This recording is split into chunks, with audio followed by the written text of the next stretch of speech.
Chapter 85, Birdman.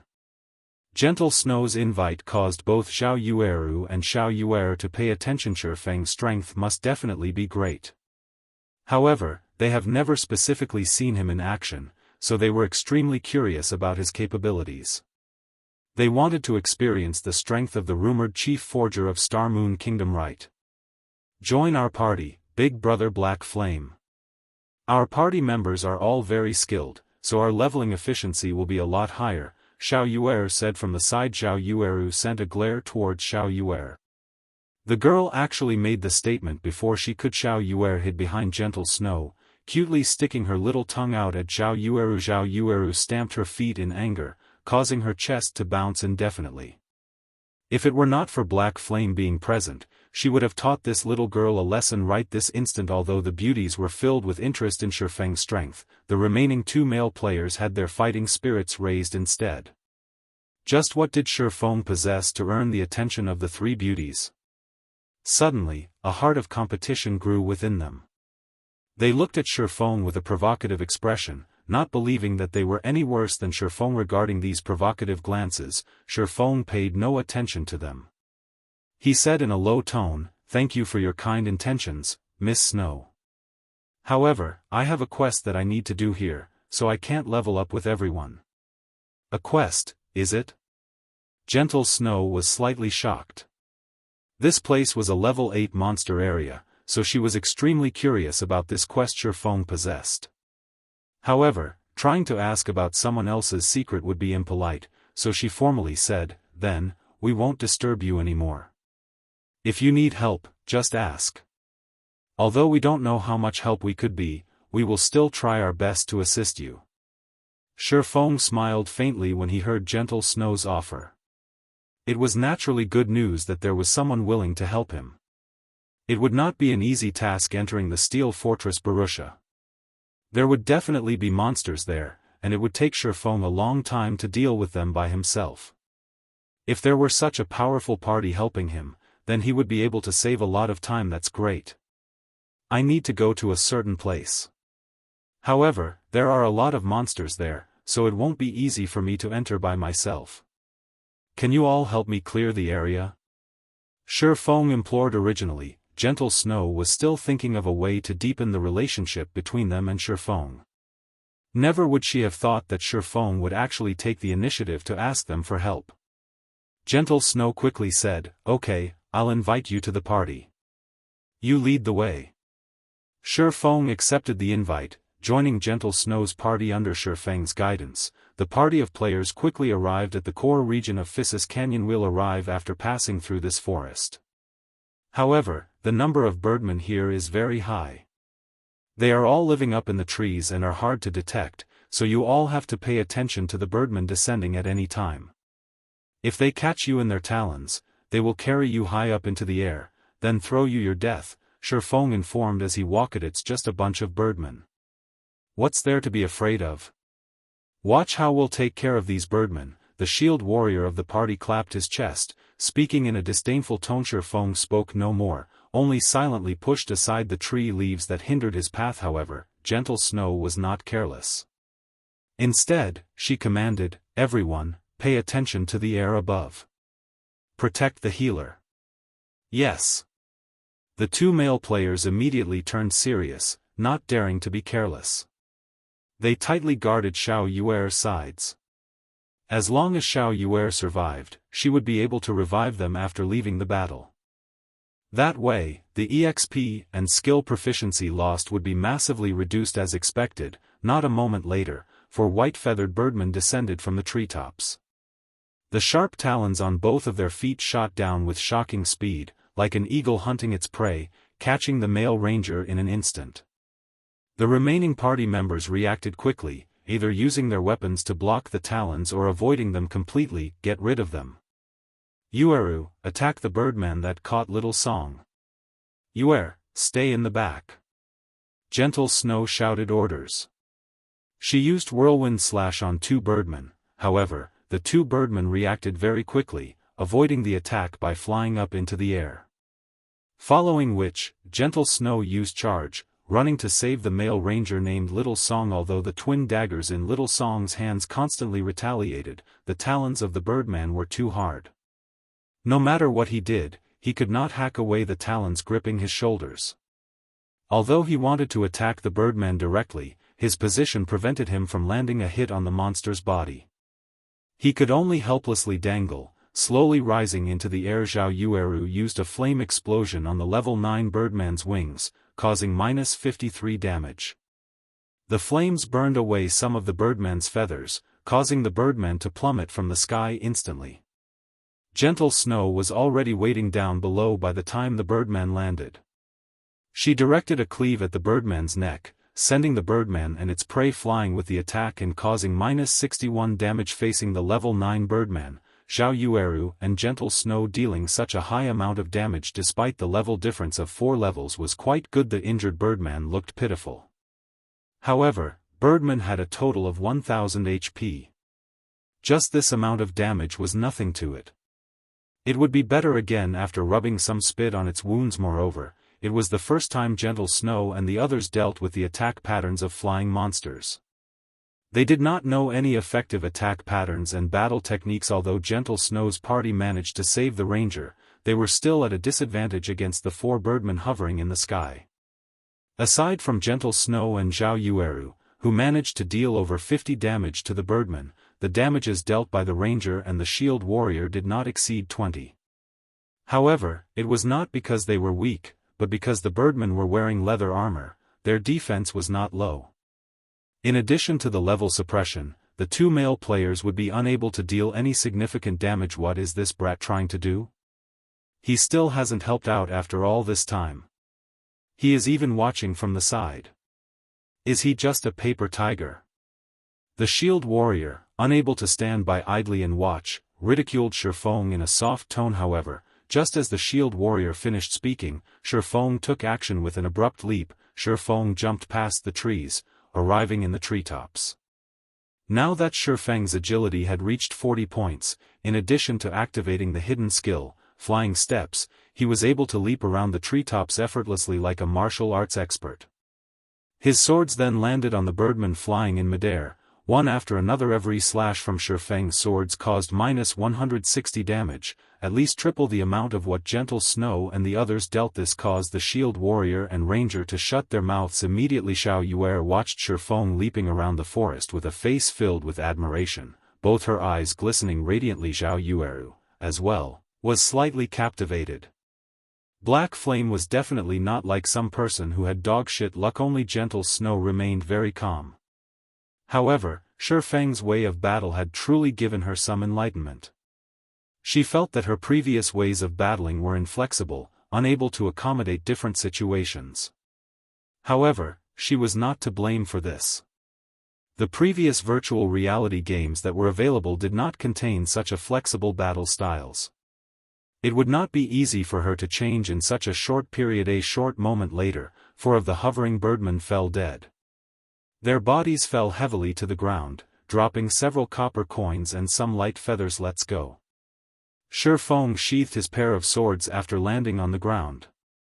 He then walked in the direction of his destination. Big brother Black Flame, don't walk so quickly. Teach me how to battle as well, alright? Zhao Yueru excitedly chased after Shifeng, hugging Shifeng's arm and shaking it. This is a technique for melee jobs. You don't need to learn it as a cleric. Shifeng did not think that Zhao Yueru would be so easygoing and unrestrained. She was completely different from the distinguished person she would be several years later. You little girl. Just a moment and you're already making trouble. Didn't Big Brother Black Flame already say it? You're not suited for it. Zhao Yueru pulled Zhao Yueru away, panting in rage. Unconsciously, the way she referred to Shifeng had changed as well, suddenly becoming much more intimate. Chapter 86, Mechanical Army. Watching Shifeng's back, Gentle Snow grit her teeth. When she thought about the horrifying amount of damage Shifeng previously dealt and his extraordinary battle methods, she suddenly felt Shifeng was even more opaque to her than before. She knew all of the top-tier experts in the virtual gaming world. However, she had never heard of a top-tier expert such as Black Flame. The equipment she was currently wearing could be considered the pinnacle amongst the current players. Both she and Shifeng were level 5, as well. However, the difference in their damage was actually so large. Just how excellent was Shifeng's equipment? Could it be that he was wearing a full set of level 5 mysterious iron set equipment? What Gentle Snow did not know was that the Silvermoon set equipment Shifeng wore was the best set equipment for swordsmen below level 10. Its attributes were much better than level 5 mysterious iron set equipment. In addition, Shifeng possessed a magic weapon and a secret silver weapon. Also, because of the effects of the Abyssal Blade, Shifeng could deal damage to the Birdman while ignoring the level suppression. So, his damage would naturally be extremely high. On their way through the forest, the number of Birdmen they met constantly grew. However, even if they were to face more than 10 Birdmen at a time, these Birdmen would still be killed off very quickly. Such a result was because of Shifeng's horrifying damage in addition to the shield warrior holding off the monsters and Gentle Snow and the others becoming more familiar with the battles. The leveling efficiency of Gentle Snow's party right now was much higher than before Shifeng joined them. Half an hour later, Shifeng and the others finally arrived at the Ruined Lands. Although it was called the Ruined Lands, in reality, it was just a gigantic crater. Cave systems of various depths and sizes could be found inside the crater. If one entered deep into a cave, they would easily become lost within it. Big Brother Black Flame, is this the place where you have to do your quest? Zhao Yueru moved closer to Shifeng's side, flipping her fine black hair and asking in a soft tone. After being in such a close range with the witch, Zhao Yueru, and seeing deep cleavage revealed by her red robes, it was impossible for Shifeng not to have thoughts about it. Even if he did not possess any evil intentions, it became much harder for him to pretend to be profound now. We'll reach it once we go down this path. However, there are too many Birdmen circling in the sky, so won't be easy to get over there.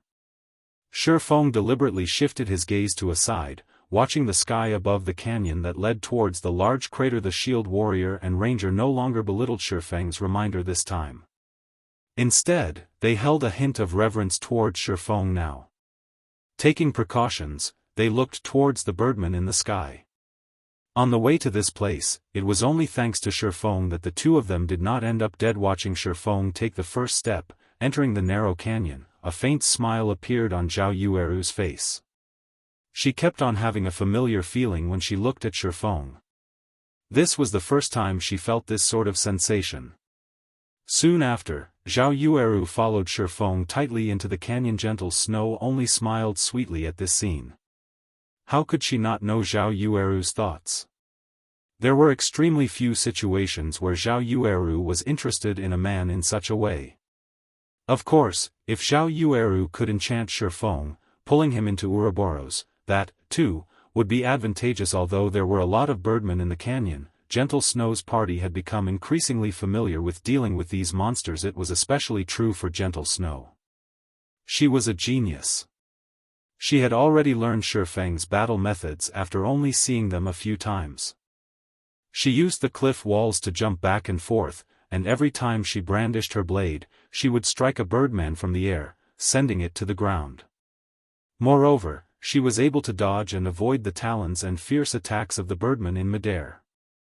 Even without Shifeng's help, Gentle Snow's party could get rid of all Theseus Birdmen after continuously killing several hundred Birdmen. A flash of golden light appeared around Shifeng's body. He had finally reached level 6, catching up to those leveling madmen. In order to equip the Dark Pursuer's cape a little earlier, Shifeng placed all of his attribute points into agility. If he were to level up the Abyssal Blade to level 5, he might even be able to equip the Dark Pursuer's cape at level 8. He's level 6 already? Gentle Snow looked over at Shifeng. She did not imagine that his leveling speed would be so swift. She had been killing monsters to level up without stop, yet, she was currently still 23% away from reaching level 6. Meanwhile, Shifeng clearly busied himself with a variety of things, yet, he could still reach level 6 before her. However, when she thought about how Shifeng could kill monsters of a higher level with such ease, it was no wonder he could level up so quickly. You want to go to that place? The number of monsters there is just too high. Amongst them, there are even quite a lot of level 9 elites and level 10 special elites. Are you sure you want to enter?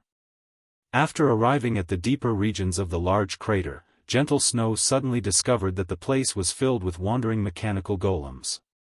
She could not figure out just what kind of quest Shifeng had received that actually had such a high difficulty.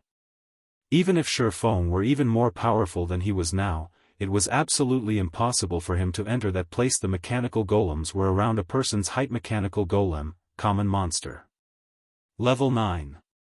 HP 1 500/1 500. The mechanical warriors were double the size of the mechanical golems, and their hands were holding a blade and shield. Mechanical warrior, elite monster. Level 9. HP 3000/3000. The mechanical knights were the most terrifying of them all. They rode mechanical horses, and they held long pikes. They were over 6 meters tall, just like a 2-storied building. Mechanical knight, special elite. Level 10. HP 7000/7000. In the deepest parts of this horde of mechanical monsters, there was a pair of tightly shut steel gates. However, the number of mechanical puppets and mechanical warriors was just too ridiculous. Just from a simple glance, Gentle Snow estimated over 800 of them. Moreover, in the deepest parts, there were over 100 mechanical knights tightly guarding the front of the steel gates. Clearing all of those mechanical knights without a 1,000-man elite army was only a pipe dream. The amount of these mechanical monsters simply caused one despair. Even being more than 100 yards away from these mechanical monsters frightened Zhao Yueru and the others. The mechanical army would be unparalleled if they were to rush over altogether. The army would be able to annihilate Zhao Yueru and the others instantly. Big brother Black Flame, are you really going to go? You will definitely die. Even though Zhao Yueru was confident in her party's strength, just based on the standards of their level 5 party, clearing the surrounding mechanical golems and mechanical warriors was already a huge problem, not to mention the mechanical knights. A single mechanical knight might be enough to get rid of them all, let alone facing 100 of them. I must go there.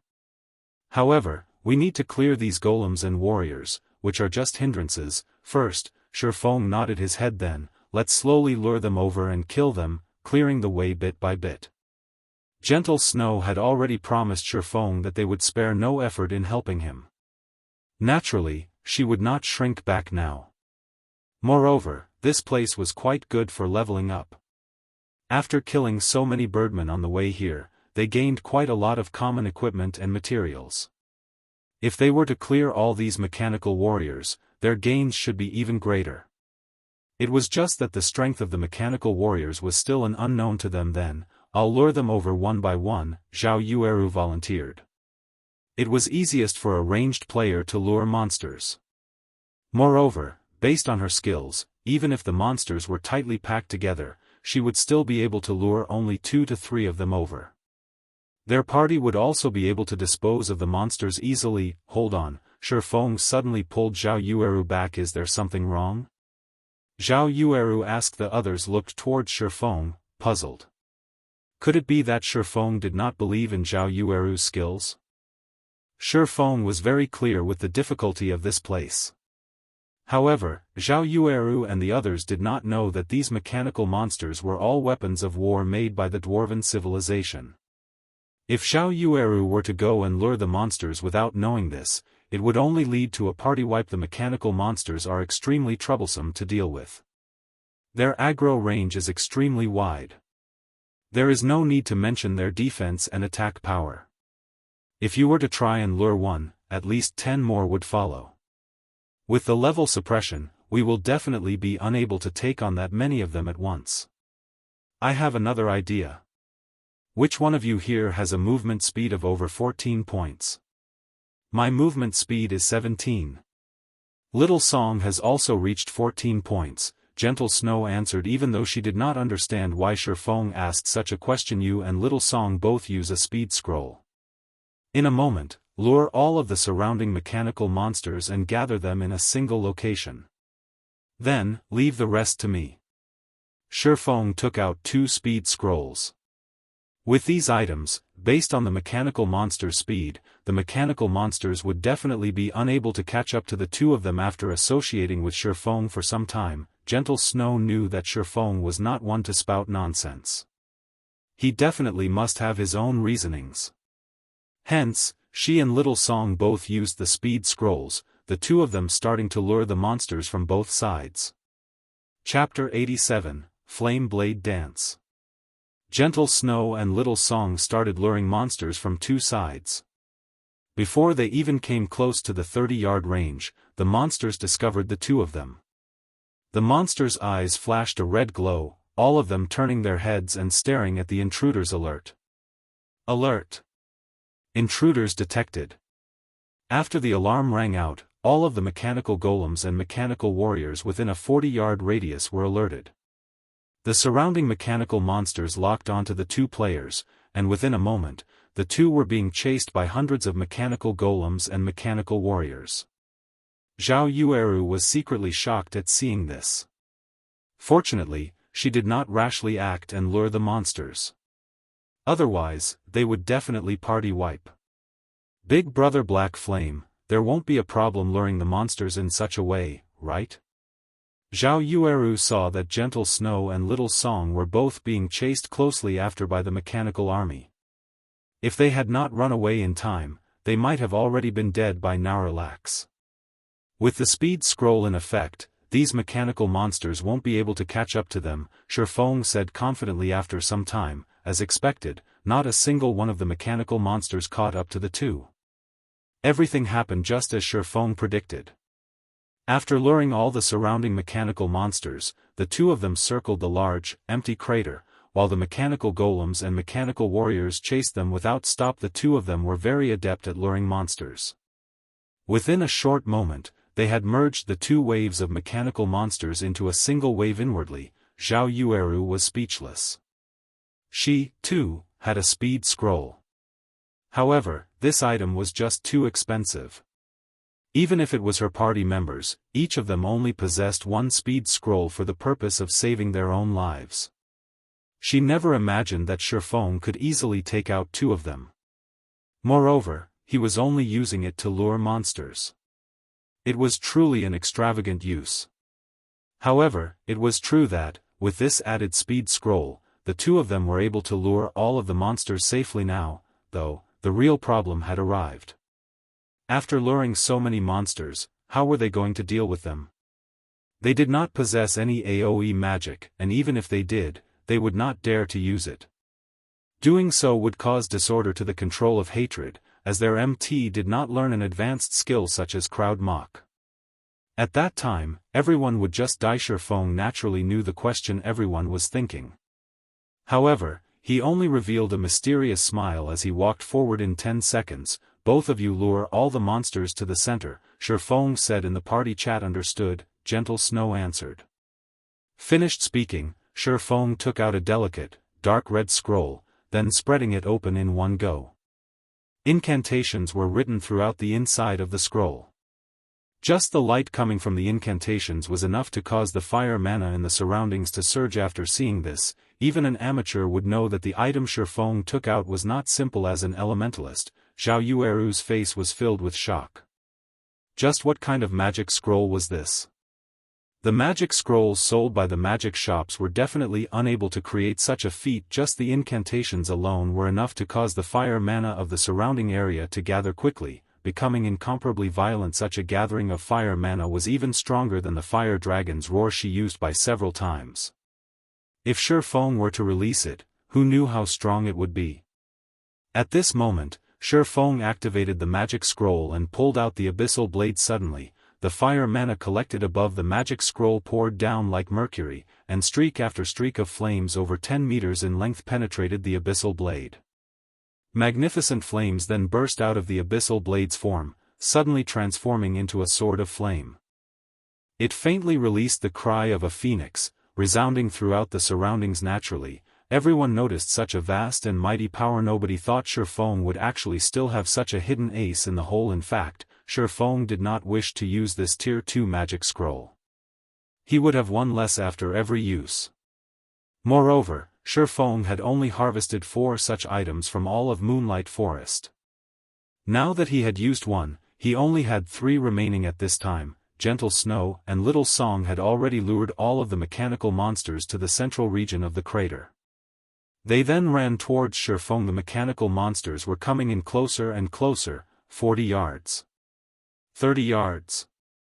20 yards. 10 yards. However, Shi Feng had still not taken any action.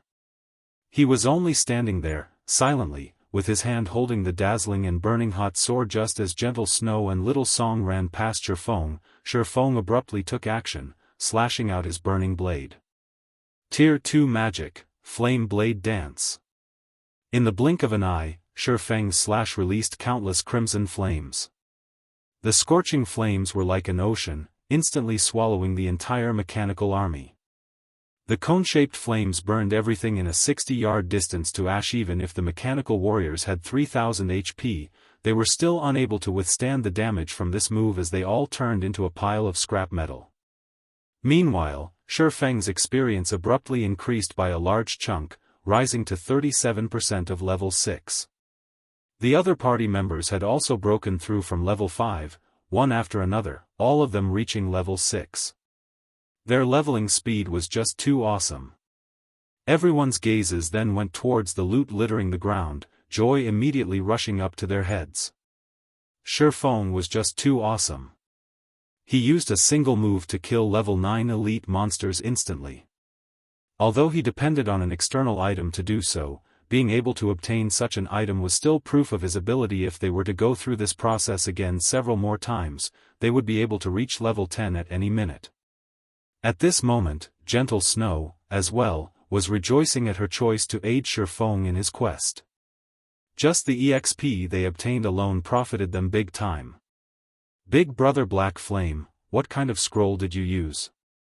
It was actually so powerful. Zhao Yueru blinked her eyes at Shi Feng, asking curiously. A tier 2 magic scroll, Shi Feng casually said. Big Brother Black Flame, where can I buy it? Zhao Yueru was captivated by this magic scroll after seeing its destructive capabilities. It would be worth it even if she had to spend 10 silver coins to buy one. Shi Feng shook his head, saying with a smile, this item can't be bought. It will only appear by chance when opening a high-grade treasure chest.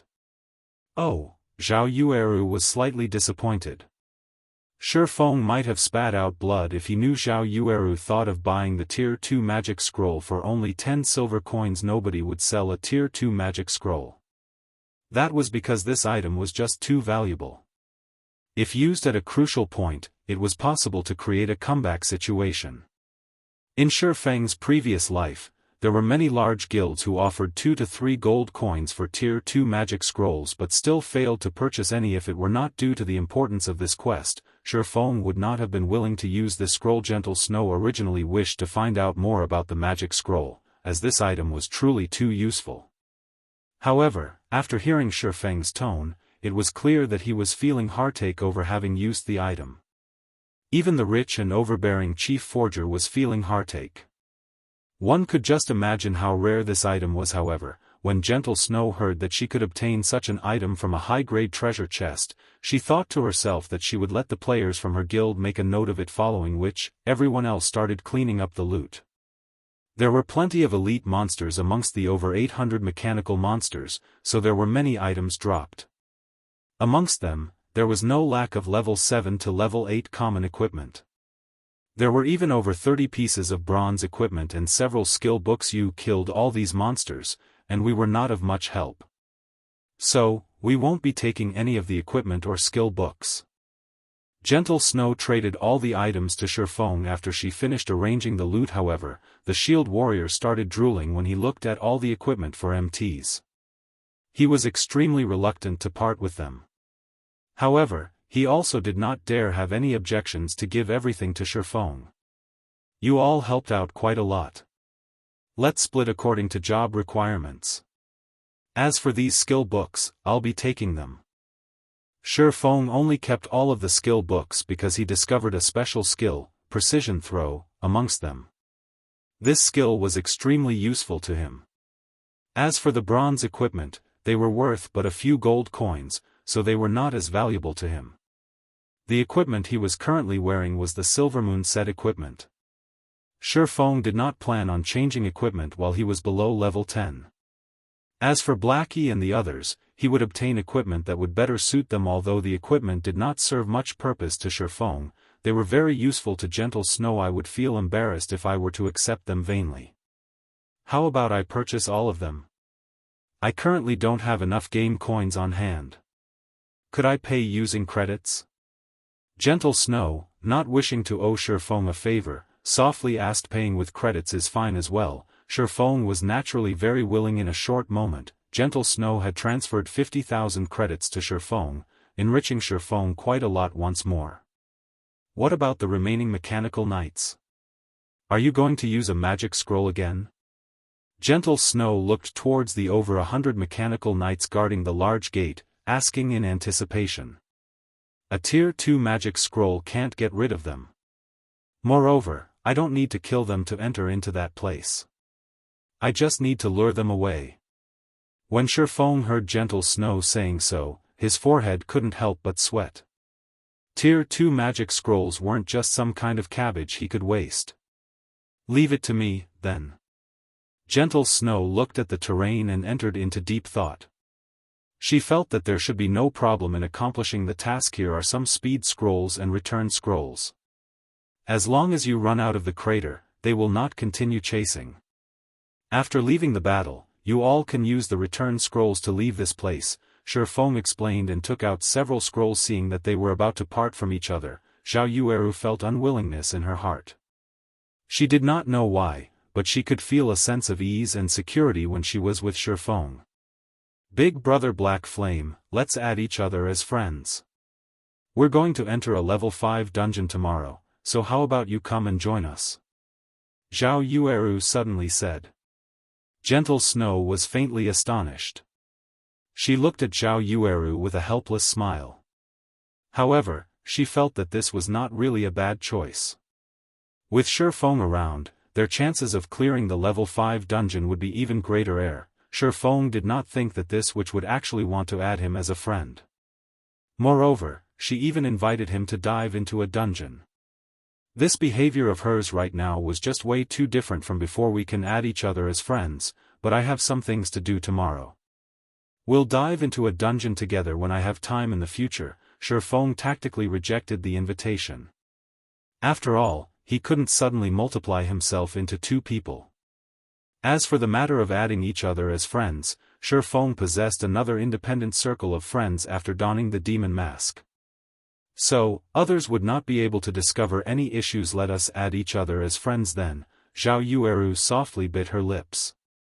She was slightly disappointed that she would not be able to dive into a dungeon with Shifeng immediately.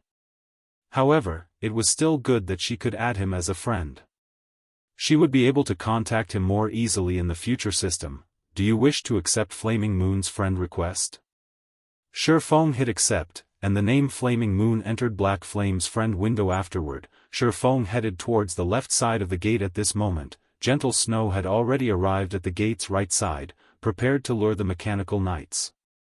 Elder Sister Yueru, let us leave first.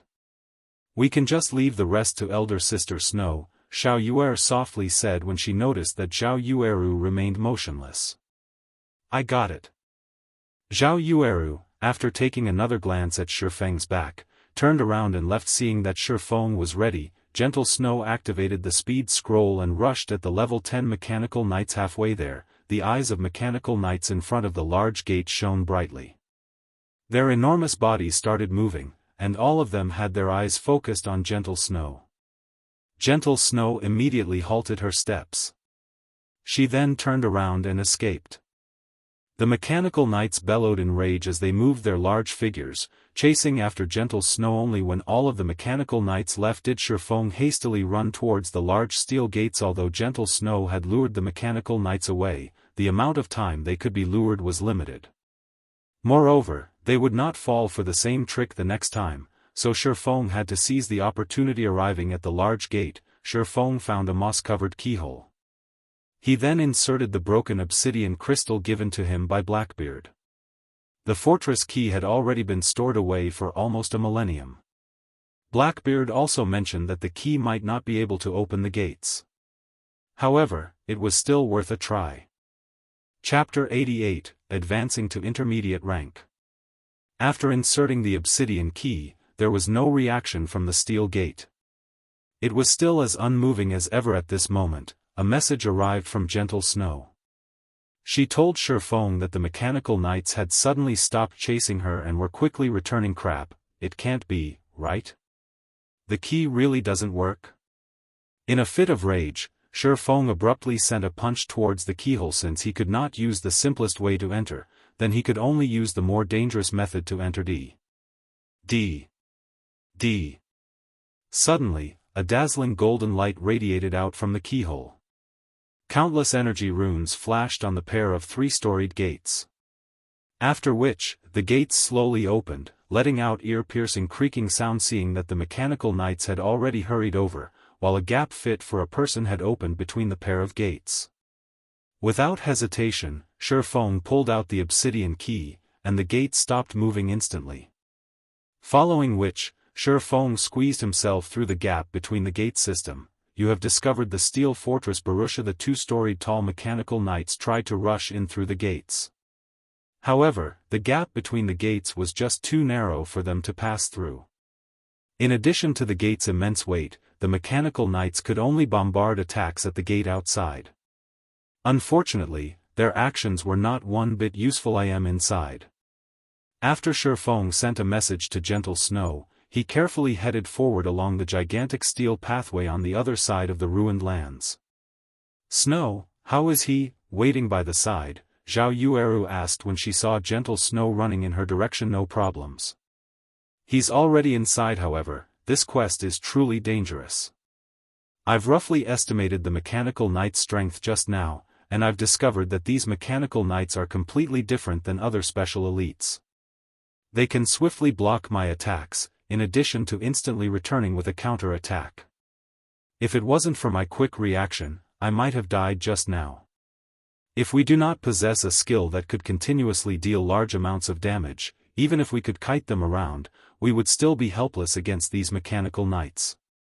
Instead, we would just be piling up our own corpses.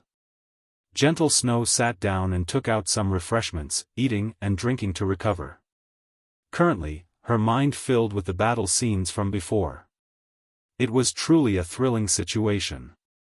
Just by receiving the shockwave, which resulted from the mechanical knight's pike striking the ground, she lost over 200 HP.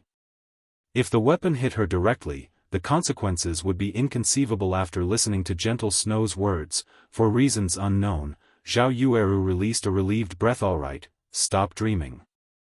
We'll be grinding Birdman in the canyon. The loot and experience here are quite good, so we should be able to quickly surpass those top-tier experts. After recovering, Gentle Snow stood up and commanded. Meanwhile, inside the steel fortress, Shifeng was advancing carefully. Signs of rust and corrosion covered every inch inside the fortress. There were only flashing fragments of light inside, barely allowing Shifeng to see the path clearly. After walking for quite some distance, Shifeng did not discover any danger. There was only the occasional sound of dripping water and the rumbling sounds of machines operating. Even though more than a millennium had passed, a majority of the machinery here still functioned normally. One could clearly see just how advanced the techniques the dwarven civilization possessed were. After passing through the large hallway, Shifeng arrived at an area with a humongous smelting furnace. The surrounding steel walls around the furnace were linked together with steel stairs, and at the bottom of the furnace was an endlessly deep pool of water. However, Shifeng did not head along the stairs towards the next exit. Instead, he leaped and jumped towards the pool. Halfway down, Shifeng activated gravity liberation. His falling speed sharply reduced, his body slowly descending like a feather. During his descent, Shifeng suddenly noticed a passage on the walls. The passage could barely allow a person to enter. However, the information Shifeng had collected in his previous life did not mention such a passage. Hence, Shifeng slowly floated over, accurately landing in the hidden passageway. There is actually a treasure chest here. Did none of those people notice it last time? Shifeng discovered that, in the deepest part of the passageway, there was a large pitch-black steel chest. Many runes were carved onto the chest, and a glance was enough to tell it was not just a simple chest. After observing it in detail, Shifeng determined that the chest was a mysterious iron treasure chest. However, Shifeng did not rush to open the treasure chest. Instead, he used Phantom Kill, allowing his doppelganger to go over and take a look. Just as the doppelganger started activating the treasure chest, the surrounding steel walls shot out countless flying arrows. The doppelganger was killed in an instant, giving Shifeng a scare. Fortunately, Shifeng had made it a habit to be cautious and prudent when in God's domain. Otherwise, he would have really died. Such types of traps were normally one-time uses. However, Shifeng did not rush. In any case, the chest wouldn't run away, so he might as well wait until Phantom Kill's cooldown finished, then use his doppelganger to open the treasure chest. This time, the doppelganger had managed to open the treasure chest safely. With no more dangers present, Shifeng walked over to the chest and took out its contents. Inside, there was a mysterious iron-ranked Blackstone shield. It was absolutely a top-tier level 10 shield. Blackstone shield, mysterious iron rank. Level 10. Equipment requirement, Strength 25. Defense plus 69. Defend rate 29%. Strength plus 7, Endurance plus 10. HP plus 200. After equipping, all damage received from the front will be reduced by 10%. There was also a mysterious Iron Mastery book. When used, players would randomly receive 10 to 50 free mastery points. This item was several times rarer than the Blackstone shield. That was because mastery points could last a player forever, while the Blackstone shield could not. Hopefully my luck won't be too bad. Shifeng slightly prayed before selecting to use the mastery book, following which, the system started displaying a pile of random numbers ranging from 10 to 50. As long as Shifeng yelled, "Stop," the final number to appear would be the number of mastery points he would obtain. It was something similar to Russian roulette in Shifeng's previous life. Many experts collected various kinds of mastery books to increase their weapon mastery. However, mastery books were just too rare, and even with money, one may not necessarily be able to buy it. Most players that obtained a mastery book would use it instead of selling it. After all, it was extremely hard to obtain a single free mastery point. Shifeng had once seen a person who was fortunate enough to obtain a fine gold mastery book. Many players looked at that person with immense envy, and some were even willing to spend 1,000,000 credits to buy the mastery book from that person. However, that person refused to sell and instead, used the mastery book for himself. The range of free mastery points provided by the fine gold mastery book was between 30 to 200. Originally, everyone thought this fellow had very good luck. However, that person only obtained 31 free mastery points, in the end, becoming a laughingstock to everyone. The points he obtained was no better than a mysterious iron mastery book. Looking at the numbers constantly spinning, Shifeng's heart madly thumped, not knowing what number would come out. "Stop." Shifeng shouted. The wheel of numbers abruptly halted, and Shifeng peered open his eyes and took a look. 32 points, a relatively good number. Shifeng had just effortlessly obtained 32 free mastery points, which was the equivalent of the free mastery points he would obtain by leveling up to level 20. Shifeng opened his one-handed sword mastery window. Currently, his one-handed sword mastery was still at 20 points, placing him at the level of basic swordsman and increasing his base damage by 10% if including the 8 free mastery points he obtained for leveling up to level 5, and the 5 points he had remaining from before. He now had a total of 45 free mastery points. Shifeng immediately added 30 mastery points to his one-handed sword mastery. Instantly, his one-handed sword mastery rose to the level of an intermediate swordsman, increasing his base damage by 15%. As for becoming an advanced swordsman, he was still 50 points away from doing so. Although it was just a 5% increase in base damage, it should not be taken lightly. This base damage would be magnified many times after factoring in the bonuses from skills. Often, the gap present between a top-tier expert and a normal expert was due to the difference in base damages. At this stage of the game, there might only be a fragment of experts who have reached basic mastery.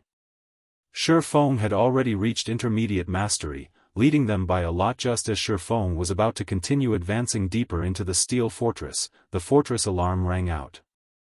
Chapter 89, Barrutia's Core Area. Alert! Alert! There is an intruder in Area F. Activating self-defense system. Before Feng could celebrate his gains, a bucket of cold water dumped over his head by this loud voice.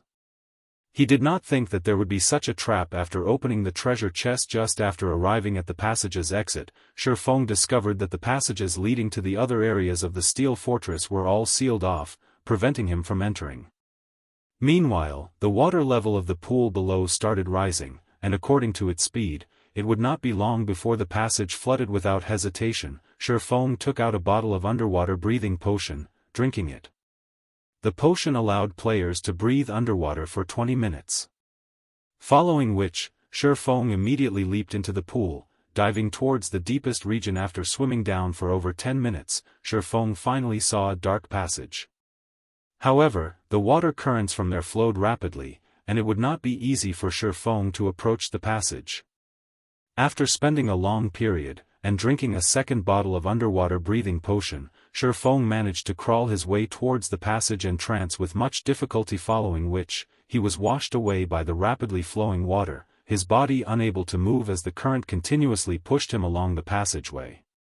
After flowing along the water currents for several minutes, Feng was thrown out of the passage and landed in another large pool. Near a wall of the large pool, some stairs spiraled upward.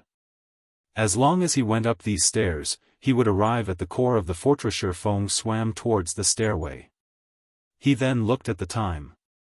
It was almost 8 o'clock in the morning now, and since locating the Titan's heart was not accomplishable in a short amount of time, Feng immediately called out the system interface and chose to log out. Upon waking up early in the morning, the first thing Feng did was train his body. This action had long since deeply ingrained in his bones. However, he could clearly feel that his body was different from yesterday. His body no longer felt stiff, and instead, it felt extremely refreshed. The positive effects of the C-rank nutrient fluids he drank were evident. The fluid was slowly altering his body's condition. Strike the iron while it's hot. Feng then started working out, doing sit-ups, push-ups and other muscle-strengthening actions. After working out for over an hour, Feng still did not feel tired. On the contrary, his body felt comfortably warm, as if there were an inexhaustible amount of energy within him. However, he did not continue training his body. Instead, he went downstairs to have a meal. Desperately working out was not necessarily a good thing. It needed to be done in moderation, as overworking his body would only yield opposite effects. After going through a night's struggle, the gold coins he sold and the credits he obtained from Gentle Snow filled his current bank account with over 200,000 credits. A night of his efforts was worth 2 months of salary of an executive from a big company. This was the power of God's domain that had turned around the virtual economy. After a year, becoming rich overnight in God's domain was not a strange affair whatsoever. Unfortunately, not many enterprises had discovered this fact yet. By the time they did discover it, they would have lagged far behind those companies that invested in God's domain in the beginning. After eating, Feng made a trip to the bank. He specifically retrieved 30,000 credits, intending to buy the virtual reality helmets he rented. Otherwise, if he were to leave it and forget about it, he would eventually be forced out of the game. At that time, he would have to wait until the next working day before handling the necessary procedures, and only after could he continue playing. Currently, the game was in a sprinting stage. If Feng were to fall behind by a day, it would be extremely difficult for him to catch back up. It was also a good chance for Feng to invite Blackie out for a stroll. If Blackie always hid inside his dormitory, his body was bound to have problems. There were very few people on the streets of the university early in the morning. There were only some sports societies doing their morning exercises, warming up for their workout later on. Watching these university students that radiated youth, Feng felt an unreal feeling. It was as if the 10 years he spent battling in God's domain were just an illusion that would vanish with just a touch. Walking along the roadside, Feng admired the university campus as he headed towards Blackie's dormitory. He was experiencing the sceneries on the campus that he paid no attention to in his previous life. As he was about to enter into Blackie's dormitory, Shifeng heard sounds of laughter coming from within. Blackie, weren't you extremely confident in getting into Shadow Workshop before? I've been waiting for you for several days now, so why haven't I seen you there yet? Wu-Yi, haven't I already said it before? I joined another workshop, so I didn't participate in Shadow's test. Blackie, don't try to trick me. Where in the entire Jianghu University is there another workshop? What is it called? How many members does it have? Who established it? Can you tell me that? If they treat players well, I might even decide to join. Being asked in such a way, Blackie suddenly realized that Shifeng did not actually tell him the name of their workshop. As for the number of members, taking everything into account, there were exactly 6 people. Not to mention having a workshop to play God's Domain, they possessed absolutely nothing right now and were even riddled with debt. Blackie, stop being obstinate. I know that you didn't pass Shadow's test. If it really is no good, then let Brother Wu plead for you. In any case, Brother Wu is currently an official member. Who knows, you might be able to become an outer member of Shadow. At the very least, you could continue playing God's Domain, and earning 2,000 credits a month should not be a problem. Don't forget, the trial period for the virtual gaming helmet is only 10 days. After this period, you will not be able to continue playing the game. Blackie's fellow dorm mates sneered. It can't be, right? What kind of workshop can't even afford an official virtual gaming helmet? Isn't that just too pitiful? Wu-Yi pretended to be shocked. He then clapped Blackie's shoulders, saying with a sigh, even the outer members of Shadow are given an official helmet. Official members even receive an advanced helmet that's worth 20,000 credits. Your workshop is just ripping you off. Who started the thing? I'll demand justice for you. Why don't you mingle with me from now on? I can guarantee that you'll obtain an official helmet. By the time I become a core member of Shadow, I guarantee that you'll be able to live in luxury. You should know that young Master Lan has already invested 5 million credits in Shadow. I heard that he has invested another 2 million now. If you enter Shadow, your future will be limitless. Wu-Yi, I've already said it. I won't be joining. I'm currently getting by very well. Blackie quickly rejected. Blackie, you should know that there aren't many such chances. Shadow Workshop is the best workshop in Jianghu University. If it weren't for the fact that you're already level 5 and we're classmates, I wouldn't even be looking for you. Wu-Yi patiently persuaded, you keep saying that you've joined some other workshop, but you have to tell me at least the name, right? Must you keep lying to a classmate in such a way? What? Don't tell me that this workshop doesn't even have a name? Even if it doesn't have a name, you must know which person established it, right? Nowadays, even nobodies dare to make workshops, so you mustn't be tricked.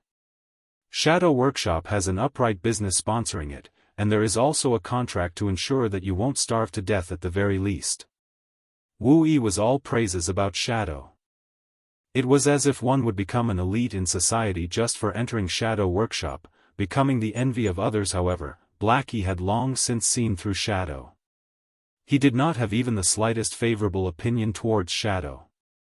He only blamed himself for having a big mouth, showing off to others that he had already risen to level 5. As a result, the information was found out by Shadow Workshop, and they had sent Wu-Yi, his classmate, to recruit him. However, how could he so easily betray Shifeng and join Shadow? He was only able to obtain all of his current achievements by relying on Shifeng. Even if he had to suffer hardships right now, he still believed that Shifeng would lead him towards the path of success. At this stage of the game, all the level 5 players were experts. To Shadow Workshop, which was currently lacking experts, Blackie was an alluring beauty. So, naturally, they were itching to try and recruit him, turning him into one of their belongings. At this moment, Shifeng opened the door, taking a step into the room. I am the nobody that established the workshop. I wonder what kind of opinion you have. Shifeng looked towards the robust Wu-Yi, speaking coldly. Chapter 90, Starting from Zero. as Shifeng entered and spoke. "Who are you?" Wu Yi was slightly startled, his eyes evaluating Shifeng. Shifeng wore a cheap-looking white-blue sporting wear. Although his imposing manner gave Wu Yi chills down his back, after seeing that Shifeng was not even wearing a quantum watch on his wrist, a hint of disdain entered Wu Yi's eyes. In this day and age, even the slightly wealthier students all possessed quantum watches. Wu Yi determined that Shifeng was not one of the wealthy children and that he was in a similar situation as Blackie. "Brother Feng, why are you here?" Blackie's expression was slightly panicked. He was worried Shifeng would misunderstand and think he was trying to job hop. "Brother Feng, I really didn't seek out Shadow. I've also rejected them, but Wu Yi won't stop annoying me about it." When Blackie's classmates saw him panicking and explaining, they were all puzzled at the identity of this new arrival. Blackie had already risen to level 5 in God's domain, so he was definitely an expert. Many workshops would fight over for him, treating him as an important guest. Even Shadow sent someone over to recruit Blackie. If the upper echelons of Shadow met Blackie, they might also act very cordially and treat him with respect. However, Blackie had respectfully addressed the stranger in front of them as Brother Feng, confusing them. Could the person in front of them be some famous person in their school? However, no matter how they racked their brains, they could not think of such a person present in their university. "I know," Shifeng sent Blackie an expression that told him to be at ease. Shifeng then looked towards the man named Wu Yi and laughingly said, "I'm called Shifeng, and I am the nobody who established the workshop you just mentioned. Didn't you wish to know the name of my workshop? I can tell it to you. The workshop's name is Zero Wing. It means that everything has to start out from zero and to spread your wings and soar. If you don't have any other matters, please return and tell your boss not to try poaching the members of other workshops. He is better off taking care of his own lands, lest they fall apart without him even knowing what happened." Hearing Shifeng saying so, Wu Yi couldn't help but reveal a sneer as he laughed. As expected, even a nobody knows how to start a workshop. Why don't you take a look at yourself? Do you think you can start a workshop just by announcing it?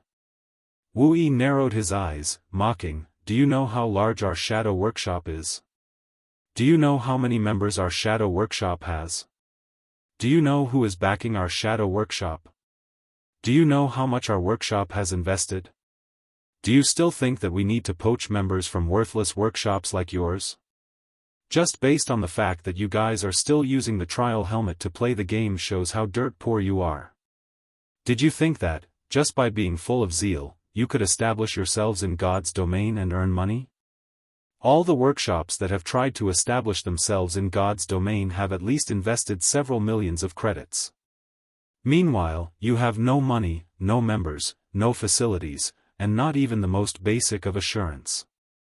So, what right do you have to compare to us, Shadow? If you kneel down and beg me right now, I might even put in a few good words to Brother Lon. If you pay up some 10 or 20,000 credits, you might be able to join the workshop. How about it? Think about it, this is a rare chance for you." Wu Yi smiled savagely. He then shifted his gaze to Blackie, coldly saying, "Shadow is already giving you a lot of respect by sending me here to recruit you. As long as you join, you'll immediately receive the treatment of being a core member, and your monthly salary will be at least 5,000 credits. It is hundreds of times better than staying in a workshop that is barely surviving." When Blackie's several dorm mates heard of this treatment, all of them had expressions of shock on their faces. They did not think that playing God's domain would be so rewarding. Compared to those city white-collar workers, Blackie's salary was much higher. Suddenly, the gazes they used to look at Blackie changed. They no longer looked down on him, rather, their gazes now filled with envy and admiration. They were only several months away from graduating from the university. Right now, they were still having headaches over finding jobs.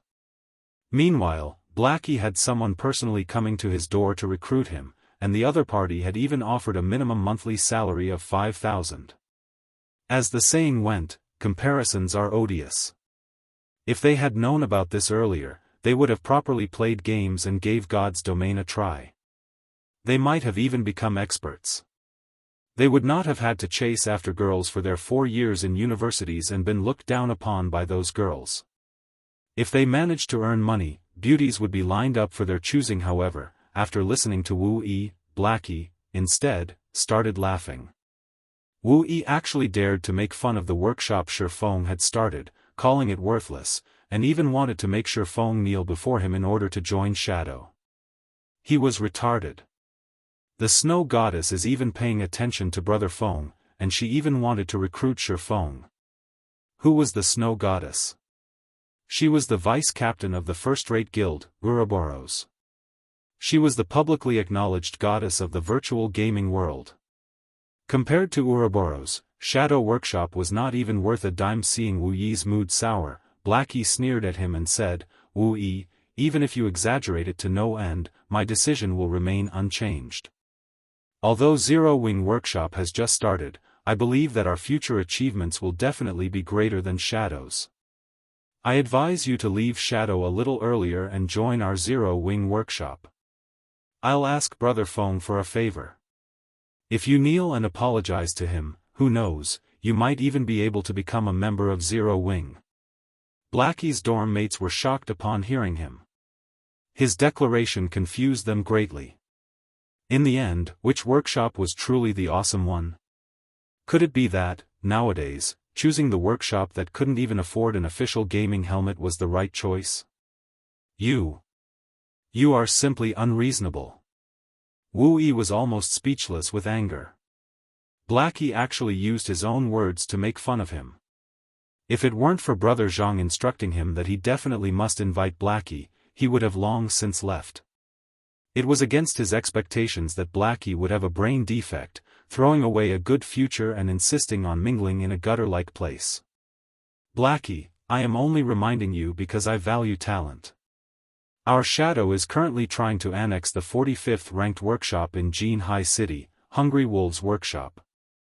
When Shadow succeeds in doing so, we will rank at the top of all of Jianghu City. If you were to miss this chance now, there would be no more chances for you in the future." Wu Yi shot a glance at Shifeng, coldly saying, "Meanwhile, your workshop can't even afford the official gaming helmet. How do you plan to play God's domain in the future? It would be better if you joined Shadow. A great future is awaiting you here." Faced with such a brazen way of poaching people, even if Shifeng's temper were much cooler, he would still get slightly angry since they were fated to battle each other. Then battle it was. "Who said that our workshop couldn't afford the official gaming helmet?" Shifeng took out the 20,000 credits from his pocket, casually throwing it on the table, saying, "I previously decided that starting a workshop would be too sudden, and I was never able to decide which type of official gaming helmet I would buy. So, I was only using the trial helmet as a temporary replacement. However, today, I'm here to give Blackie the money to buy an advanced gaming helmet. But really, it's not that I'm trying to criticize Shadow, but aren't you guys being too cheap in poaching for people? The salary I'm giving Blackie is 20,000 credits minimum. Your Shadow is so rich, and has invested so much, yet, the salary you're offering is only a minimum of 5,000 credits? When Blackie saw the shining white credits on the table, he turned to look at Shifeng's astonished eyes. Nobody was more knowledgeable of Shifeng's financial condition than he was, so how was he able to suddenly throw down 20,000 credits? Could it be that Shifeng robbed a bank? The others in the dormitory swallowed their saliva when they saw the credits scattered across the table. Usually, Blackie remained hidden and did not seem like anything special. They did not think that his monthly salary would be 20,000 credits. It was no wonder why he refused to join Shadow Workshop. After all, Shadow was only offering him 5,000 credits, 4 times less than his current earnings. Even an idiot would know which side to choose. What was even more unthinkable was that Shifeng, who was wearing a suit of cheaply looking sportswear, was actually a brother tycoon. Chapter 91, Going Through Thick and Thin Together. Looking at the credits on the table, Wu Yi's complexion alternated between green and red. His face was gloomy to the degree of being able to squeeze water out. How was this possible? Ignoring the credibility of the monthly salary of 20,000 credits, just being able to toss down 20,000 credits casually was not normal. Wu Yi had seen many wealthy tycoons before, and his eyesight had never failed him before. The clothing that Shifeng was currently wearing was not even worth 300 credits, so how could Shifeng possibly have that much money? Moreover, when he took it out, it was just so simple. He even casually threw it onto the table. This series of actions were not habits of an average person, and they were impossible fake. Only those tycoons that paid no heed to credits would carry the action out in such a relaxed and comfortable manner. What Wu Yi did not know was that Shifeng was once the guild leader of Shadow. Throwing money away like dirt was just a small matter to him.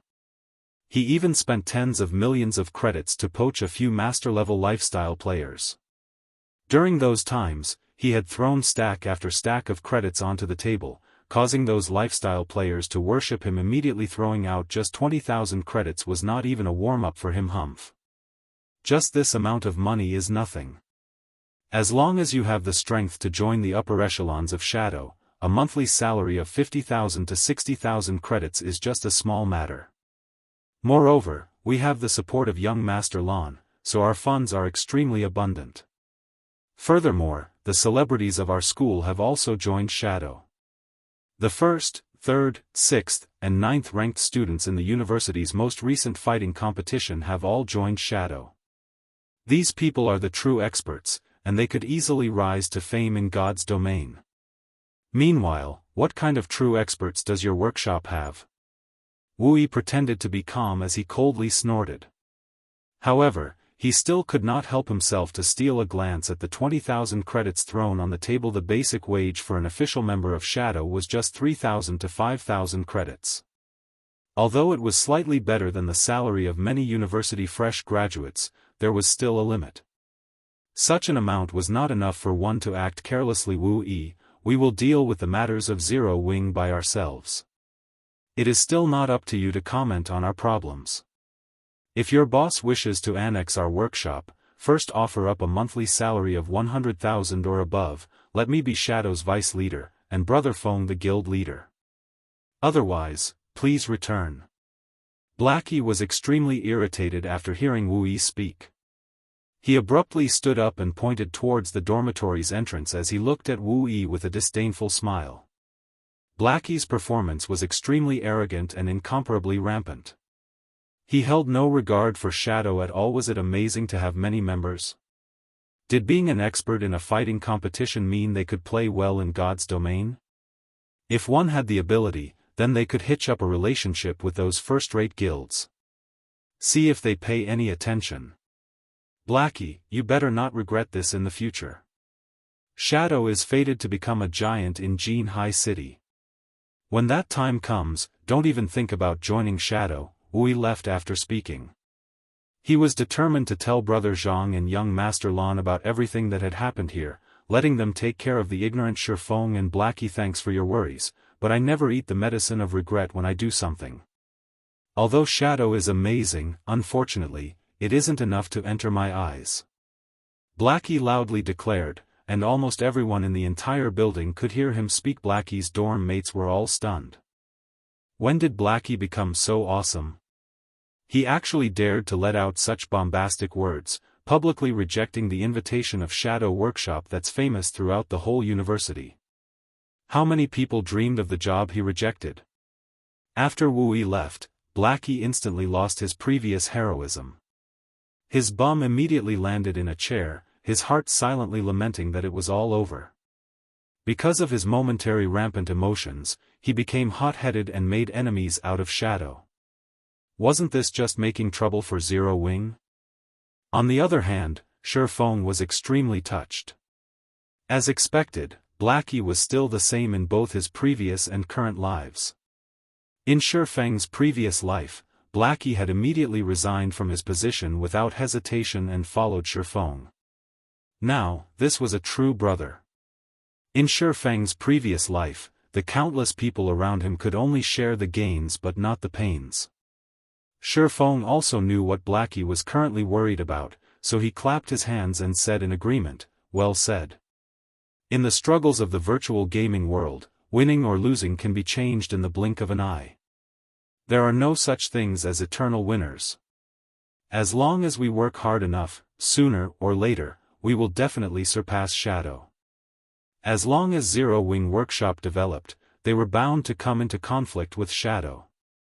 If Shadow wished to spare no expense to deal with them, then they could just use Shadow's reputation to spread Zero Wing's fame throughout the university campus. That way, Shifeng would not have to waste efforts to publicize his guild. Let's go. We'll go out and take a walk and buy an advanced helmet on the way. Always staying in your dormitory won't be good for your body. Shifeng left the room, letting Blackie tidy himself up. Blackie was constantly holed up in his dorm room these days. He was even playing God's Domain during the daytime, not doing any other activities. Although it wouldn't be a problem in the short term, after a while, the damage to his body would become very significant. Brother Feng, wait for a moment. I'll come immediately. Blackie immediately collected all the credits on the table, then tidied himself before leaving the dormitory with Shifeng. Only his dumbfounded dorm mates remained in the room. They all looked at each other, their faces revealing bitter smiles. Normally, they had, many times, made fun of Blackie. Never would they have thought that Blackie was hiding his true appearance. He even managed to gain the favor of a tycoon. This won't do. I will also apply for a trial gaming helmet. I've decided. I'll become a professional gamer in God's Domain. When Shifeng had walked out of the dormitory, Blackie quietly stuffed the 20,000 credits into Shifeng's pocket. Brother Feng, you really gave me a shock today. However, the way you threw out the money was just too cool. I felt awesome just seeing Wu Yi's expression. But, you better keep this money properly. Don't simply throw it around next time, Blackie said excitedly. What are you trying to do? Shifeng slightly wrinkled his brows. He then gave the money back to Blackie. He had never been putting up an act. From the beginning, he intended to give Blackie the money. He knew that Blackie's family situation was not that good either. With this money, he would be able to alleviate a lot of his family's burden. I've already said that your basic salary every month would be 20,000 credits. Did you think I was just joking with Wu Yi? Just take this money as your salary in advance. Looking at the 20,000 credits in his hands, Blackie's mouth widened, staring blankly at the money. Originally, even if Shifeng's previous words were but a joke, they were enough to make him feel happy. However, looking at Shifeng's expression, he knew that Shifeng was not joking. Shifeng had truly intended to give him a monthly salary of 20,000 credits. Moreover, Shifeng intended to give him the money that he was currently holding. However, where did all this money come from? Blackie was extremely clear about Shifeng's condition. Being able to borrow 20,000 credits was already a difficult feat. Now, Shifeng was even giving all of it to him. This was just insane. Brother Feng, if you give away this money, what will you do about the workshop? Moreover, the deadline for the trial gaming helmets is almost up. You are bound to have to buy the official gaming helmet, right? Won't this money be just the right amount to buy it? In any case, I'm currently not in need of money. Blackie pushed the credits back to Shifeng again. It would be a lie if he were to say that the 20,000 credits didn't attract him. However, he couldn't just ignore his brother's situation just because of some money. Shifeng could naturally discern Blackie's worries. He clapped Blackie's shoulders and couldn't help but reveal a smile. His bank account currently held over 100,000 credits, and most likely, during this period, it had risen to over 200,000 credits. In another 10 days or so, he would earn even more money. You don't have to worry about this. You also don't have to worry about the matter of the gaming helmets. Haven't I said it already? Leave the matters regarding money to me. Shifeng possessed the memories of his previous life. He was also the guild leader of Shadow. All beginnings had with hardships. Although earning the initial fundings was extremely difficult, as long as he obtained them, the following matters would become much easier to deal with. If he did not even possess the method of making money with money, then how would he have been able to turn Shadow into a second-rate guild? Brother Feng, you couldn't have possibly. Seeing that Shifeng was so confident, Blackie's first feelings were not excitement or happiness. Instead, he was trembling. He worried that Shifeng might have done something bad, such as being by a rich woman to obtain this money. Compared to borrowing the money, this was a much more horrifying scenario. What are you blindly thinking about? Don't forget about the matter of cooperation we have with Gentle Snow. This is just the compensation she has given. Now, we no longer have to stay poor and blank. We already have some funds, so relax. Shifeng rolled his eyes at Blackie. This fellow's thinking was just too slanted. Shifeng did not reveal the real truth. Otherwise, it would be extremely hard for him to explain. So, he simply pushed everything onto Gentle Snow. In any case, Gentle Snow was the great goddess that everybody knew. When Blackie heard Shifeng, sudden realization struck him. He sent Shifeng a gaze filled with worship. Being able to gain the favor of the snow goddess was the dream of every man. It was as expected of Brother Feng. His methods were just too awesome. Chapter 92, Virtual Reality. Inside a finely decorated office, a robust man with thick eyebrows sat in an office chair as his fingers tapped on the desk. In his other hand, he was flipping through a thick stack of resumes. Dang. Dang. Dang. Enter, the man with the thick eyebrows said in a deep tone. Brother Zhang, I've done the thing that you asked of me. Wu Yi gently opened the door and carefully entered. He then stood, panicked, in front of the desk. Although it was not his first time meeting Shadow's person in power, Zhang Luowei, he still felt an intense pressure every time they met. He was always scared and on edge whenever he spoke with this person in Shadow Workshop. Aside from Lan Hailong, Zhang Luowei's authority was the highest. Moreover, Zhang Luowei was the champion of Jianghu University's fighting competition. He was also one of the hot contenders for becoming the champion of Jianghu City's fighting competition. Even Lan Hailong was respectful before this person, as one of the main reasons why Shadow became so popular within the university was due to Zhang Luowei's personal fame. Sit. Tell me about it.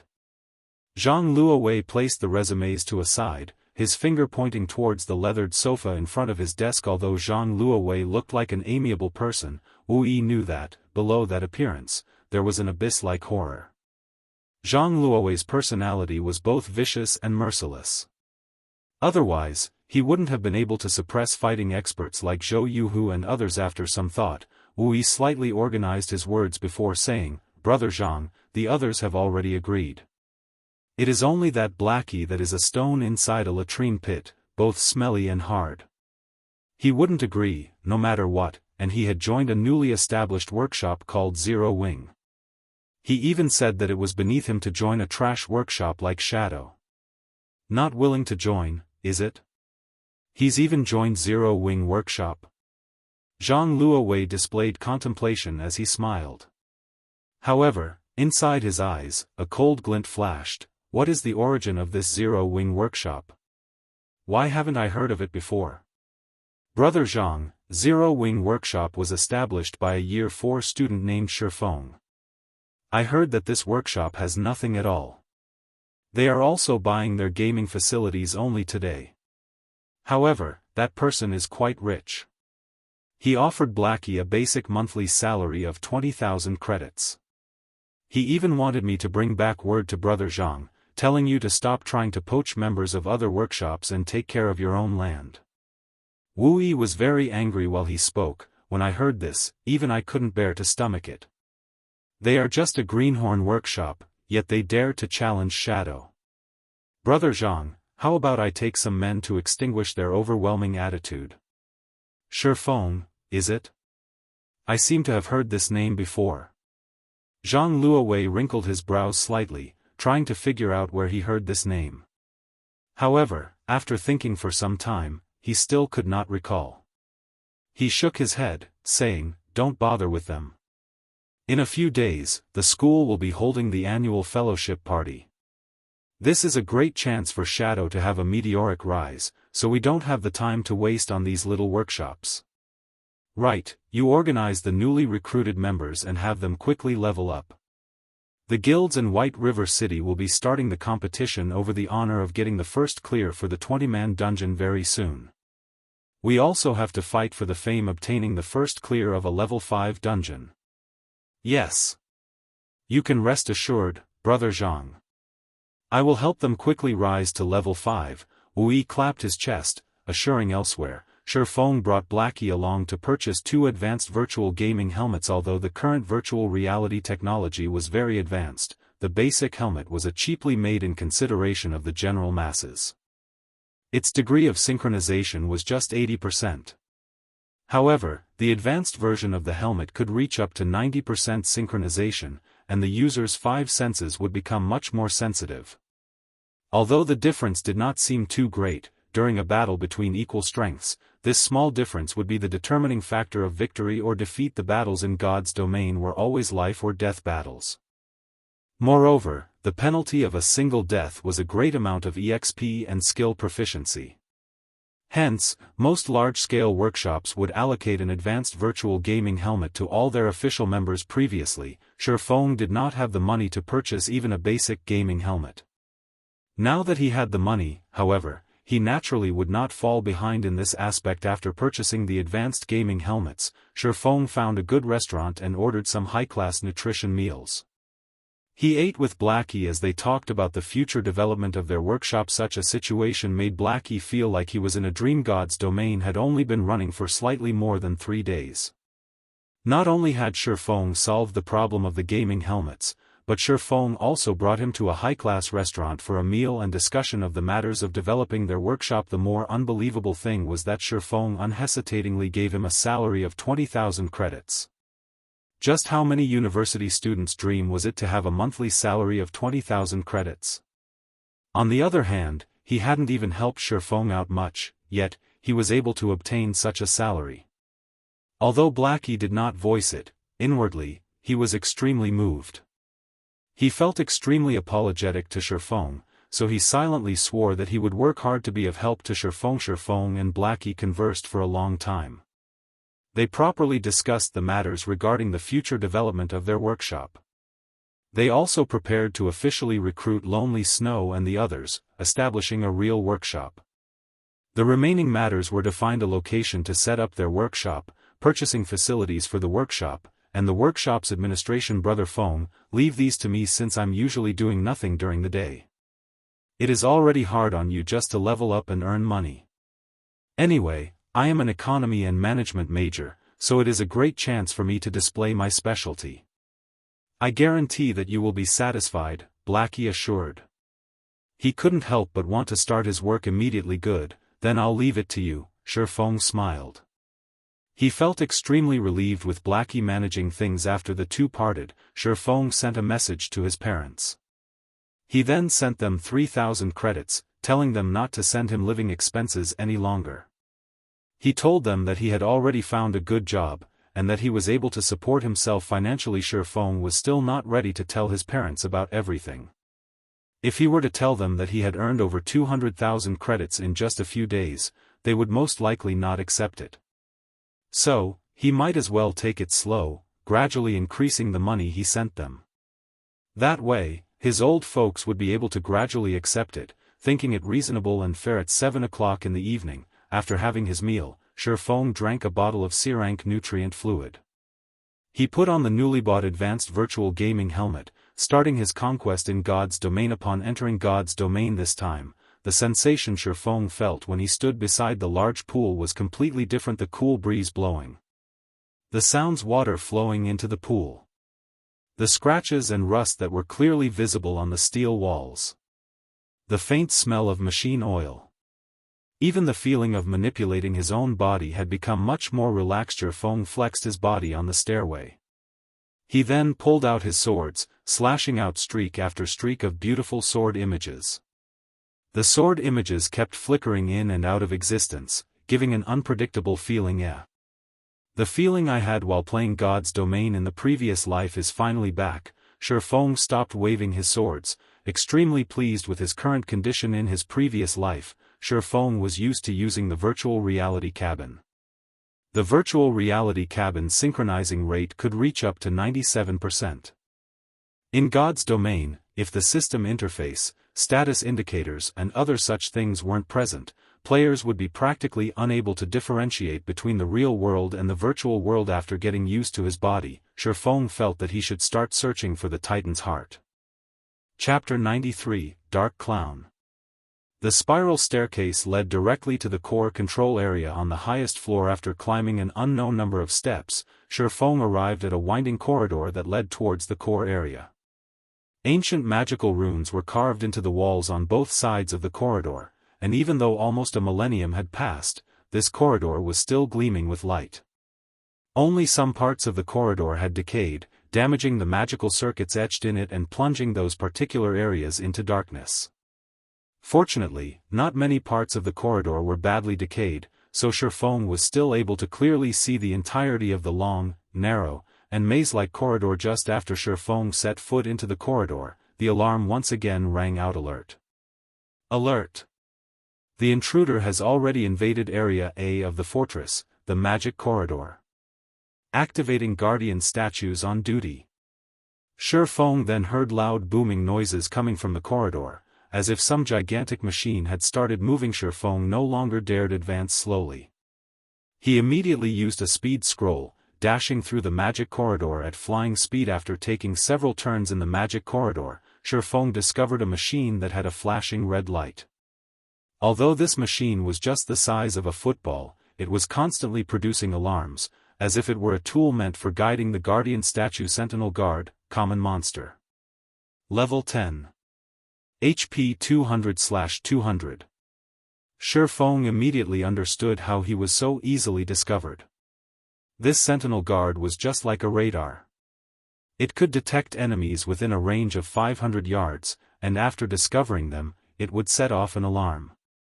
The distance between the entrance of the corridor and this location was roughly around 500 yards, so the Sentinel Guard was able to immediately discover Shifeng.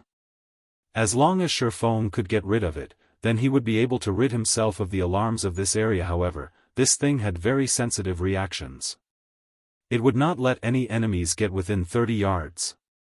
Also, if it were attacked even once, it would try to retreat with all its might. Simultaneously, it would increase its speed of calling for its allies, and it would absolutely not give the enemy a second chance to attack. It was extremely hard to deal with. I guess I've no choice left.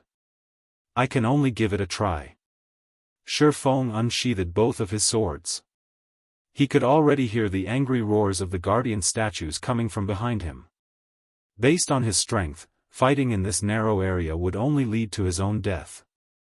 His only chance of throwing off those guardian statues was to get rid of this Sentinel Guard. When Shifeng was nearing the 30-yard range, just as the Sentinel Guard was about to break into a run. Shifeng's eyes locked onto the Sentinel Guard, the muscles in both of his arms bulged, and with the strength of his entire body, he cast out both swords. Shio. Both swords flew towards the Sentinel Guard. Precision throw. The throwing distance of the skill was just at 30 yards, and it caused 150% of his weapons damage. The Sentinel Guard was extremely vigilant. It rapidly moved its body, immediately dodging the crimson blade that flew at it. However, the Sentinel Guard's dodge had, in turn, placed it in the flight path of Shifeng's second sword, the Abyssal Blade. Ping.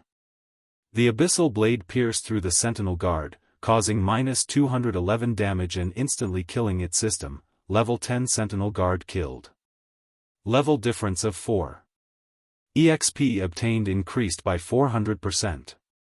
Obtained 800 EXP. Shifeng activated Windwalk, his speed once again increasing by a notch as he rushed to pull out his swords that pierced into the ground.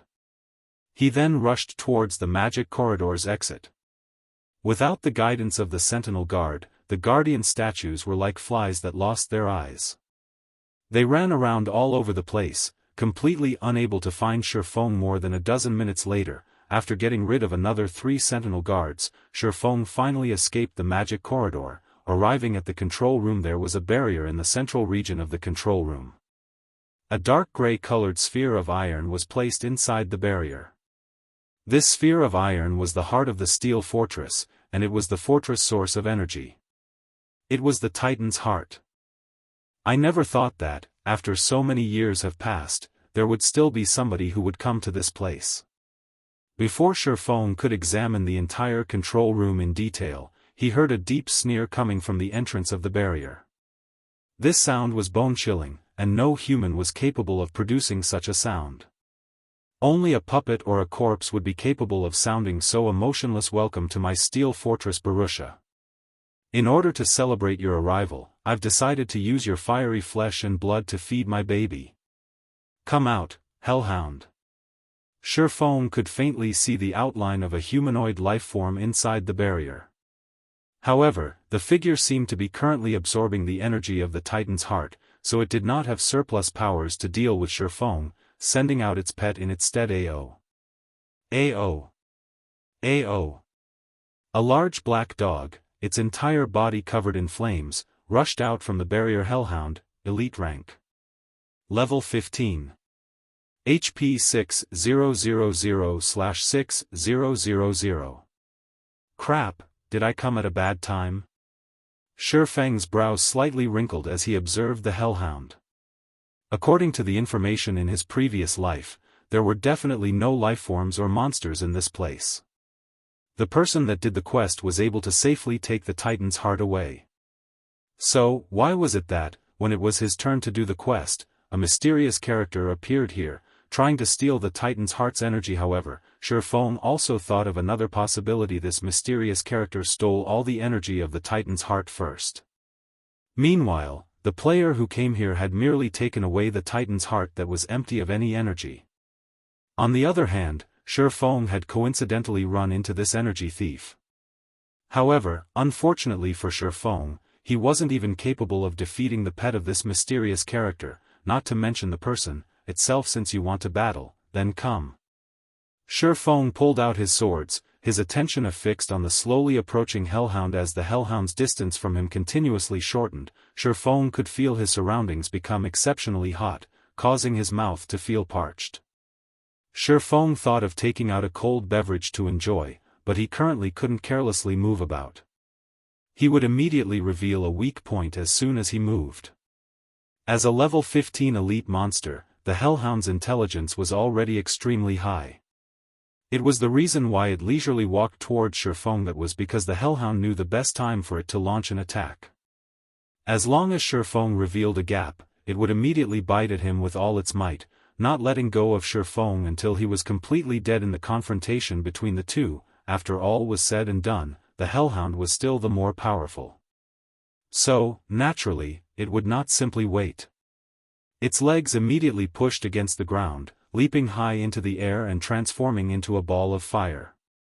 It then opened its flaming maw. Shifeng rolled to a side, dodging the hellhound's pouncing attack. However, immediately after the hellhound landed, its flaming claws slashed horizontally. Shifeng had long since prepared for this, so he used both of his swords to parry. Peng. Although Shifeng did not receive any damage, his entire body was thrown. The hellhound immediately opened its large mouth, spewing scorching hot flames. The flames wrapped around Shifeng completely, preventing him from escaping. Shifeng clenched his teeth. He used Phantom Kill, and at the moment of imminent peril, he swapped positions with his doppelganger in mid-air. Shifeng's doppelganger was immediately swallowed by the flames, instantly turning into a pile of ash. Meanwhile, the system notification showed a damage of up to -3000. Even if Shifeng were to take the hit with his HP full and all of his life shield activated, he still wouldn't be able to shoulder this attack. Shifeng clearly felt how powerful the hellhound was. Such damage was definitely not something a level 15 elite monster could dish out. Its strength was greatly increased because of the quest storyline. According to his experience, Shifeng estimated the hellhound's actual level to be over level 30, and it should be a Lord rank boss. If the pet were already this powerful, then what about its owner? Seeing that the hellhound's flaming claws were about to slap down at him, Shifeng used Abyssal Bind. Even if the hellhound were any stronger, it would still be restricted for 3 seconds. Following which, Shifeng rushed into the barrier at the center of the room. Currently, the best option Shifeng possessed was to snatch the Titan's heart and swiftly depart. However, just after entering the barrier, Shifeng immediately became shocked upon seeing this mysterious person's true identity. Dark Clown. Feng immediately recognized the identity of this mysterious character. His heart could not help but be surprised. Why is such a bastard here? Chapter 94, Titan's Heart. Although Feng was shocked, his feet never stopped moving. His figure turned into an after-image as he rushed towards the Titan's heart, located at the center of the barrier. He then used observing eyes on the dark clown unknown. Feng was shocked. Aside from the information showing that the figure was indeed a dark clown, there was nothing else displayed.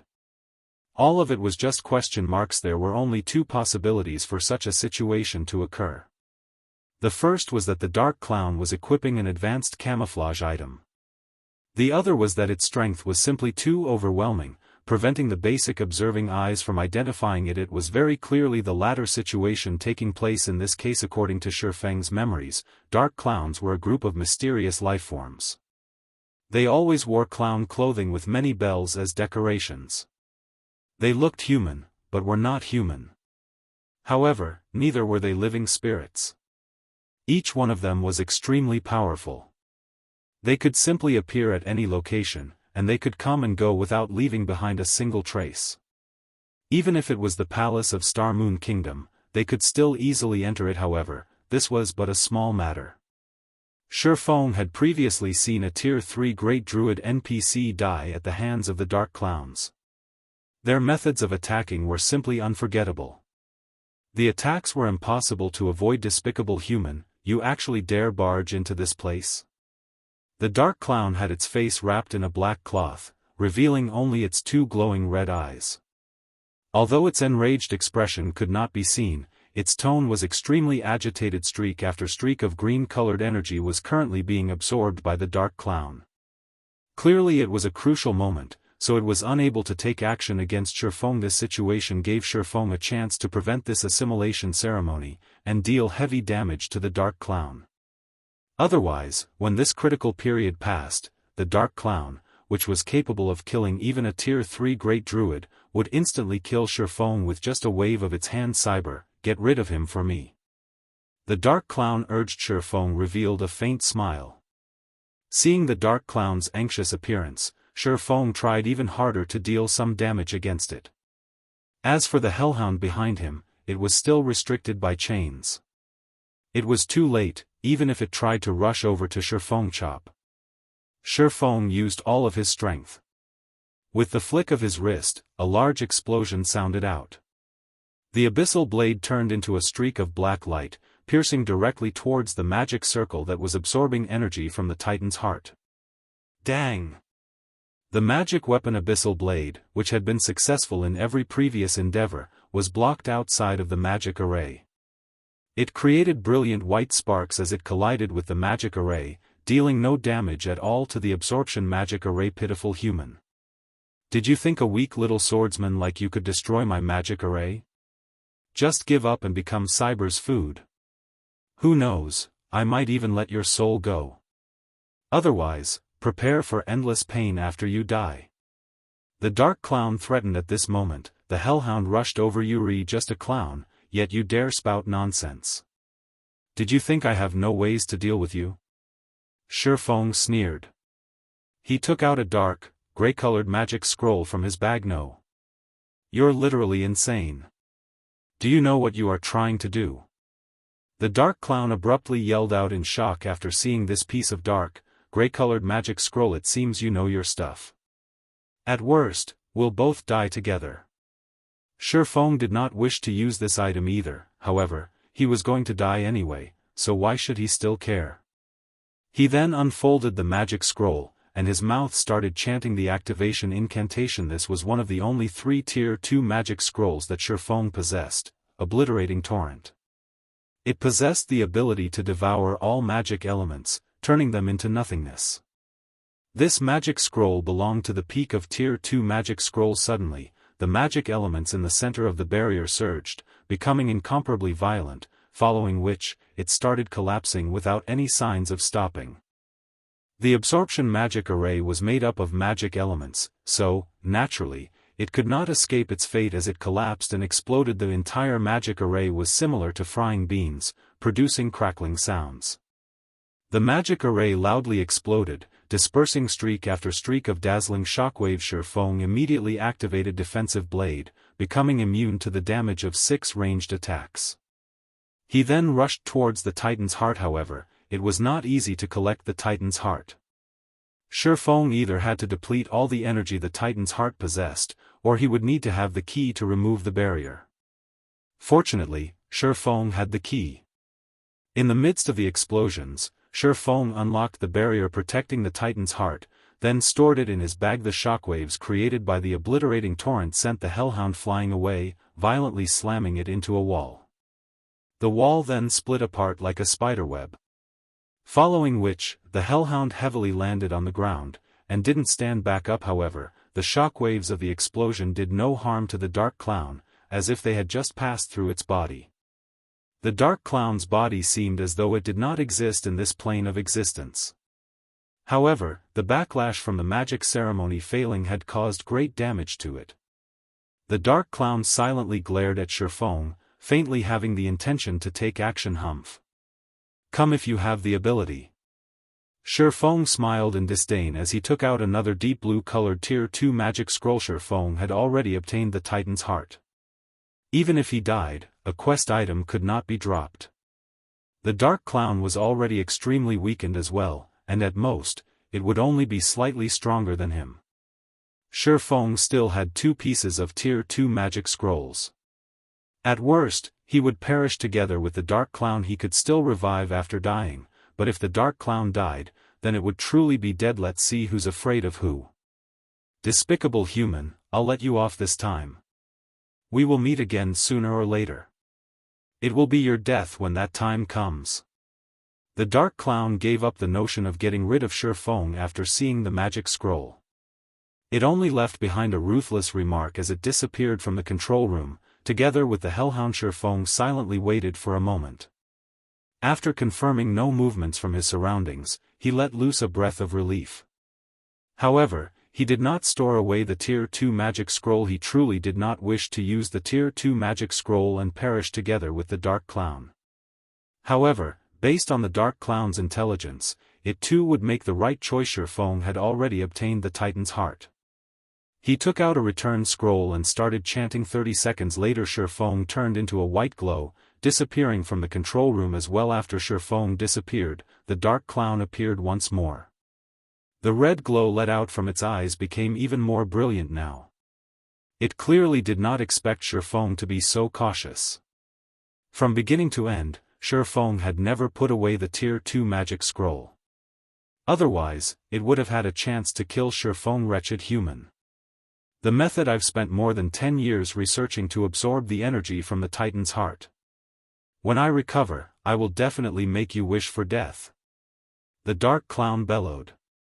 It abruptly waved its hand, and tens of flying blades destroyed the pedestal, which lost the protection of the barrier on the other side. Shifeng had already returned to Red Leaf Town. Currently, the amount of players in Red Leaf Town grew even greater.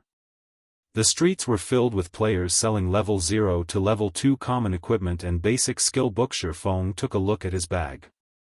It had been some time since gold coins stopped entering his account. He thus decided to go sell some items before going to hand in his quest. The previous forging designs were already sold out. Shifeng took out another 20 pieces of glimmer chestplate forging designs and placed them at the auction house to be sold in batches. At this time, a communication request came from Gentle Snow. 3 hours from now, meet up in front of Dark Moon Graveyard's entrance. Get your team prepared for it and bring the necessary potions. Our Ouroboros must definitely snatch the first clear of this dungeon this time, so we'll be looking forward to your performance. Gentle Snow's tone was very indifferent, as if she was giving out a command.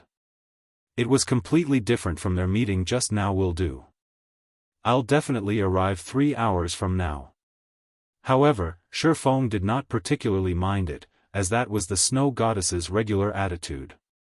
He estimated the time, thinking that he should be able to make it. Neither of them traded unnecessary words, immediately disconnecting the call. After that, Shifeng purchased card sets and hard stones at the auction house. He also bought some materials required to make bronze equipment and mysterious iron equipment. After storing the materials inside the bank, Feng went on to buy some magic scrolls and necessary potions. He then ran towards the white sand ruins to turn in his quest. Chapter 95, Abyssal Devour. Blackie, how are things at your place at the moment? What level are you guys at right now? Feng asked. Leveling up in this hidden area is just too awesome. There is still no one coming over here to steal monsters, and everyone is at level 5 right now. Moreover, we obtained a lot of wolf meat and wolf skin, and our bags have long since been filled to the brim. Right now, we're preparing to return to town and clear out our bags a bit, Blackie excitedly said. In this short period of time, they had obtained 4 pieces of level 5 bronze equipment from grinding on forest wolf dens. Amongst them, there was a level 5 bronze staff that allowed Blackie's damage to increase by a lot. Full already? You guys sure are efficient. Feng was slightly shocked. A stack of wolf meat had 100 pieces in it. Previously, Blackie and the others had purchased plenty of big bags. Feng never thought that they would be filled so quickly. How many wolf meat was this? If all of them were to be given to Violet Cloud to be made into advanced cookings, then it would become a huge profit. That's right, you guys pass all of your wolf meat to a female cleric called Violet Cloud. Just give out my name when you meet her. Afterward, you guys rest up a little and buy some HP and MP recovery potions, then wait for me at the trade area. Brother Feng, are we going to go dungeon diving with the snow goddess? Blackie excitedly asked, after recalling some things so properly rest up. You'll have to tense up your nerves after entering the dungeon. Feng nodded his head, disconnecting the call. On the other hand, Blackie had nearly jumped up in excitement. Originally, he had thought Feng would not be bringing them along to the dungeon. After all, their techniques were not that great. They would only be making fools of themselves if they were to go. However, since Feng did not forsake them, what else did they have to say? Anticipation grew within Blackie. He was fortunate enough to dive a dungeon together with the snow goddess. So what if he would shame himself? It would still be an honor when mentioned to others. Regardless of what others may say, they would be players who had gone dungeon diving with the snow goddess in the same party. White Sand Ruins, Stonemer Town. When the town mayor Blackbeard saw Feng entering, he went forward and greeted Feng in a very welcoming manner. Brother Feng, you've come. The fruit juice you sold to me the last time was just too good. It captivated everyone in our little town. Now, we can't sleep properly if we don't drink a cup before bed every day, Blackbeard joked. Lord Mayor Blackbeard, is this the Titan's heart that you wanted? Feng smiled, taking out the Titan's heart as he asked. When Blackbeard saw the gray-colored, metallic sphere, his mouth suddenly opened wide in shock. This shape, this color, this texture. It was exactly the same as the Titan's heart mentioned in the legends. Correct, this is the Titan's heart. It is exactly the same as the one recorded in the ancient records. I never thought that I would be able to personally see it in my lifetime. Brother Feng, I truly did not think that you were such a powerful adventurer. For bringing back our Black Steel Dwarves' glory, I represent all Black Steel Dwarves in thanking you sincerely. Blackbeard excitedly received the Titan's heart, continuously thanking Feng. System, unique quest, Steel Fortress Barrutia, completed. Rewarding 1 Black Steel insignia. Obtained Blackbeard's recommendation letter. Obtained Advanced Book of Magic. Rewarding 10,000 EXP, reputation at Blacksteel Town has reached. Worship. The large amount of rewards dazzled Feng's eyes. His level had also risen to 73% of level 6. Such a leveling speed had even exceeded that of those leveling madmen. Feng did not care much about the amount of EXP. Instead, the other items were the most important ones. The rewards this time far exceeded Feng's expectations. A Titan's heart that possessed no energy in it could transform a third-rate guild into a second-rate guild. However, right now the Titan's heart in Feng's hand still possessed a quarter of its energy. Feng never imagined the rewards to be so good in his previous life. The player that completed this unique quest did not obtain such a bountiful reward. The player had only obtained a recommendation letter, an intermediate book of magic, and reputation reaching the level of worship. There was absolutely no Blacksteel's insignia. Blacksteel insignia, fine gold rank. Unique equipment. User restriction, Yifeng. The Blacksteel insignia is the highest medal of honor amongst the Blacksteel dwarves. After equipping it, forging success rate increased by 5%. Proficiency has a 10% chance to increase by 1 extra point when forging. There is a 1% chance to increase the forged item's attributes. Xianxia was shocked after looking at the introduction. This Blacksteel insignia was literally a godly tool for forging. It was several degrees stronger than the forging talent. It was especially true with the 1% chance for an attribute increase. That meant that, out of 100 items forged, there would be one piece that would have its attributes increased. If Xianxia forged items every day without stop, he would have no problem making 300 to 400 pieces of equipment. In turn, he would have 3 to 4 pieces of equipment with their attributes raised. The thing players compared most when playing games was the quality of their equipment. Even if the attributes on a piece of equipment was only slightly higher, when the attributes of all the other pieces of equipment were accumulated together, the total amount would allow a player to exceed the others by quite a lot. Regardless of whether it was PK or dungeon diving, the player would have a great advantage in both situations. Although Xianxia did not know how much of an equipment's attributes would be increased, even an increase of a single point would cause an equipment's price to increase by multiple percentages. If it was a big increase, then the price would increase by several folds. The price of a single piece of equipment could even rival the price of 10 or more pieces. The Blacksteel insignia was an unexpected profit. Xianxia's main purpose for doing this quest was to obtain the Book of Magic and Recommendation Letter, as both of these items were capable of allowing a guild to rise up. It was especially true for the Book of Magic. Moreover, the one Xianxia obtained was even an advanced book of magic. Aside from forging equipment, Xianxia could also forge other items, such as armor kits, gemstone buckles, alchemy wands, and much more. Amongst them, armor kits were the most popular and also had the largest demand. Generally, armor kits were capable of increasing either a chestplate's defense or attributes. These all depended on the armor kit's quality and level. Meanwhile, the Book of Magic Xianxia obtained from Blackbeard was for making the strengthened version of the armor kit, the Mana Armor Kit.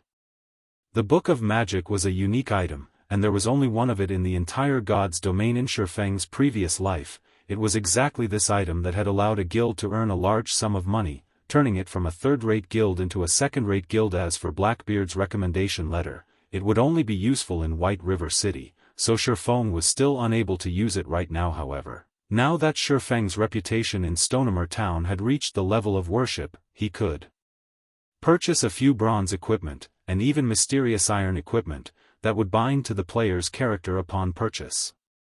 Moreover, the prices of these equipment items were very cheap, to the degree that even an average player at level 10 could afford them. Stonehammer Town could be called the best location for players to obtain mysterious iron equipment. Hence, many players loved coming to this place to grind for reputation. After their reputation reached worship, they would be able to gear themselves fully with level 10 mysterious iron equipment. Unfortunately, it was not easy to grind for reputation. It was almost impossible for anybody to fully equip themselves with level 10 mysterious iron reputation equipment. Moreover, a complete set of mysterious iron reputation equipment was still somewhat weaker than the bronze-ranked Silvermoon set equipment. So, top-tier players all felt that it was below their dignity to equip it. Although Xianxia would not be equipping these items, he still had other uses for them. For example, using them to level up the Abyssal Blade. The Abyssal Blade needed to devour weapons in order to level up. According to his understanding, the better the quality of the weapon devoured, the higher the increase in attributes of the Abyssal Blade. The Abyssal Blade was like a cultivating weapon, hence the reason it was so much more powerful than those epic-ranked weapons. They were even capable of rivaling legendary weapons if Xianxia nurtured it properly. The Abyssal Blade's attributes could definitely surpass a legendary weapon. Sadly, too many items were required to carry out such a feat. Even if it was the guild leader of a second-rate guild, they would not be able to support such a heavy cost. There was also the risk of facing a huge backlash. It was why many players both loved and hated magic weapons in consideration for the Abyssal Blade's attributes. Instead of feeding it the original 1 piece of level 5 Mysterious Iron weapon, and 10 pieces of level 5 Bronze weapon, Shifeng decided to buy 11 pieces of level 5 Mysterious Iron weapon from the weapon shop. It was unknown how much of an increase in attributes such an action would yield, following which, Shifeng called out the leveling interface for the Abyssal Blade. He then fed all these weapons to the Abyssal Blade. Chapter 96, Magic Weapon Transformation.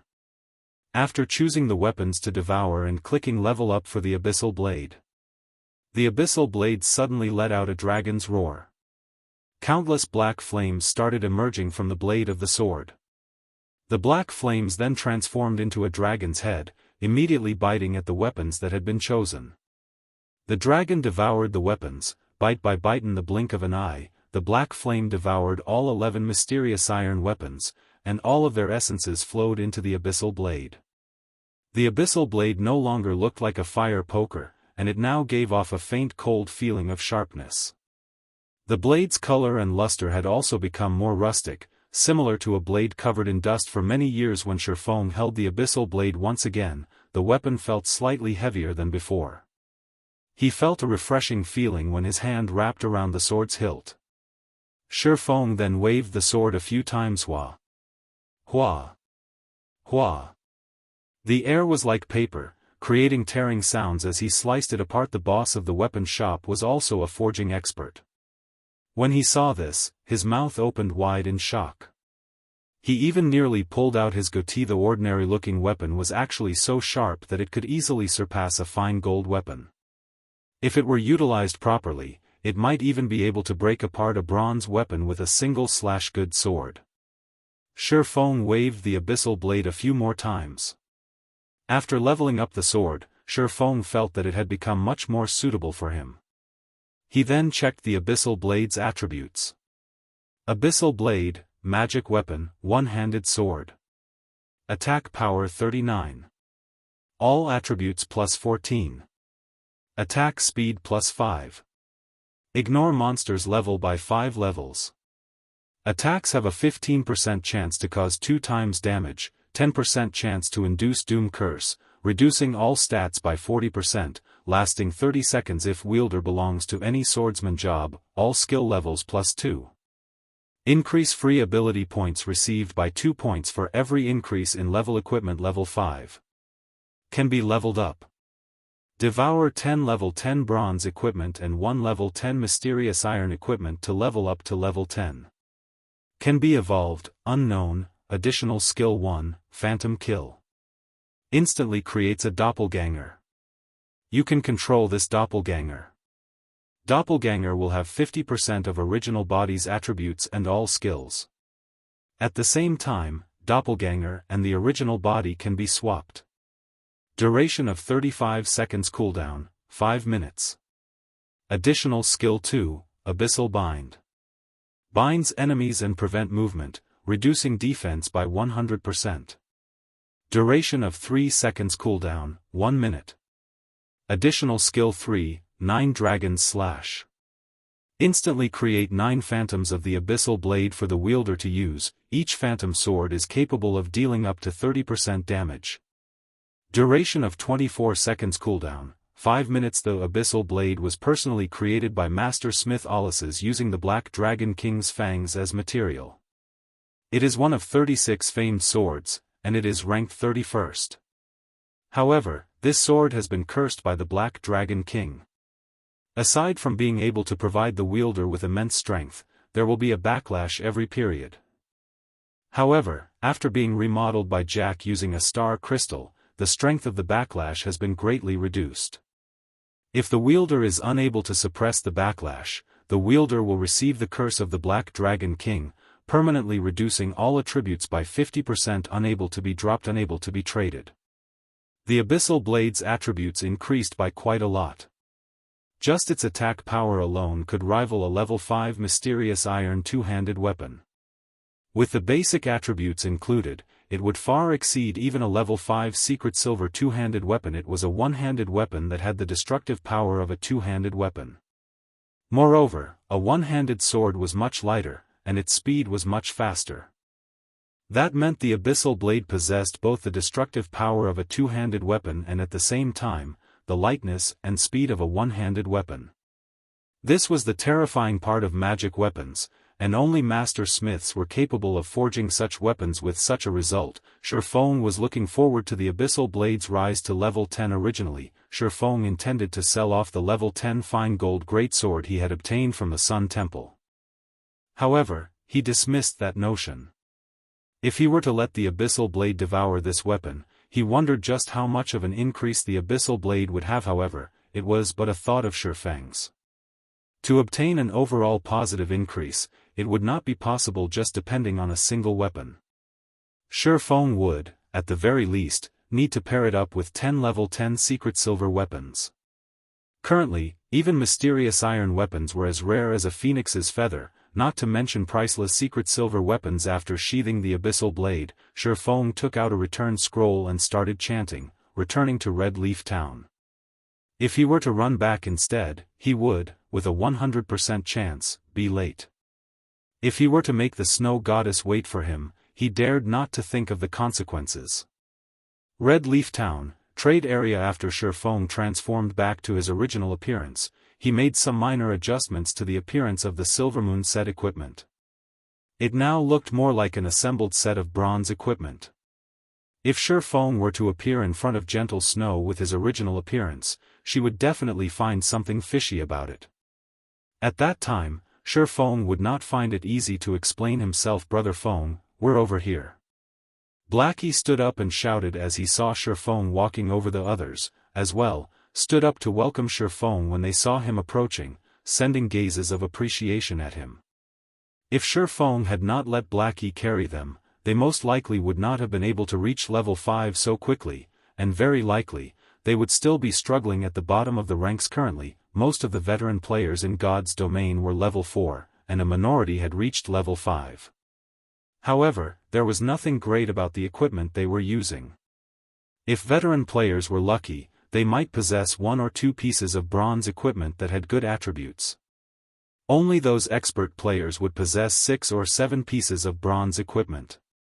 On the other hand, every one of them now possessed 7 or 8 pieces of bronze equipment originally. This reason alone already caused them to be extremely grateful towards Shifeng.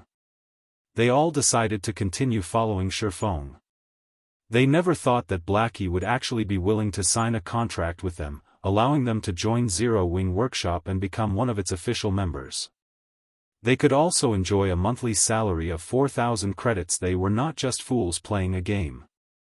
They knew the treatment an official member received in other workshops. The treatment for official members of top-ranking workshops in the city only received a monthly salary of 3,000 credits. Even so, many veteran players would still try to worm themselves into these workshops in whichever way they could. Meanwhile, they were just a bunch of fresh noobs, yet, they actually had a monthly salary of 4,000 credits. This situation was just like a dream to them. Although they requested to lower the treatment they received, Blackie had firmly rejected all of them. He had said that Shifeng had personally declared it as such, and no changes were permitted. Helpless, they could only sign the contract, becoming official members of Zero Wing Workshop. Although they looked well off now, deep in their hearts, they were very clear about their own strengths. It was practically impossible for them to get invited to a workshop. It would be a good thing if they could even become outer members, not to mention official members. Shifeng swept a glance at everyone's equipment. Based on his many years of experience, he could roughly estimate an equipment's attributes. The basic attributes of the equipment his party members were wearing had definitely exceeded the elite members of many small guilds. However, it was still not enough. Let's make a trip to the warehouse first. Everyone was confused. What were they going to do at the warehouse? However, they did not question Shifeng's decision. Only following him arriving at the bank, Shifeng retrieved all the equipment that could be used by his party members. He obtained all of the equipment from the treasure chests he opened in the Moonlight Forest. Every piece of the equipment had extremely good attributes. Everyone was dumbfounded when they saw the equipment. They had ceaselessly grinded monsters and had even killed quite a few elites. Yet, all of their gains combined could not even rival the equipment Shi Feng had obtained by himself. The quality was, of course, much higher. It was all level 5 bronze equipment, surpassing the level 2 or level 3 equipment they obtained by leaps and bounds. Brother Feng, how many elite monsters did you actually kill? Blackie's heart was filled with shock. However, he did not remain courteous as he swapped all his equipment that could be swapped. After doing so, the set of equipment on his person was just slightly weaker than a level 5 bronze set equipment. However, the level 5 mysterious iron staff he wielded easily made up for this gap. The other party members also fully swapped out their equipment. Their basic attributes right now far surpassed those of the elite members of large guilds. Every one of them had exchanged their shotguns for cannons. Even if they were to enter a 20-man dungeon right now, they would still be full of confidence. Shi Feng examined through everyone's attributes once, nodding his head in satisfaction as he said, "Let's go." Chapter 97, Gathering of Heroes. Dark Moon Valley, Dark Moon Graveyard. Countless tombstones stood around a dilapidated chapel. In the midst of night, one could hear wails of agony coming out from the tombstones. Meanwhile, Kobold assassins roamed the dark and hidden locations around the broken-down chapel. This place was the most famous location of Dark Moon Valley due to this place being the closest and the first 20-man team dungeon activated near Red Leaf Town. It held high importance to the many guilds stationed in Red Leaf Town.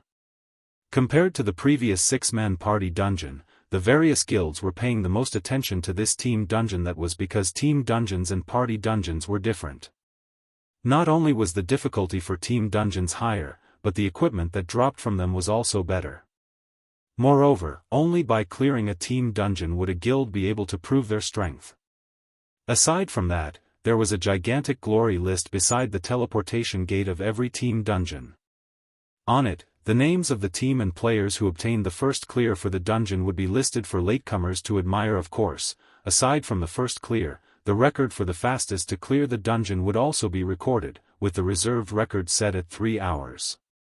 As long as a team surpassed the record time, their names would be recorded. However, this record was not permanent, but only temporary. As long as another team could obtain an even shorter record time, they would replace the current holders of the record. Currently, players filled all of the Dark Moon Graveyard. Aside from the various large guilds from Red Leaf Town, there were plenty of temporary groups attempting to challenge this team dungeon. Wow. It's just as expected of the competition for the first clear of the team dungeon. The equipment on these guys is just too gorgeous. Our temporary group has no chance of competing against them at all. That's only natural. Why don't you look at just how many times these guilds have cleared the level 3 to level 4 party dungeons? Even the team belonging to the weakest guild here would have 7 to 8 pieces of bronze equipment on each party member. Look at Martial Union over there, all of their members are wearing bronze equipment. Their leader, Ironsword Lion, is wearing the Wolf Fang set equipment that can only be obtained from the level 4 dungeon, Black Wolf's Denver. Ironsword Lion's equipment could be considered quite good amongst the unrated guilds. However, look over there at the third-rate guild, Heaven's Crowns. The equipment on their elite team's vice leader, Passenger of Wind, is the Spirit Wind set equipment obtained from the level 4 advanced dungeon, Ghost Fortress. The players of temporary teams gazed at the equipment of the guild teams in envy. They spoke about the items as if enumerating their own family's valuables, and the more they spoke, the more drool leaked out from the corner of their mouths. Only the elite parties of guilds could clear those high-difficulty party dungeons. Unaffiliated individuals like themselves could only look on with envy, just as everyone was sighing in admiration at the equipment of these elite teams. Stabbing Heart of Assassins Alliance led a group of players over. The equipment of the group was extremely unified. All 20 players wore the same level 4 bronze equipment. Amongst them, the 2 silver daggers hung around Stabbing Heart's waist looked extraordinarily radiant. Crap, it can't be, right? Those are Gemini's thorns that only drop from the final boss of the hard mode of Ghost Fortress. An assassin who was a dagger fanatic cried out in shock. Suddenly, the team leaders and upper echelons of the other guilds all cast sidelong glances over to Stabbing Heart. This design and color were exactly the same as the information displayed on the official announcement as expected of a second-rate guild. The Assassins' Alliance's strength cannot be taken lightly. They managed to clear the hard mode of Ghost Fortress without anyone noticing. Meanwhile, until now, we have merely killed off the first boss of hard mode. Passenger of Wind sighed with regret. Humph. So what if they manage to clear the hard mode? We will still start from the same starting point from now on. The difficulty of a team dungeon is not something a party dungeon can compare to. Clearing it depends more on the commands given. Ironsword Lion wrinkled his brows, snorting in disdain. He believed that his own techniques were no weaker than Stabbing Heart's. If he had not been ambushed by that Yifeng, causing him to lose a level, the party he led might have been able to clear the hard mode of Ghost Fortress. Interesting. When Shadow's leader, Zhang Luowei, heard the discussions of the other guilds, a faint smile appeared on his face. He was immensely arrogant, as if he did not place importance on any of these players. The various guilds present were unwilling to comply with each other. After all, God's domain had only recently begun, nobody would know what the future would bring. The Assassins' Alliance was only this powerful due to their strong initial foundation. However, the first clear for the Dark Moon Graveyard could not be obtained just by relying on a strong foundation. At best, the Assassins' Alliance would only have a minor advantage over the other guilds. The first clear of this team dungeon this time around was considered a shuffling of power in Red Leaf Town. Whoever obtained the first clear would increase their prestige in Red Leaf Town, improving their guild's development. It would have a great effect on attracting new players to join their guilds. Everyone looked at the time. There was still over 20 minutes before the opening of Dark Moon Graveyard. They all stood by a side, patiently waiting. Sister Snow, this place is really lively. Xiao Yuer giggled, pulling on Gentle Snow's delicate arm as she took a look at her surroundings. Gentle Snow nodded. She looked around with an indifferent face, her expression as cold as ice. She did not pay any attention to the guilds present. Instead, she was looking for a certain someone. Although Gentle Snow and her group kept a low profile when they arrived at the Dark Moon Graveyard, everyone's sights still unconsciously turned towards the group, including the upper echelons of the various guilds. They still possessed the chance to compete in the case of second-rate guilds. However, it was but a fleeting dream for them to compete against a first-rate guild. The main reason being the gap between a first-rate guild and a second-rate guild was just too wide.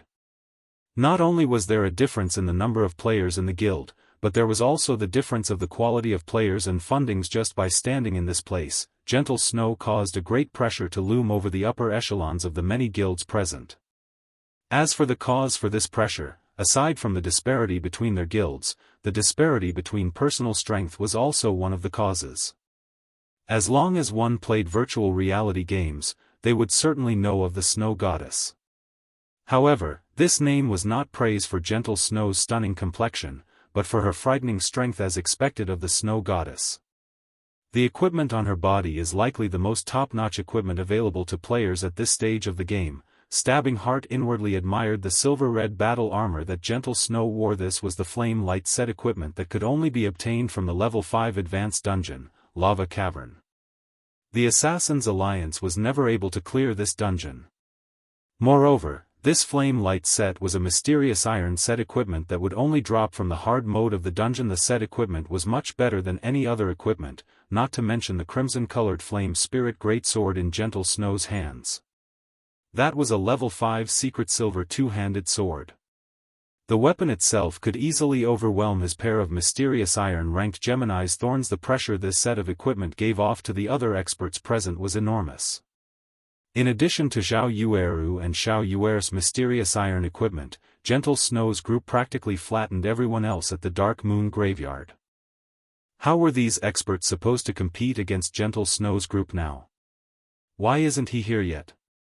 After taking a look around, a faint layer of frost appeared on Gentle Snow's face as she was unable to discover Shifeng's figure anywhere. Ha ha ha. Snow, that guy must have known that he would just humiliate himself, so he didn't dare show up. Why don't we just call a few more members over?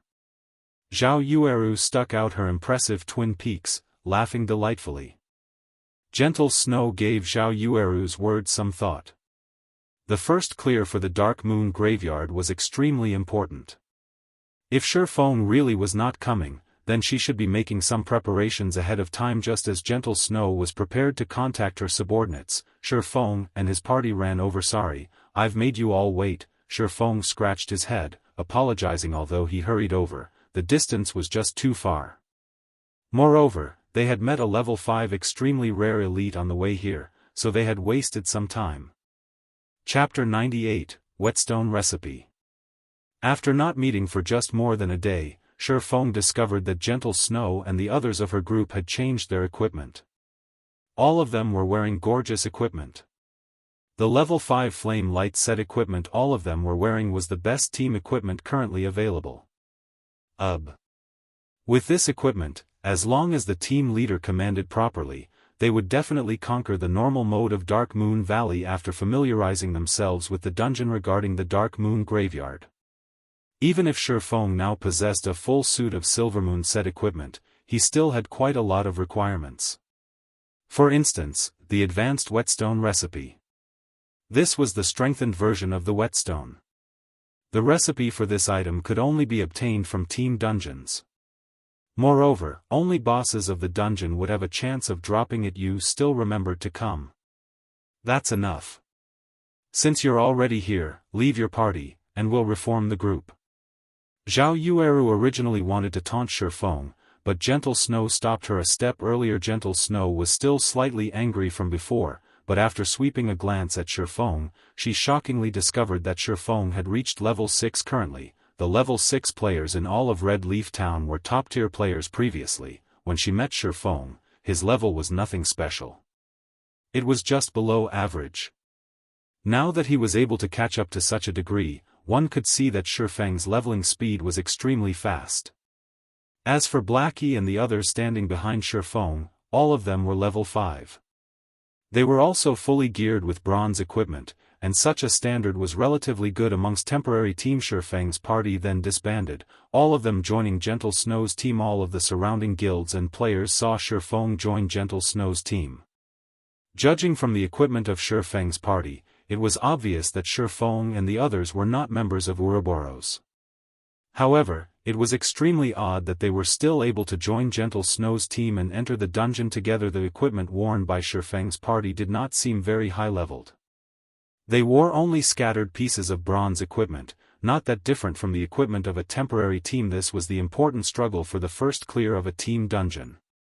Was Gentle Snow so confident in being able to easily obtain it that she'd invite a group of people like this? Only Stabbing Heart knew of Shifeng's strength. Now that both powerhouses had joined, the competition for the first clear of the Dark Moon Graveyard had just become much harder. Brother Zhang, that's the brat that set up our men, Flaming Tiger hatefully commented when he saw Shifeng. So, it is him? Zhang Luowei raised his brows. He could not help but pay more attention to Shifeng. He then said in a deep tone, since he has some connection with the Snow Goddess, try not to stir up trouble with them in the future. I don't wish for us to go against a first-rate guild right now. Being able to wipe out Flaming Tiger's group, and having a connection with the Snow Goddess, this person was not that simple. He still needed to do some investigations of this person.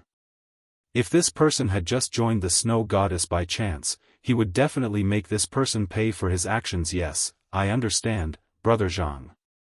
Flaming Tiger glared at Shifeng, only gritting his teeth as he answered. However, it was a different situation on the side of Martial Union. Every member of Martial Union could not help but wish they could get rid of Shifeng right that instant.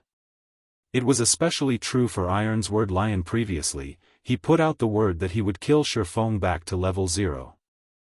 Now that he saw Shifeng had already reached level 6, one level higher than Ironsword Lion himself, he felt extremely humiliated. What is that group of assassins doing? They actually allowed him to wash away his red name, and even rise to level 6. Just the fact that Shifeng was standing in this place, unscathed, caused the light on Ironsword Lion's face to fade. His face turned crimson from anger, saying, immediately contact the party of assassins. What exactly is going on here? Boss, what's up? one of the assassins standing guard in front of the hotel asked what's up. Ironsword Lion nearly suffocated from anger when he heard those words. He bellowed, I told you all to pay attention to Yifeng, yet, what have you all been doing? Boss, we've constantly been keeping an eye out for him. However, Yifeng has not set foot outside the hotel. I'm guessing that he must be afraid, the assassin said, puzzled. You've constantly been keeping an eye out for him? Then you tell me, who is this person that I am looking at? Ironsword Lion sent a screenshot, asking coldly. Impossible. We've really been constantly keeping an eye out for Yifeng, and he never came out. The assassin, immediately dumbfounded, looked at the screenshot. You're a bunch of rubbish that can't even keep watch over a single person. Get out of Martial Union immediately. I don't wish to see you any longer. Rage completely flooded Ironsword Lion's mind. Shortly after, he turned to glare at Shifeng, saying to his subordinate, call some men over, as many as you can. After they're done with the dungeon, I want him dead immediately. Boss Ironsword, this wouldn't be a good move, right? No matter how you put it, he still has some connection with the snow goddess. If we create a bad relationship with Ouroboros, it would be detrimental to the development of our guild, a druid said. Out in the streets, we live by depending on our reputation. Now that someone has stomped our reputation to the ground, who cares about anything else? Ironsword Lion said in disdain, so what if she's the snow goddess?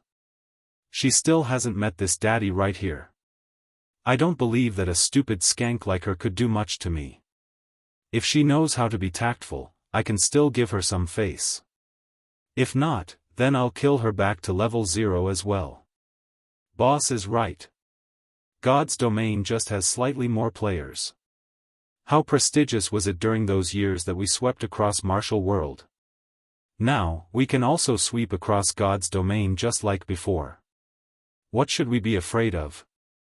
The players that had constantly followed Ironsword Lion all voiced out their agreements, all of them releasing the aura of a mad dog from their bodies. In their opinion, one had to be fierce when playing virtual reality games. Compared to Wuxia games, God's domain merely had more players. Moreover, they had to take into consideration so many problems every single day.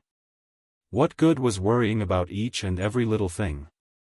Won't everything be solved if they just killed these first-rate guilds into submission? They had only depended on being fierce to succeed in the previous Wuxia game they played, and it would be the same in God's domain. Only the druid, who had only recently joined, helplessly shook his head. These people were insane. Shifeng did not notice the movements of Martial Union. He only discussed the matter of cooperation with Gentle Snow. The items dropped from the dungeon will be distributed according to job requirements. If both sides require the same equipment, then there should be no problem if we just roll for it, right? We don't have any problems with the distribution of equipment. However, I want priority over the recipes and materials for lifestyle jobs. Shifeng's goal in coming here was the advanced Whetstone recipe, while equipment didn't really matter to him. You don't forget that we are the ones who will be carrying you through the dungeon. Moreover, do you know how valuable the recipes for lifestyle jobs are? After hearing Shifeng's words, Zhao Yueru stamped her feet in anger, bellowing like a fierce tigress. The other members of Gentle Snow's team were also feeling aggrieved. Shifeng and his party were just a group of wild players. They were already extremely benevolent by rolling to distribute the equipment. Despite that fact, Shifeng was still trying to take advantage of them. Brother Feng, your request is going slightly overboard.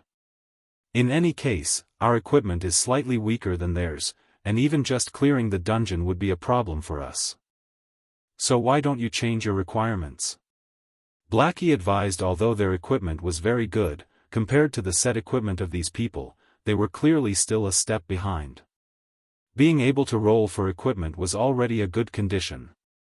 Going further to compete over recipes for lifestyle jobs. Nobody would be willing to concede to such a request. To put it bluntly, even without them joining, Gentle Snow's team could similarly clear the Dark Moon Graveyard. Shifeng shook his head. He would not mind if it were any other recipes. However, he would not concede even a single step for the advanced Whetstone recipe. He also could not reveal any specifics to avoid attracting the suspicion of others. After all, before a team dungeon was conquered, the official website would not reveal any information about its drops. 20-man dungeons would only refresh once every 3 days. There were only that many team dungeons nearby, and every one of them was extremely precious. The earlier Shifeng obtained the advanced Whetstone recipe, the earlier he would obtain an advantage over the other players. To a workshop like theirs that lived on the edge, they had even more reasons not to concede. Gentle Snow, who had an ice-cold expression, also opened up her mouth this time around, saying, "Recipes for lifestyle jobs are extremely important to our guild. Your request, I cannot agree to it." Chapter 99, Dark Moon Graveyard. Gentle Snow's single sentence determined the final verdict, not allowing anybody to refuse. After having worked with Black Flame, Gentle Snow discovered the importance of lifestyle jobs. Although their influence towards God's domain was small right now, who could guarantee that it would remain so in the future? Hence, she would not let even a single recipe that dropped from the dungeon slip by. With Gentle Snow's approval, the confidence of the members of Ouroboros grew. Every one of them looked towards the foolish-looking Shifeng. "Now that our leader has refused, let's see how you are going to continue acting arrogant. If you have the ability, then form your own team to enter the Dark Moon Graveyard. We will have an easier time that way as well." Shifeng slightly wrinkled his brows. He did not think that Gentle Snow would be so resolute. He wondered what had happened to Gentle Snow to trigger a nerve in her. She was completely different from when they first met. At that time, there was still room for discussion. However, Shifeng did not have a clue that the person who triggered Gentle Snow was exactly himself. "How about this, then? We'll hold a party auction for the lifestyle recipes that drop," Shifeng said. Without having any better options, he could only take a step back and make some compromises. Hearing Shifeng, Zhao Yueru covered her delicate mouth as she revealed a shallow smile. "Yifeng, stop dreaming. Team dungeons only reset once every 3 days. The recipes obtained from inside are extremely important to a guild's development. How could we auction them amongst the party? If you insist on doing so, then we will just call in a few more of our elite members. That way, those enter the Dark Moon Graveyard will all be our members, and we won't need to share anything with you." Zhao Yueru's tone turned chilling. Zhao Yueru had already made her words extremely clear: if you are going to stay, then forget about the recipes. Otherwise, pack up and leave. We won't be obstructing you on your way. Meanwhile, Gentle Snow showed no signs of hindering Zhao Yueru. Her actions meant that she, too, agreed with Zhao Yueru's viewpoint. "Miss Zhao, please don't get angry. Brother Feng doesn't know how important the recipes are to you all. I apologize." Blackie could no longer stand to watch this scene continue to unfold. Any more of this, and the final result would definitely be a separation. They managed to obtain the favor of the Snow Goddess after much difficulty. Hence, they could not simply just let go of this chance to further advance their workshop. Blackie continuously hinted Shifeng not to act rashly and to properly grab a hold of this chance. Shifeng could feel Gentle Snow's resolute behavior. Such an attitude gave him a headache. However, it would not be easy for him to find another team to enter the Dark Moon Graveyard with. It was a team dungeon, after all. A certain standard of equipment, trust, and cooperation was required to successfully clear it. Moreover, players that were abruptly recruited might not necessarily be reliable. They might even bring adverse effects to the team. "All right then, let's go with your arrangements." It was clearly not wise for him to enter a deadlock with Gentle Snow right now. Shifeng had no choice but to just give up this chance. His only choice was to look for new, reliable members after he finished the dungeon.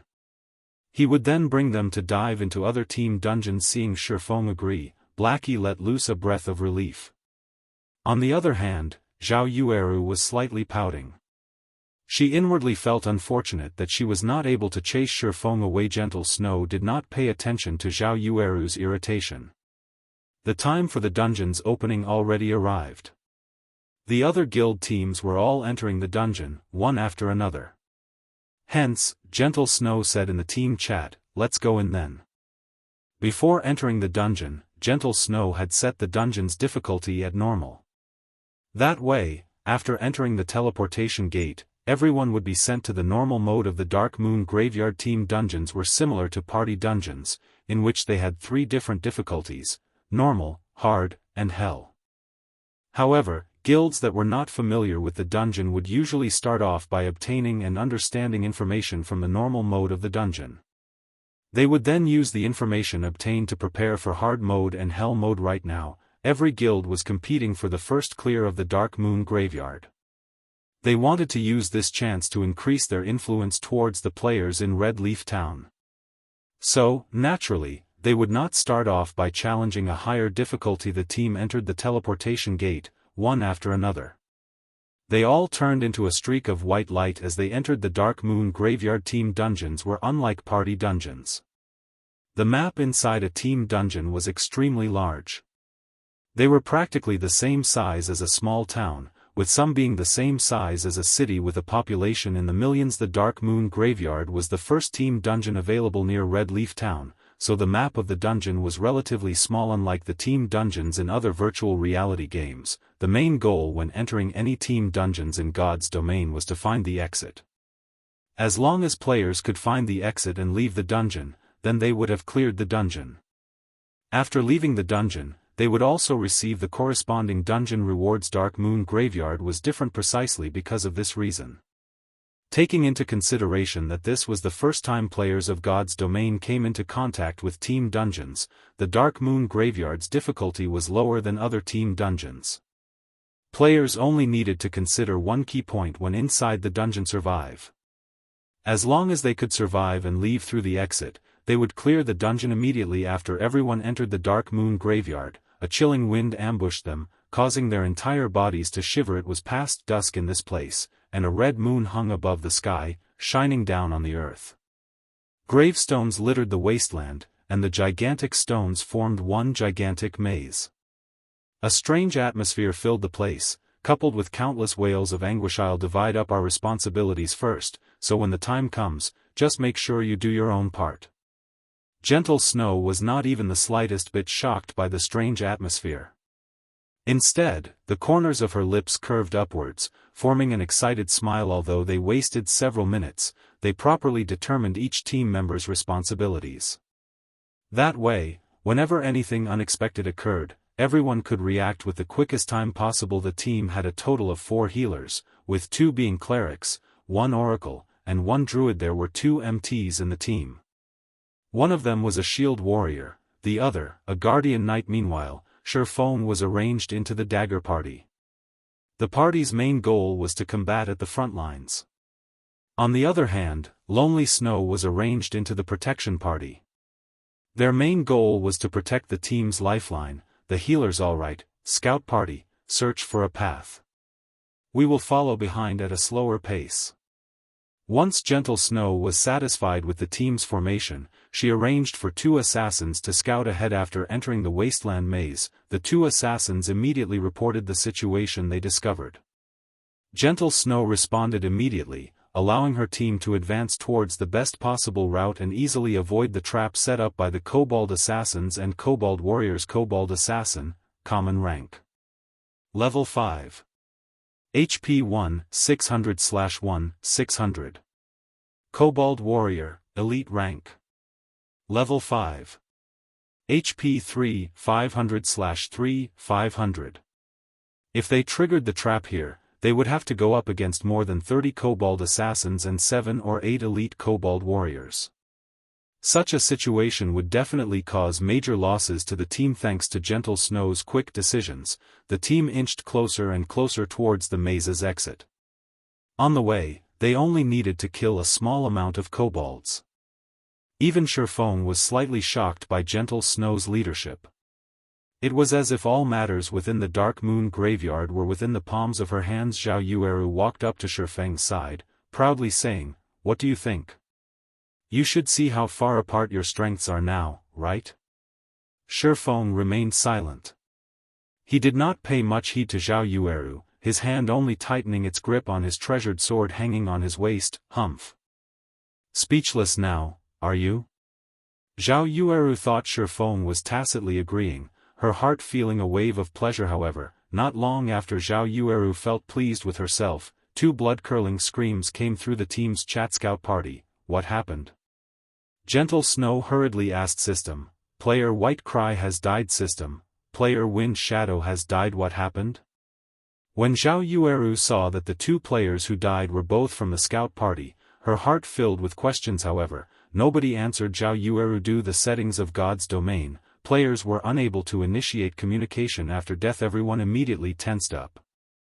They watched their surroundings vigilantly. The mysterious deaths of the two players informed the members of Ouroboros of one thing: both players who died had very good techniques.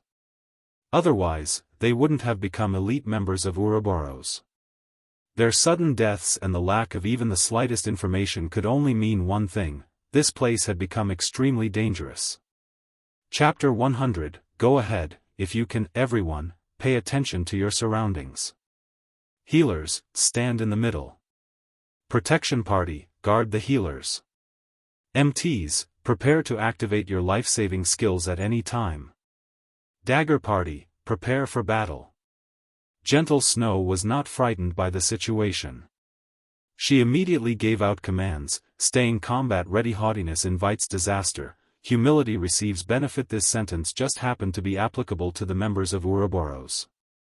It was especially true for the arrogant Zhao Yueru. Problems were bound to occur when one became complacent. Only, the problems, this time, arrived somewhat too quickly. Zhao Yueru, who was still relaxed, suddenly tightened her grip on her crystal staff.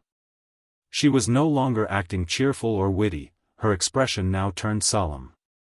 She observed her surroundings for every little detail, revealing the unquestionable quality of an expert. The other members of Ouroboros also no longer dared be careless. Although they were confident in their equipment, even possessing the confidence to overcome the Dark Moon Graveyard, this confidence still gradually faded after the two players were instantly killed. They could not help but become cautious and timid. As for Shifeng's party, they were even more nervous. Inside their hearts, they were still considering themselves to be a bunch of noobs. Meanwhile, the elite members of Ouroboros before them were experts. Their techniques surpassed them by leaps and bounds. However, such experts that wore top-tier set equipment still died an unfathomable death. This Dark Moon Graveyard was just too horrifying. Seeing everyone in such a panic, Shifeng remained incomparably calm. As for what actually happened, nobody had a better understanding of it than him, or rather, he long since predicted such a situation. Since Dark Moon Graveyard had a lower difficulty, depending on equipment and some experts, it was easy enough that it could be relaxingly cleared. However, in Shifeng's previous life, an unknown number of guilds fell to the dungeon over and over, to the degree of cursing someone's mother. Based on the strength of Gentle Snow's team, they would still be able to clear the dungeon, even after being team-wiped over a dozen times. Only, the price to pay for such an action was very high. Something's coming. MTs, pay attention, Shifeng warned. He squinted his eyes, looking towards the fog that floated nearer. Everyone abruptly tensed, looking over. What's that? The shield warrior discovered a blurry figure inside the mist. The figure was hidden inside the murky fog, preventing anybody from getting a clear look at it. The team only knew that the thing was gradually wobbling closer, step after step, crawling as slow as a snail. As the distance between the two sides shortened, the wails of anguish became louder, causing all those present to have goosebumps just when the figure was about to leave the fog. MTs, activate your life-saving skills. Shifeng yelled. However, the shield warrior paid no attention to Shifeng's words. He had always looked down upon Shifeng in his heart. The last time they met, Shifeng was just a noob who got lucky. Shifeng was only able to attract their leader's attention because he familiarized himself with God's domain ahead of time. Although Shifeng was currently reached level 6, he had definitely depended on his familiarity with the quests and monsters in order to level up so quickly. He did not truly possess strength. Even if Shifeng's skills were good, the number of experts Ouroboros had recruited over the years from other virtual reality games exceeded 5,000. They were not lacking people such as Shifeng at all. In other words, within Ouroboros, there were plenty of players that were much better than Shifeng, although the shield warrior did not pay attention to Shifeng's words. The guardian knight, Kola, had always trusted in Shifeng. He had, at the first instance, activated protection blessing on himself just as the figure within the fog was about to reveal itself. Two black rays of light shot out from the fog, reaching the MTs on the front lines in the blink of an eye. These two rays of light were as swift as bullets. The bulky MTs had no way of dodging them at that moment. Gentle Snow only shouted, "MTs, use your life-saving skills." Unfortunately, Gentle Snow was still one step behind. One of the black rays immediately pierced the shield warrior's body, a damage of -1600 appearing above his head.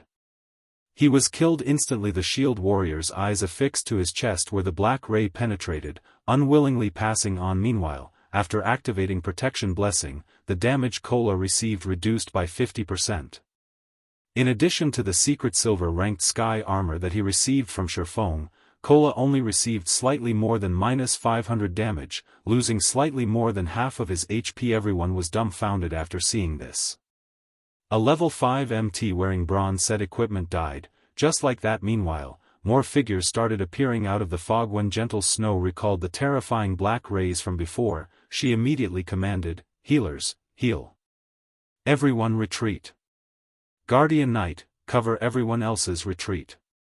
Anybody with a defense skill, pay attention and protect the Guardian Knight." Hearing Gentle Snow's commands, Kola hesitated slightly. He turned to look at Shifeng, intending to wait for Shifeng's command. "Retreat then.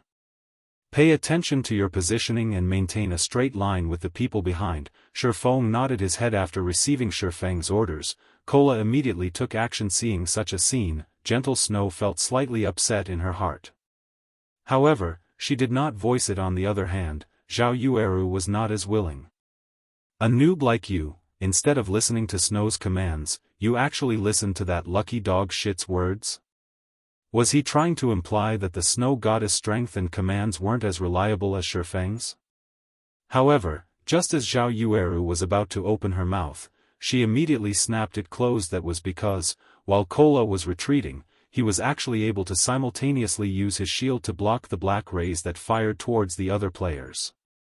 He was even able to dodge the attacks of the black rays while, at the same time, retreating in an orderly manner. Such a feat was absolutely impossible for a fresh noob to accomplish. His skills were even better than their own shield warriors by a thread. With 4 healers healing him, Kola was able to maintain his HP above the safety line. During the occasional desperate moments, Shifeng would use parry to help Kola block the black rays, allowing Kola to retain his life. Such scenes caused the members of Ouroboros, who had been previously dissatisfied with Shifeng, to have a change of heart. They questioned whether they were able to carry out such actions. Moreover, Shifeng rescued Kola multiple times now, proving that it was not just a coincidence, but skill. As long as Kola did not die, the remaining team members would remain safe. It could be said that Shifeng was holding on to the lives of the entire team. It would seem that I have still been underestimating him. Gentle Snow started viewing Shifeng in a different light. Although she, too, helped Kola block some attacks, her actions were not as natural and pleasant as Shifeng's.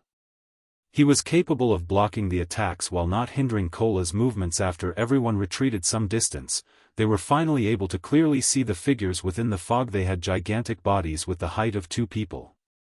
Their arms were both equipped with black, metallic claws. When they attacked, their claws were like swords shooting forth and sheathing quickly after, all within a blink of an eye. Kobold Zombie, Special Elite. Level 6. HP 5000/5000. Just a single kobold zombie was headache to them. However, there were a total of 6 kobold zombies that appeared from the fog. Such numbers practically demanded their lives. To make matters worse, a group of kobold warriors also appeared in their path of retreat. Everyone finally understood the difficulty of a team dungeon.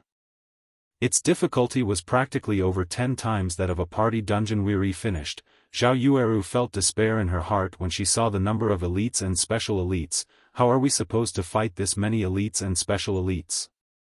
Moreover, they have both ranged and melee to cooperate with each other. The other team members similarly agreed with Zhao Yueru's opinion. Is there no way for us to pass through? Gentle Snow creased her brows. She was unwilling to just leave the dungeon like this. At that moment, Shifeng opened his mouth, saying, if we utilize the terrain properly and cooperate well with each other, it is not entirely impossible. The members of Ouroboros felt displeasure in their hearts when they heard Shifeng. He was wholly mocking the inability of Gentle Snow's commands. Easier said than done. Who would know how to deal with this many elites and special elites? Go ahead, if you can, Zhao Yueru sneered, looking at Shifeng with disdain. Chapter 101, Entering Hell Once More. Ridiculed by Zhao Yueru in such a way, the expressions on Shifeng's party members turned dark. Even if Blackie loved beautiful women, he was still unable to overlook such an action. How could a great beauty like her have such a poisonous mouth? Although Blackie wanted to refute her, his words were unable to leave his mouth. The Dark Moon Graveyard was just too hard. Even if they believed in Shifeng's strengths and techniques, when faced with so many elites and special elites, who could guarantee that they'd be able to pass through? What? Nothing to say? Zhao Yueru asked coldly when Shifeng had remained silent, as if he were in deep thought. The members of Ouroboros were also looking at Shifeng with disdain. They were already feeling despair towards the Dark Moon Graveyard, and even Gentle Snow felt helpless. So, what could a beta tester, with only some slightly good techniques, do? You're just a beta tester. Who doesn't know how to talk big? If you have the ability, then you take command and kill all of those monsters. If you don't, stop spouting bullshit. Humph. Just a bunch of independent players foolishly making second guesses after we can't get through. The members of Ouroboros all had their own arrogance. They all supported Zhao Yueru, one after another. They hurled all sorts of ridicule toward Shifeng, venting the despair in their hearts. What did guys you say? If it weren't for Brother Feng, would you still be alive right now? Shifeng's party members could no longer stand by idly and watch. Every one of them revealed expressions of anger, intentions of starting a fight surfacing. If it weren't for Shifeng's warning, both of the team's MTs would have died. Without the MTs to act as meat shields, the players behind would have definitely died, and it would be lucky if even a few survived. Just as both sides were about to start a dispute, a deep muffled voice came from the team, disrupting everyone's argument. Every one of the team members was dumbstruck, thinking they had misheard. After observing the surrounding area and those monsters, I've thought of a way to get through the fog. I wonder if Miss Snow would be willing to let me take command? Shifeng faintly smiled as he looked at Gentle Snow. Regarding the ridicules of Zhao Yueru and the others, Shifeng did not mind them in the slightest. That was because everything was going according to his plan. From the moment Zhao Yueru started mocking him, his goals had already been achieved. If Zhao Yueru and the others did not react the way they did, how would he be able to seize the opportunity to take the initiative? If you can lead everyone across the fog, it won't be a problem to pass leadership to you. Gentle Snow's iceberg-like expression faintly changed. Being able to get through the fog was a good thing. She was also not a petty person. It was just that, for some reason, when she looked at Shifeng's smile, she had a faint feeling of disharmony, as if all of this was within Shifeng's grasp. Snow, I was only joking. How could you give this bastard leadership over the team? Zhao Yueru panicked. Ouroboros' first vice leader was actually being commanded by an outsider. Wouldn't that make them the laughingstock of the other first-rate guilds? They would call out Ouroboros for their inability. If you have any other methods to pass through, I won't really mind, Shifeng shrugged, spreading his hands to signify that he did not care. Zhao Yueru wanted to dissuade Gentle Snow. She had only been speaking out of anger before. If Shifeng had really become the team's leader, then wouldn't an upheaval occur within the team?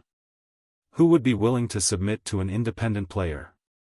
Even if Shifeng's techniques were quite good, there were still heaps of such personnel within the guild. Okay, now is not the time to care about reputation. Clearing this dungeon is our priority. From now on, Yifeng will command the team. His words are my words. If anybody doesn't listen, you'll know the consequences, Gentle Snow said in a chilling tone. Gentle Snow naturally knew Zhao Yueru's concerns. She, too, had considered the problems. However, if they gave up the team dungeons first clear due to this little reputation, that would truly cause their guild to become the laughingstock of other guilds. Alright, then. Whatever you say. However, if he doesn't command us adequately, only blindly giving out orders, I won't obey. Zhao Yueru shot a glance at Shifeng in anger. She did not believe that Shifeng could properly command the team, not to mention lead them through the fogged area. After all, Shifeng was just an independent player. It was impossible for him to have any experience in commanding a team. In a moment, she would watch and make fun of Shifeng making a fool of himself. Seeing that Gentle Snow had already nodded her head in agreement, Shifeng unhurriedly said, "Since we're done with the matter of leadership, let's talk about the matter of distribution. All of the equipment will be given out according to job requirements, while the other items will be auctioned within the team. Any problems? Yi Feng. Don't go overboard." Zhao Yueru glared at Shifeng like a wrathful tigress. "Miss Zhao, I'm not trying to swindle even a single item. We're just fairly competing inside the dungeon, so is there a need to talk about going overboard?" Shifeng calmly smiled. Previously, Shifeng agreed to Gentle Snow's arrangements because he did not possess the power to back himself up. He knew the strategy to conquer the Dark Moon Graveyard. However, he couldn't reveal that fact earlier. After all, Team Dungeons had not activated during the beta test of God's domain. Hence, if Shifeng were to reveal knowledge that not even beta testers of God's domain had, Gentle Snow and the others would definitely become suspicious. Now, everyone was aware of the Dark Moon Graveyard's information. Moreover, Shifeng, himself, had followed them into the dungeon. As long as Shifeng performed thinking up a strategy, naturally, no one would question him. Even the astute Gentle Snow would not suspect. Shifeng had long since known how to conquer the Dark Moon Graveyard. Zhao Yueru became speechless from anger. She felt Shifeng was just a scoundrel intoxicated by success. On the other hand, Gentle Snow did not hesitate as she revealed a faint smile, calmly saying, "All right. As long as we can get through, I'll agree to your conditions." Snow. Zhao Yueru did not dare believe her own ears. Gentle Snow agreed, just like that. Recipes for lifestyle jobs. The ones dropped from Team Dungeons were even more priceless. How could they just let others take advantage of them? Enough. It's all just a waste of breath if we can't get through the dungeon. If we manage to get through and an item drops, we'll just buy it as is. Do you think an independent player like Yi Feng is wealthier than us? Gentle Snow softly explained. Hearing this, Zhao Yueru came to a realization. If they were competing regarding capabilities, even 100 Yi Fengs would not be a match for them. At the end of the day, the item would still be theirs. Humph. Humph. Be pleased with yourself while you can. Zhao Yueru's mood greatly improved. She even looked forward to clearing the dungeon as quickly as possible, obtaining several recipes. She wanted Shifeng to know just how foolish his decision was. "Since I will be commanding the team from now on, let's first leave the dungeon and re-enter it once everybody gathers." Shifeng took out a return scroll and started chanting. Using a return scroll inside a dungeon would automatically send players back to the dungeon's entrance, saving players the wasted time running back. The others also promptly took out return scrolls after watching Shifeng do so. Indeed, 3 people had died in the team, so some reorganization was necessary outside the Dark Moon Graveyard. Many teams belonging to guilds had returned after dying. They were currently reorganizing themselves, preparing to challenge the dungeon once more. When they saw the Snow Goddess and her team leave the dungeon, they all were abruptly shocked. All of them hurriedly looked towards the glory list at the dungeon's entrance. The Snow Goddess' fame was extremely great. In addition to so many of her team members leaving through the dungeon's entrance, there was a high chance that they had already cleared the dungeon. However, the glory list was still as empty as ever. Everyone let loose a breath of relief. They continued with their rest, discussing how they would raid the dungeon. After over a dozen minutes, the entire team was assembled. Everyone, once more, walked towards the teleportation gate. As the leader of the team, Shifeng immediately adjusted the dungeon's difficulty to hell mode immediately. The color of the teleportation gate changed. A flickering image of a ghost's head appeared, causing others to shudder before anyone within the team could react. They turned into black rays of light as they entered the dark moon graveyard outside the dungeon's entrance. The members of the various guilds were all dumbfounded. What sort of situation was this? Didn't they just enter normal mode once? After understanding some information about the dark moon graveyard, they're already starting to raid hell mode? Was there a need to be so strong-willed? Chapter 102, Kobold King, 1. The sky was dark, and the bright moon illuminated all of the dark moon graveyard. Compared to the normal mode of the dark moon graveyard, a great expanse of dense fog shrouded the wasteland. Not only did it obstruct one's vision, but it also carried with it an endless air of murder. It was like a battlefield. A heavy and oppressive feeling permeated the wasteland, causing one's body to grow sluggish. This is the hell mode of the dark moon graveyard? Gentle Snow surveyed her surroundings. Revealing an indifferent smile, she discovered that the fog here was almost alive, and she felt as if she were being watched.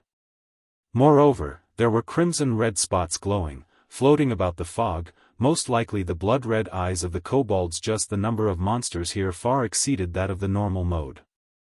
Moreover, there was also the dense fog hindering one's vision, greatly increasing the difficulty of battle. Yifeng, what are you trying to do here? Why did you bring us to hell? Zhao Yueru looked toward Shifeng, interrogating him. After experiencing the terror of normal mode, even an idiot knew how horrifying hell mode would be. This was not a place for people at all. Right now, they could not even clear normal mode, so coming to hell mode was just plain suicide. Gentle Snow was also curious as to why Shifeng had done such a thing. Judging from Shifeng's behavior, he was definitely not a brainless person. Even Shifeng's own party members were extremely curious. They had clearly agreed on entering the normal mode, yet, why had they entered hell mode?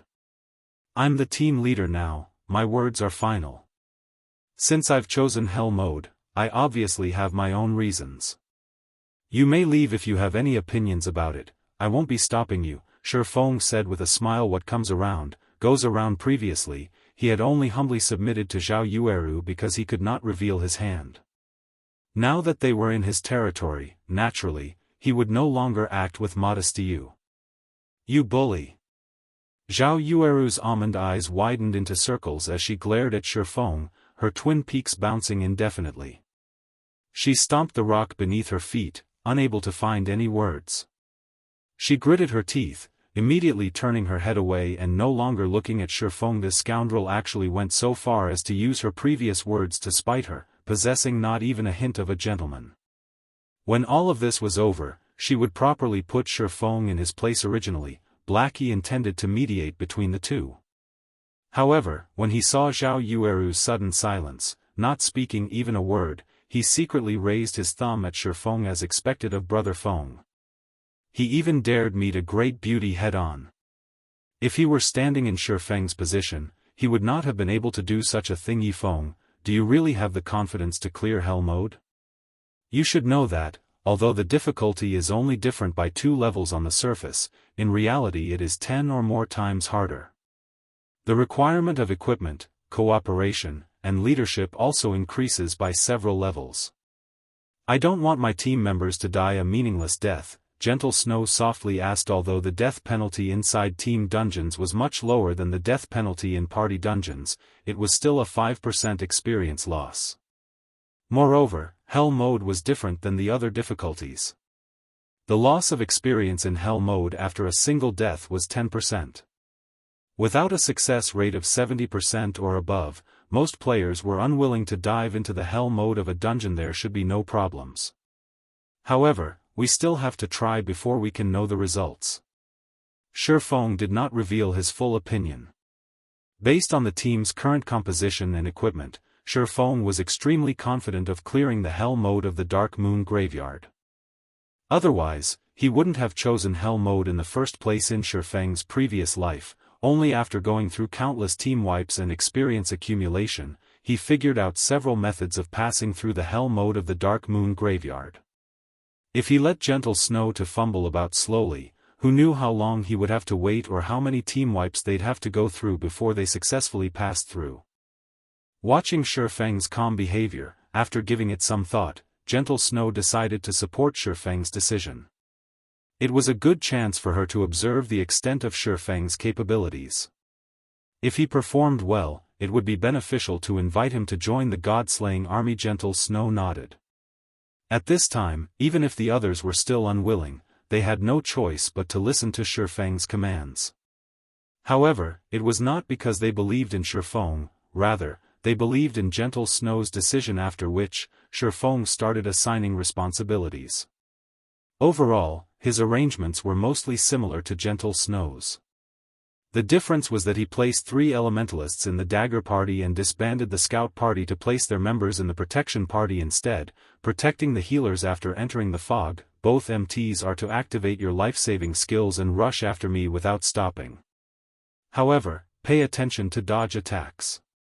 Everyone in the back must also follow, and remember, no matter what happens, never stop moving your feet. Healers only need to use instant cast skills to heal the 2 MTs. Everyone else should use your own recovery potions, Shifeng explained. If all of you understand, then everyone should use a speed scroll now. Everyone grew suspicious after hearing Shifeng. What was he trying to do, turn them into kamikazes? He even wanted them to use speed scrolls. Was he complaining that they wouldn't die quick enough? Moreover, they could only earn so much money from a trip into the dungeon. There were 20 players in the entire team, which meant they would be expending 20 speed scrolls. Just how much money was that? Alright, everyone just use your speed scrolls. Noticing the unwillingness in everyone's eyes, Gentle Snow could only helplessly support the command. Everyone was helpless. Speed scrolls were very expensive, and each of them had only prepared 2. However, before they even started killing monsters, they were already required to use one of them. This was just too extravagant. However, such a decision did not alarm Shifeng's party members. Speed scrolls had long since become a necessity for them to grind elite monsters, so they each had 6 or 7 on their person. After everyone used a speed scroll, they followed Shifeng towards the entrance of the maze area. Follow closely. I won't concern myself if you fall behind, Shifeng reminded in the team chat. Having Shifeng tell them in such a way, everyone became nervous. If they fell behind, needless to say, only death waited for them. Run. After seeing everybody ready, Shifeng activated his title, Might of 1,000, greatly increasing everyone's attributes. As a result, their running speed also increased. Before shock took hold of anyone over their increased attributes, Shifeng started running. Every one of them tightly chased after him, disappearing into the fog within. The fog massively limited everyone's vision. They could only barely make out an area of 5 yards. After running for some time, Shifeng suddenly said, MTs, use your life-saving skills. Healers, heal. Hearing Shifeng's commands, the 2 MTs started activating their life-saving skills. The healers also started using their healing skills on the 2 MTs, following which, black rays appeared, fired out from the fog. The black rays struck the 2 MTs, dealing a horrifying amount of damage. Fortunately, the healers constantly replenished their HPs to make up for the damage they received.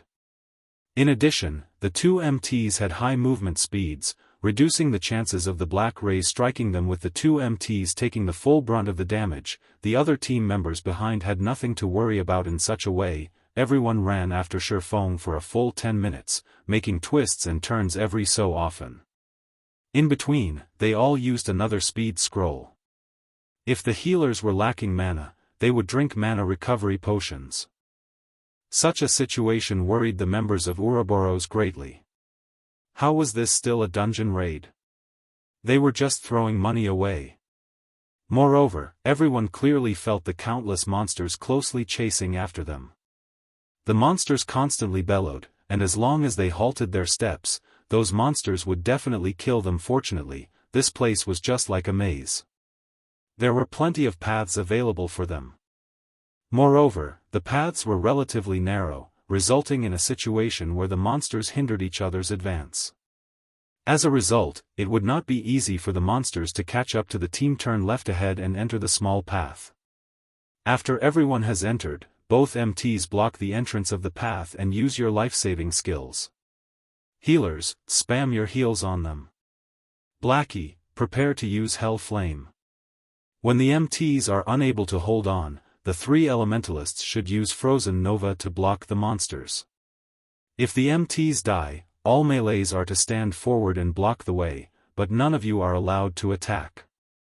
Shi Feng immediately shouted in the team's chat as he looked towards the small path a short distance away, following which, everyone quickly poured into the narrow pathway. Both the MTs just happened to block the entire entrance of this path successfully. When both MTs were in position, they received powerful attacks, one after another, constantly pushing them backward. Damage appeared above their heads endlessly. Just as the two of them were about to be sent flying from the barrage of attacks, Shi Feng placed both his hands on their backs, bracing against them. The two MTs felt like they leaned against a wall, their bodies unable to retreat any further. Blackie, hurry up. Elementalists, prepare your Frozen Novas. Shi Feng hurriedly commanded. I am ready. Blackie chanted the final incantation. MTs, retreat. Elementalists, cast Frozen Nova. Shi Feng yelled, following which, a Frozen Nova spread out to encompass all the monsters, freezing them and stopping their movements. Over 20 points of damage appeared over every monster's head. Such a high ice resistance. Zhao Yueru's brows slightly cringed. She was extremely dissatisfied with the damage she inflicted at this time. Pillars of green-colored flames shot up amidst the monsters, causing damages of over -300 to every monster. The pillars of flame lasted for 5 seconds, and during this period, the monster's HP incessantly fell. This scene dumbfounded everyone. Even Blackie, himself, was stunned. Wasn't this damage a little too high? After all, these monsters were all elites and special elites. Being able to cause damages of over -100 was fortunate. However, what Blackie did not know was that the kobolds in the Dark Moon Graveyard lived in this cold and dark environment for many years now. They loved the cold but were afraid of fire. Hence, the damage from fire-attributed magic would be multiplied by several folds. It was especially true for the kobold zombies, as they feared fire the most. After Hell Flame ended, the two MTs stepped forward once more to block the monsters. Due to the road being narrow, only 2 or 3 monsters could attack at a single time. If it was the large-sized kobold zombies, just one of them was enough to fill the entire path. Moreover, the kobold zombies were unable to display their might in such a narrow space. At most, 1 or 2 claw attacks would land on the MTs, and even then, the MTs were sharing the burden with each other. As a result, the kobold zombies became utterly harmless. After more than 10 minutes passed, Blackie's Hell Flame annihilated the kobolds that rushed towards the team. Everyone's experience greatly increased as a result, and there was even a pile of dropped items. The members of Ouroboros were astonished. Although Blackie's magic surprised them, Shi Feng's strategy thoroughly stunned them. He was actually able to think up such a strategy and discover such a location. His mind and perception were truly great. Members of Ouroboros had always revered the strong. As a result, every one of them now felt embarrassed over their previous slandering of Shi Feng. Even Zhao Yueru was rendered speechless after witnessing Shi Feng's leadership. However, she still felt hatred for Shi Feng inside her heart. She silently lamented over the stupidity of these monsters. As expected, he does possess real skill. It is no wonder he rose to level 6 so quickly. Gentle Snow started her re-evaluation of Shi Feng's strength. She did not imagine that he would be capable to this degree. Not only did he possess a title that could raise the entire team's attributes, but he also had such a frightening perception. Shi Feng's performance far exceeded her expectations. If her team had such personnel in the future, they would have a much easier time conquering dungeons. A total of 28 pieces of equipment dropped. Among them, there are 9 pieces of mysterious iron rank, while the rest are bronze equipment. We'll distribute them according to jobs. Shi Feng arranged the loot and distributed the equipment.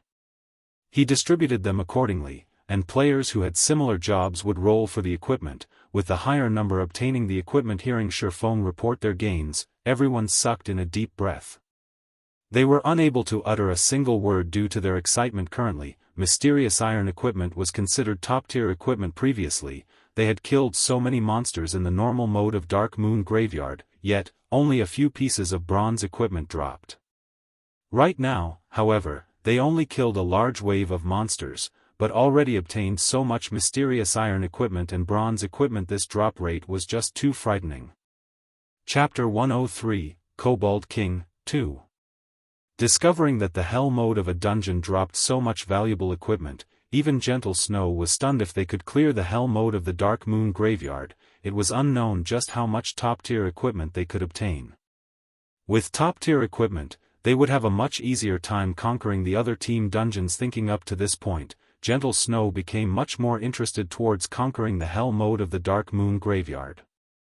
It was just that she did not know whether Shifeng was capable of accomplishing this magnificent feat. After Shifeng distributed the equipment, many of the team members immediately swapped out their old equipment for the new. It was especially true for the extremely lucky Blackie. Blackie was the only Cursemancer on the entire team.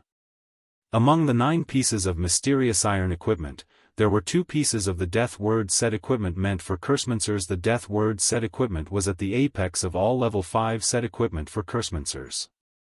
Just the effect of having 2 set pieces increased Blackie's Dark Arrow by 1 level. In addition, Blackie's Dark Arrow was already level 4 at level 5, the Dark Arrow's damage increased by a large leap. Meanwhile, Kola managed to win a mysterious iron shield by rolling. After equipping the shield, his defense surpassed the shield warrior from Ouroboros, Ghost Chop, by quite a lot. Although many items dropped, Shifeng incessantly shook his head at these items. None of these items attracted his attention. Why don't you want this piece of bronze equipment for Swordsman?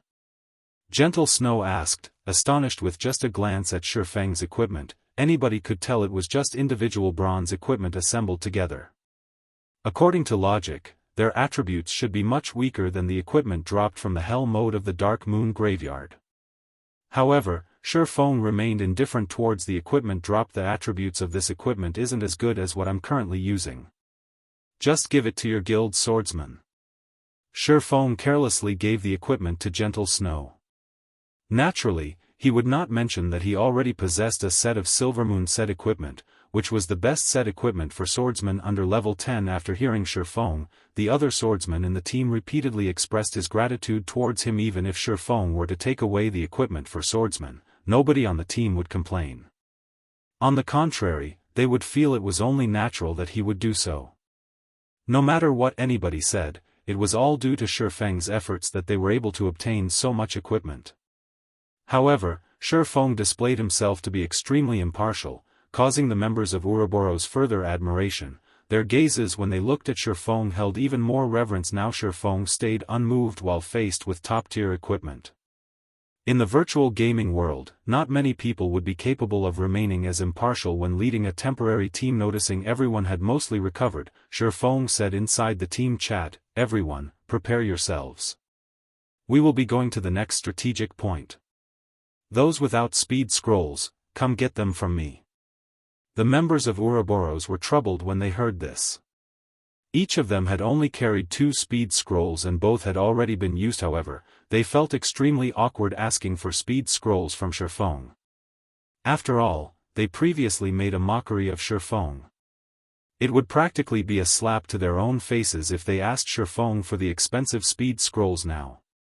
However, if they remained stubborn, they would only embarrass themselves when they died later on. "Can I buy some speed scrolls from you? I didn't have them prepare enough speed scrolls previously. We would feel extremely ashamed if you were to just give them to us for free." Gentle Snow naturally knew of her teammates' embarrassment. Without having a better option, she chose to take the initiative. All right. Since Gentle Snow already asked, Shifeng would not refuse.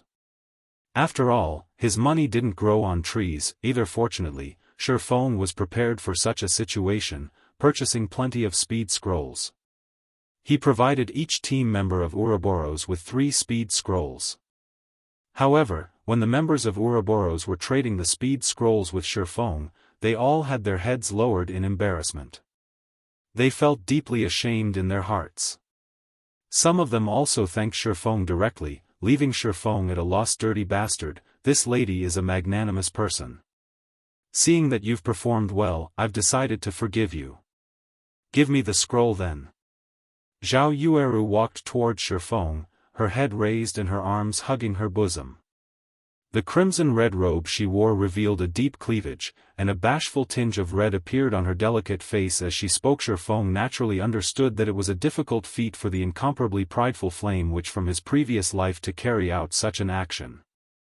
If other players were to see her behaving as such right now, most likely, their jaws would have fallen to the ground from shock by now.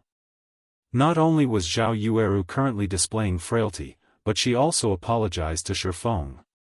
Even Xiao Yuer was pinching her own tender, pink cheeks, thinking she was hallucinating. Shifeng only revealed a smile at Zhao Yueru's display as he traded the speed scrolls to her. However, inwardly, he was baffled. Was the sun rising from the west? He did not think that Zhao Yueru had such a side to her. If other men were to see this, their bones might turn to mush. Shifeng did not think that his unintentional action would actually allow him to witness such a scene. A pity he did not record the moment on the other side. Just as Shifeng and the others busied themselves in the Dark Moon graveyard, the other guilds were still exploring the maze. They died over and over. Such a situation caused many guilds to give up their conquest of the Dark Moon graveyard. If they continued this act of suicide, they might not properly recover their horrifying experience loss. However, there were still some of the stronger guilds who continued their exploration, conquering the Dark Moon graveyard bit by bit. 3 hours after the Dark Moon graveyard opened, there was still not a single guild that managed to clear the dungeon. After frantically trying to conquer the dungeon, the Assassins' Alliance, Heaven's Crown, and other raided guilds started to cool their actions. They started to calmly analyze all the information they obtained from the dungeon. Meanwhile, the team Shifeng led had already killed their way towards an underground mausoleum, preparing to enter it. In order to arrive at this mausoleum, Shifeng had led the team through 2 more similar massacres, obtaining more than 40 pieces of equipment and various materials. Everyone in the team greatly improved as a result. The 2 MTs in the team also surpassed the 400 defense threshold. Now, even when faced against the Kobold zombies' claw attacks, they could resist 2 hits head-on. This underground mausoleum was situated in the central region of the wasteland. It was also the Dark Moon graveyard's sole exit. In order to avoid suspicion, Shifeng intentionally took several detours just as Shifeng and the others were about to enter. Gentle Snow looked towards the serene and distant mausoleum, suddenly saying, "There are no monsters in the surroundings. This place may very well be the exit of the Dark Moon graveyard. We should let the assassins scout ahead first. That way, if there are traps ahead, we won't risk a team wipe." Alright. Although Shifeng knew there were no traps, he couldn't actually reveal that. So, he could only agree to Gentle Snow's suggestion, following which, one of the assassins snuck into the mausoleum. After more than 10 minutes passed, the assassin reported that there were no dangers ahead. The assassin also discovered a teleportation circle inside a large hall. However, there was a gigantic monster standing guard in the middle of the teleportation circle. The assassin did not close in on the monster for fear of being discovered. Moreover, the room was dimly lit, so the assassin could not clearly see the information of the monster within. "Let's go take a look then," Shifeng said as he entered the mausoleum. Although the assassin did not know what kind of monster was inside, Shifeng certainly knew the monster guarding the teleportation circle was the final boss of the Dark Moon graveyard. It used to be the king of kobolds, the Kobold King Patch Leo. The moment everyone entered the large hall, the dimly lit hall suddenly changed. The extinguished candles around the room flared to life, emitting a dark green flame and illuminating the entire hall. Meanwhile, a figure over 3 meters tall stood in the center of the hall. The figure was a ferocious kobold, its body covered in blue-colored armor and its hands wielding a pitch-black greatsword decorated with runes. The kobold silently stood on the magic circle, not even moving a muscle as its entire body radiated a frightening pressure. Everyone used observation skills, one after another, wanting to understand this monster. However, after seeing its information, everyone's complexion turned pale. They felt a deep terror as they gazed at this creature, and even gentle Snow sucked in a cold breath. None of them had any confidence in killing this monster. Chapter 104, An Unknown Way of Battle. Everyone stood silently within the bright mausoleum hall, turning the place eerily quiet after some time had passed. "Brother Feng, what do we do now? This boss is just too terrifying. It is impossible for us to kill it." Blackie looked toward Shifeng, asking. On the other side, Zhao Yueru said helplessly, "Snow, it seems we won't be able to clear the dungeon after all." The other team members also indicated their agreement. There could be no greater folly than to attempt something they already knew to be impossible. Are we just going to give up like this? Gentle Snow's slender eyelashes trembled slightly, her crystal-clear eyes shifting towards the Kobold King's figure once more. They had reached this point after much difficulty. Were they just going to give up like this? Kobold King Patch Leo, Lord Rank. Level 6. HP 120,000/120,000. Not mentioning its frightening amount of HP, just the mere words, Lord Rank, were enough to cause players to tremble. That meant that there was a single aspect to this monster that was extremely terrifying, either in terms of speed, strength, or magic. Based solely on the terrifying aura radiating off of the Kobold King's body, its bulging, iron-like muscles, the pitch-black greatsword as tall as a man, which pierced deeply into the ground. Even without having any exchanges with this Kobold King, everyone knew there was no way to overpower it. Why don't we give it a try first? Ghost Chop, try out the boss capabilities. The others will leave the hall first, Gentle Snow said after giving it some thought. Gentle Snow still intended to give the boss a try. She was hoping to look for a strategy to kill it. Let's leave first then, Shifeng said as well. Gentle Snow's thoughts were exactly the same as his. He would let the MT try out the boss, then let the team watch. That way, he would have an appropriate excuse when he revealed his strategy. Following this, the Shield Warrior, Ghost Chop, activated his video recording, charging towards the Kobold King alone. Meanwhile, the thick and heavy stone doors leading into the hall started closing. Just as Ghost Chop was midway through his charge, the Kobold King abruptly opened its eyes. Kachak. The Kobold King casually pulled out the pitch-black sword from the ground. Its robust legs abruptly exploded with power as it similarly charged at Ghost Chop like a fierce gale. The Kobold King swept towards Ghost Chop. Ghost Chop's body was frightened stiff. He rapidly reacted by raising his shield, blocking it in front of his chest. In the blink of an eye, a black ray, which carried with it an explosive sound, struck on the shield hung. Ghost Chop's entire person was sent flying, and a damage of 633 points appeared above his head. His entire arm felt numb from the attack. If he had not used his shield to block, he might have been killed instantly. Ghost Chop felt that his own techniques were quite good, and he was an elite member of Ouroboros. Moreover, his task right now wasn't even to kill off the boss. If he could not even force the boss to reveal its hidden cards, then he would be an absolute disgrace. Ghost Chop abruptly stood up. He poured a bottle of basic regeneration potion down his throat, his HP recovering to more than half of its total. Just as he was considering attempting another bout with the boss, he suddenly discovered that the boss was already standing behind him, its greatsword raised up high. Abruptly, the Kobold King slashed the greatsword at Ghost Chop's shield wall. Ghost Chop no longer had the option to dodge the attack. He could only use his life-saving skill to take the attack at full force. When used, shield wall would reduce the damage the user received by half for a duration of 12 seconds. The black runic greatsword struck down once more. Although Ghost Chop had used his shield to block the attack again, he was instantly forced into a kneeling position by the resulting pressure. The stone bricks beneath his feet cracked apart like a spider's web, and his HP instantly fell by 426 points, leaving him with only a thread of life remaining. The Kobold King then kicked towards the side of Ghost Chop's abdomen. Ghost Chop helplessly imprinted himself onto a wall, and his HP instantly dropped down to 0. Only 3 seconds had passed since the start of the battle. Just like that, an MT that was equipped with top-tier equipment was dead, so much so that, even before the stone doors had closed shut, they had opened once more. Everyone looked at Ghost Chop, who was planted into a wall, shocked. What was this situation?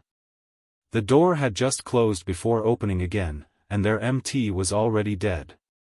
"Yuer, revive Ghost Chop," Gentle Snow said with a gloomy expression. Ghost Chop being killed so quickly was a clear indicator of how strong this boss was. After Ghost Chop was revived, a somber expression hung on his face. He unwillingly shared with everyone the recording he made, allowing them all to analyze the boss' strength. Strong. Zhao Yueru could not help but say in shock, this general speed and reaction speed, this strength, and also the constantly varying attack patterns. Is this really an NPC? Are we sure this isn't a martial arts expert in disguise? Before even witnessing the boss in battle, everyone could already feel how powerful it was. Now that they witnessed this for themselves, aside from feeling shocked, they were also astounded. With Ghost Chop's skills, he was actually unable to even damage the boss. This was just too horrifying. Even if it was the strongest chieftain rank monster Gentle Snow met before, in comparison to this Kobold King, it would only be a little rabbit. As for Shifeng's party, whom had battled with a Lord rank boss before, after looking at the recording, even they were feeling apprehensive as expected of a Lord rank boss in a team dungeon, compared to the Lord rank boss of a party dungeon. It was at least several times stronger. Not only was its speed and strength a problem, but its attack patterns were even more so. There were just too many variations. It was as if they were fighting in a close-quartered combat against an expert. Moreover, the physical attributes of this expert were better than theirs by several fold. Just how were they supposed to continue battling against this boss? Even if their brother Feng was very powerful, he might not be able to last long against this boss. After all, this boss had a HP of 120,000 and their HP did not even reach 1000. Let's withdraw.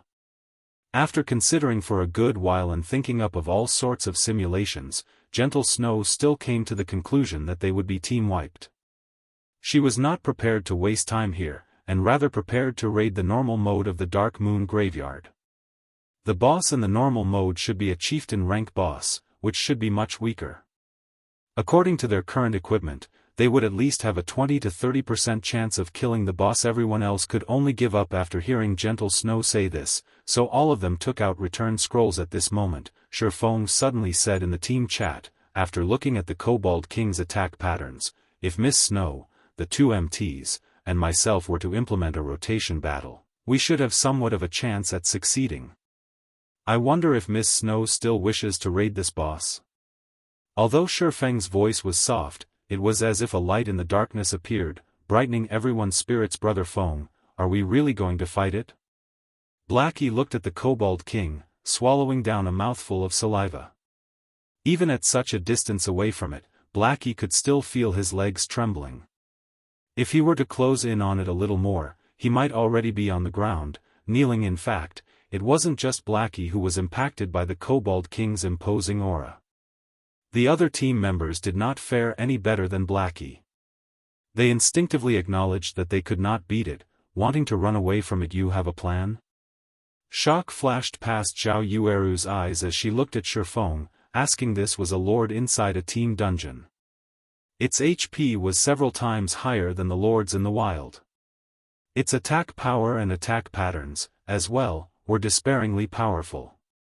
Zhao Yueru did not think that Shifeng would have a method to raid it. Shifeng shrugged his shoulders, looking at the Kobold King as he said, my confidence at succeeding isn't high. However, we can still give it a try. Isn't it just a 10% experience loss? Killing all the way here, the experience we obtained has far exceeded just 10%. Even if we died, we have already obtained a lot of equipment. Don't tell me that you guys are so willing to just give up. Gentle Snow was slightly shocked. She did not think that Shifeng could bring her so many surprises. Even if they could not raid the boss this time, she would definitely pull Shifeng into Ouroboros. What are the chances for success? Gentle Snow asked, her iceberg-like expression finally revealing a warm smile. 20%. Shifeng had already made the most conservative estimation. In reality, he had estimated their success rate to be at 50%. However, he was worried that if he were to say it out loud it would be bad, he might attract suspicion. What? You said 20%? Zhao Yueru rolled her eyes at Shifeng. With such a low success rate, who would dare take the challenge? Alright, let's hear your plan then. We will be supporting you fully, Gentle Snow interrupted Zhao Yueru, saying softly. Gentle Snow herself had estimated their chances at getting rid of the Lord rank boss at 0%. As for a chieftain rank boss, she had estimated the success rate to be at 20 to 30% chance. Judging from Shifeng's previous behavior, he did not seem like a person that exaggerated things. Since Shifeng had a similar certainty for success, wouldn't killing the Lord rank boss be much better? Moreover, she was extremely interested in the 4-man rotation battle Shifeng had mentioned. She did not know what kind of method of battle this was to actually let them have such a high chance of success against the Lord rank Kobold King. Chapter 105, Ash Blade, 1. Although the members of Ouroboros admired Shifeng, they still felt that it was impossible for them to raid this boss. What would happen if they were wiped out? However, Gentle Snow had already nodded her head in agreement. That meant she was also willing to take on this risk. Even if everyone were to lose 10% of their experience and some skill proficiency, losing to the other guilds in terms of levels by a little, she would shoulder all the responsibility. Although 10% of experience seemed like a small amount when a player had reached level 6, raising their experience by 10% would require at least 2 to 3 hours worth of effort. If the team was wiped out as a result of Gentle Snow's decision, the losses the team suffered would not be small. It was obvious just how much trust she placed in Shifeng. The members of Ouroboros looked at each other, feeling that they were all too timid after playing virtual reality games for so long. They had all turned toward stability. They thought that, in order to raise their standings in the guild, the less deaths they had, the better. Yet, unknowingly, they had forgotten one of the most important points when playing a virtual reality game. The thrill of adventure. That was the reason why most people played virtual reality games. They had already gained a bountiful harvest from the dungeon. Just like what Shifeng had said, it wouldn't really matter, even if they died. Leader, we'll do as you say then. Whatever you want me to do, I guarantee that I'll do it. The shield warrior, Ghost Chop, looked toward Shifeng, clapping his chest as he said so. Leader, say it. Right, say it. The members of Ouroboros all looked toward Shifeng. They had thought it through already.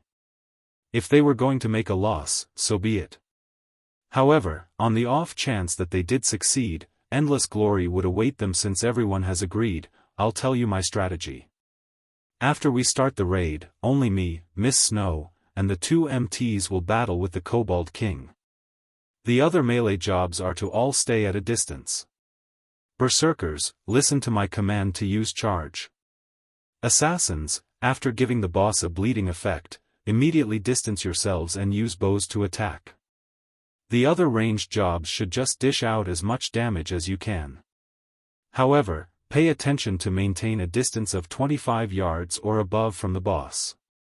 The 2 clerics and druids should focus on healing the MTs, while the oracles will heal Miss Snow and I. Shifeng started explaining his strategy, giving Gentle Snow and the others detailed explanation on the method of rotation battle. The rotation battle method was a technique that allowed the weak to win against the strong.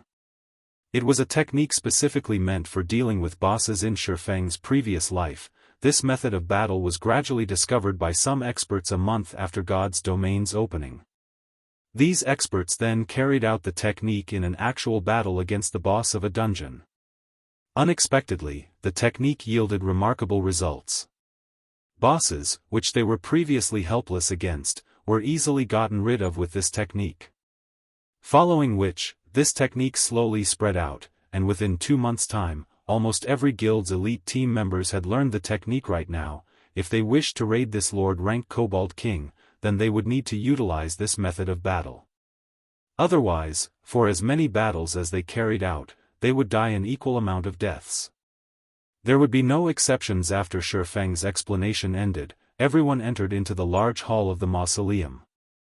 The Kobold King, equipped with blue-colored armor, still stood silently in the middle of the hall. Kola, start the raid. Pay attention to your positioning and set aside the Kobold King for the ranged players. After which, you and I will cooperate to hold off the boss. When we are both unable to hold it off any longer, Ghost Chop will be responsible for relaying the boss over and cooperate with Miss Snow to hold it off. After we have stabilized the boss aggro, all ranged players can start dealing damage. Shi Feng unsheathed his pair of swords, giving out instructions one after the other in a methodical manner. Leave it to me. Kola appeared slightly panicked. However, after having gone through Shi Feng's guidance for a period of time, he gradually began displaying the potential of an apex expert. After everyone was in position, Kola immediately rushed at the Kobold King with his bear-like robust body. However, before he had even covered half the distance, and having yet to alert the Kobold King, he used Divine Shield Strike. Kola's shield flew out, transforming into a shooting star as it shot towards the Kobold King. Just as the flying shield was about to hit the Kobold King abruptly opened its eyes, revealing two blood-red orbs. Its mouth opened wide, exposing a sinister, cold smile. With a single draw of its greatsword, the Kobold King sent the shield flying away. The shield did not cause even a single point of damage. Before anybody could be shocked by the Kobold King's skill, the Kobold King had taken a large stride forward. It reached Kola in the blink of an eye, its greatsword striking downwards with the arm that was holding onto the shield. Kola blocked against the attack from the greatsword, receiving more than 400 damage. Meanwhile, Kola's other hand abruptly tightened its grip around the dagger, and with a yell, he slashed out the dagger, striking at the side of the pitch-black greatsword. The sword brandished by the Kobold King, due to the offset produced from Kola's dagger, had slid off along his shield and pierced into the ground, causing a halt to the Kobold King's battle rhythm. Beautifully done. Shi Feng appeared behind Kola at this moment. Shi Feng brandished the crimson blade, striking at the Kobold King's greatsword once more, causing the greatsword to sink deeper into the ground. At the same time, Shi Feng cast Chop, using the Abyssal blade. The sword transformed into a black ray as it pierced at the Kobold King's neck. This time, they finally caused damage to the Kobold King, with a damage of 193 points appearing above its head. Before Shi Feng could retrieve his swords, the Kobold King had released its grip on its greatsword, sending a punch toward Shi Feng. Switch. Shi Feng yelled. Ghost Chop had long since been waiting at the side. Immediately he sent a slash at the Kobold King's arm. As a result of the impact, he was sent retreating 2 steps backward by the Kobold King's fist with a damage of over 200 points appearing above his head. However, the Kobold King was also forced back, its body nearly losing its balance. Gentle Snow rushed up at this time, her Flame Spirit greatsword transforming into a sword of fire as she used Flame Slash on a gap in the Kobold King's armor, dealing 132 damage to it. Soon after, the Kobold King finally managed to stabilize its body. It brandished its greatsword in a fit of rage, casting a horizontal slash. However, Kola was a step ahead of it as he forcefully received this horizontal slash. As a result, no one else received a single point of damage from the Kobold King's attack. Kola himself, however, received 560 damage.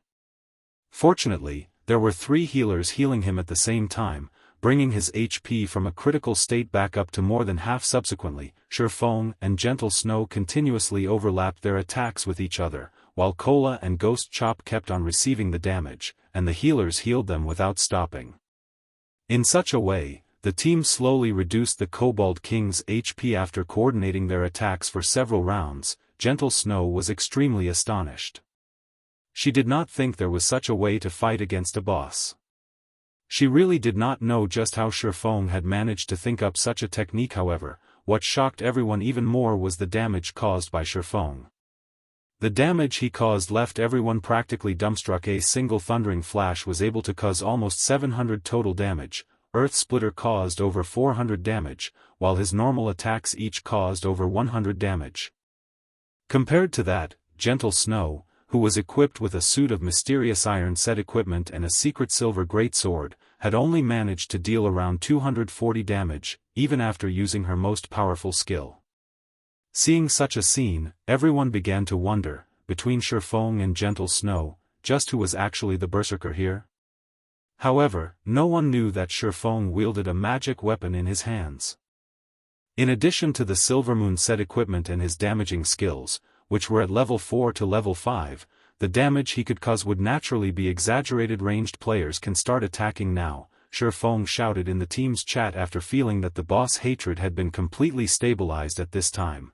The others were woken up with a start. The mages started reading out incantations, sending out fireballs and dark arrows.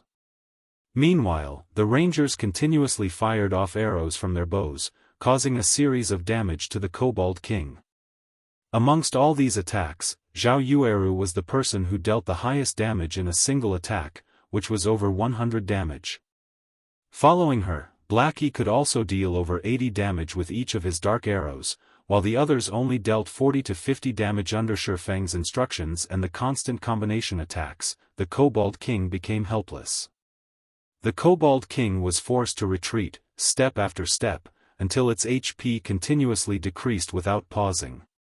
From start to finish, it was constantly forced into a passive state, unable to display its true potential after being continuously attacked for over 10 minutes. The Kobold King's HP had been reduced down to 30%.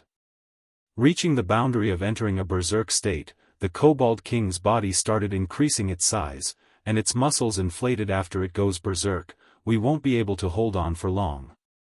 Ranged players, stop all your attacks, and MTs prepare to activate your life-saving skills to escape. Remember to pull the boss aggro before running. Everyone else should distance yourselves from the boss. The other warriors, wait for my command to use charge. Mages who have restriction skills should all get ready. Seeing that the Kobold King was starting to go berserk, Shifeng loudly reminded. Immediately, he too distanced himself from the Kobold King. A Lord rank boss berserk was no small matter. If it was not properly dealt with, then the result would be a team wipe now. Their chances of successfully killing the Kobold King depended on whether the two MTs were able to survive. Chapter 106, Ash Blade, 2. AO. AO. AO. The Kobold King let out an angry roar. Multiple shockwaves rolled out and struck the team, causing 60 to 70 damage to everyone with each consecutive wave. Moreover, the mages in the team were constantly forced to retreat backward by each shockwave, having no choice but to lean against a wall. Lowly ants. You dare taint this sacred ground with your presence? Receive the punishment of death. The Kobold King's enlarged foot abruptly stomped down, causing the stone ground in a 5-yard radius to crack, and sending debris flying into the air. After seeing this destructive power, the two MTs could not help but have a cold sweat seep down their backs. Fortunately, they had retreated a step earlier. Otherwise, the consequences of receiving that stomp would have been unimaginable. Just as the both of them were still celebrating, the Kobold King tightly gripped onto its greatsword with both its hands. Without warning, it abruptly slashed the greatsword at the two MTs from a distance. A black streak of sword aura sliced through the air, striking across the bodies of the two players, and causing more than 600 damage to each of Thema sword aura area attack. Gentle Snow wrinkled her brows. She did not think that, after the Kobold King's HP decreased to 30%, it would actually switch to attacking from a range. Moreover, the damage it dealt was still so high that even after both MTs had activated their life-saving skills, reducing the damage they took by 50%. The difficulty of raiding the Kobold King had suddenly increased by many folds. If the chieftain-rank Kobold King could carry out a similar feat, then it would be quite fortunate if her previous estimates could have even a 10% success rate. All healers heal the two MTs. The other ranged players, distance yourselves from the two MTs. MTs, pay attention to your positioning. Absolutely do not let yourselves come into range of the boss. The other warriors, prepare to use charge to restrict the boss, Shifeng immediately commanded. Before Shifeng could finish his words, the Kobold King took action. It stepped out from the debris and abruptly rushed towards the Guardian Knight, Kola, who first held its aggro. The Kobold King reached Kola in an instant. The Kobold King swung down its raised sword, the sword bringing along a fierce gale as it descended. Meanwhile, Kola, who had suffered over 600 damage from the previous attack, did not possess even half of his total HP. If he received this attack right now, he would die with 100% certainty. Following the descent of the great sword, a loud boom resounded, and a fierce gale enveloped the entire hall. Why am I still alive? Kola peeped open his eyes and discovered that his surroundings had not turned pitch black. Instead, he saw a familiar back standing in front of him. He immediately shouted in surprise, "Brother Feng! Run, quickly!" Although Shi Feng had parried the attack with both his swords, the Kobold King was already prepared to swing out its sword a second time. Unable to use parry any longer, Shi Feng was left with no choice but to use out one of his life-saving skills, Defensive Blade. Kola dared not stay any longer, hurriedly running away. Meanwhile, the healing spells from the 4 healers only now landed upon Kola's body, recovering him back to his full HP. After running away for about 2 yards, Kola turned his head to the sound of stone bricks exploding in his ears and saw clouds of dust rising into the air, following which, Shi Feng ran out from the dust cloud, not daring to stay even half a second longer. After all, the Berserk Kobold King possessed the capability of instant killing him. Just after Shi Feng ran out of the dust cloud, the Kobold King was already hot on his heels. However, its target was not Shi Feng, but the escaping Kola used charge to block it. Shi Feng naturally would not let the Kobold King have its way. Immediately after Shi Feng commanded, the 3 spectating berserkers started using charge in succession. The first charge only caused the Kobold King to pause slightly. Following it, the second charge caused it to retreat by a single step, while the third charge made it retreat by 2 steps. Although the Kobold King did not enter a fainted state, it was sufficient just by having the knockback effect. After they finished using charge, the berserkers immediately got out of the way. However, one of them was a tad bit slower, and the sword aura coming from the Kobold King's horizontal slash brushed past him. Instantly, the berserker's HP fell down to 0, his body falling flat on the ground. The shorter the distance, the greater the damage the Kobold King's sword aura attack caused. Within a distance of just 2 to 3 yards, a single strike could instant kill a full HP MT, not to mention a berserker whose HP was inferior to an MT's. However, the berserker's death was still a worthwhile sacrifice. At the very least, the felled berserker had managed to earn the team some time, allowing the 2 MTs to have a better chance of survival. The mages had also started using restriction skills to restrict the boss, allowing the 2 MTs to be more scared than hurt. Amongst the skills that best restricted the Kobold King was Blackie's Evil Whip. The Kobold King had wasted quite some time in order to escape from those thorns. The Frozen Nova from the other mages had all failed to induce a frozen effect on the Kobold King. The mages had also used it to reduce the Kobold King's speed, though the effects were minimal. Time passed bit by bit. Although Kola and Ghost Chop were chased all over the place by the Kobold King, fortunately, both of them were still able to stay alive. Finally, the Kobold King's berserk ended, returning it to its original state. However, its HP recovery speed had increased considerably when it went berserk. Its current HP was restored by more than 50%, which was over 60,000 HP. Attack it in rotation. After the Kobold King's berserk had ended, Shi Feng naturally would not give the boss any leeway, immediately starting their retaliation with the 4 of them attacking in rotation. The Kobold King was once more placed in a disadvantageous position. Furthermore, the 4 of them were becoming more practiced with carrying out joint attacks.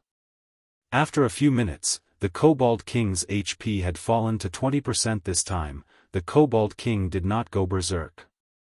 Instead, it abandoned its greatsword, pulling out 2 blood-red, one-handed longswords that had runes carved into them. It then began madly brandishing its swords.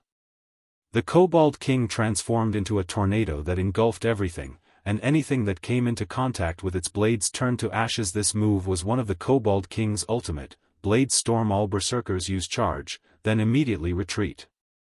Mages, use all of your restricting skills, and pay attention to avoid the tornado. Stay at least 10 yards from it. Shi Feng immediately shouted. After battling up to this point, everyone in the team had become extremely trusting of Shi Feng.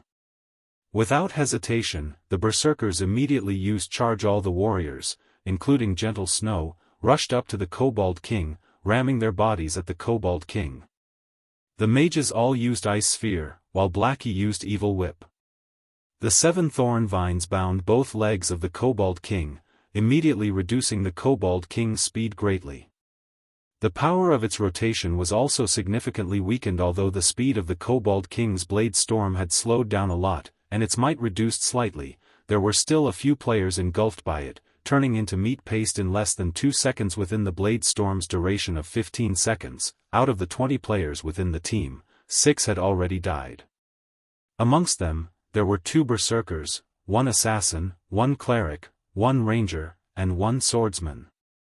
Meanwhile, the Kobold King still had 10% of its total HP. Seeing that the 2 MTs had their HP hanging by a thread, the Kobold King followed up by slashing its 2 swords at both their necks. Just as the 2 MTs were about to meet their makers, Shifeng appeared behind the Kobold King. Abyssal Bind. Thundering Flash. Double Chop. 9 pitch-black chains bound the Kobold King, preventing it from moving even a single step. After saving the 2 MTs, Shifeng followed up with a series of slashes on the Kobold King's weak point. The speed at which he drew his swords was frighteningly fast. Gentle Snow could not help but be shocked at Shifeng's sword-drawing speed and accuracy. However, she did not halt her actions as she continued slashing at the Kobold King with her great sword. Within a short 3 seconds, everyone had taken away close to 4,000 HP from the Kobold King, plunging its HP down to a critical point. AO. The Kobold King was truly enraged now. Following its roar, the entire hall started trembling. This was the Kobold King's final ultimate, Death's Intimidation. The skill causes all enemies in a radius of 50 yards to fall into fear, unable to attack for a duration of 10 seconds. Suddenly, everyone had fallen into fear, blankly standing still and unable to move. At this sight, the Kobold King revealed a sneer that resembled a human's. It brandished its twin swords as it began a massacre.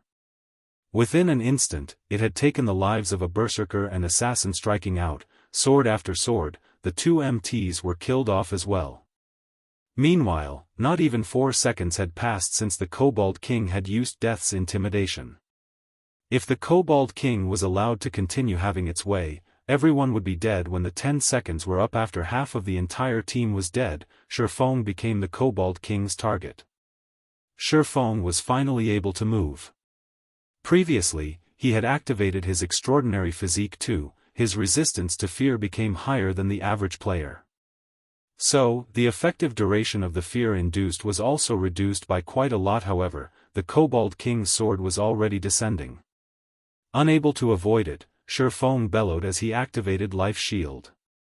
At the most critical moment, just as the Kobold King's greatsword was about to land on Shifeng, the Abyssal Blade had managed to block off this attack. Following which, Shifeng's entire person was sent flying from it, with a damage of over 640 points appearing above his head. Fortunately, Shifeng had over 1000 HP right now.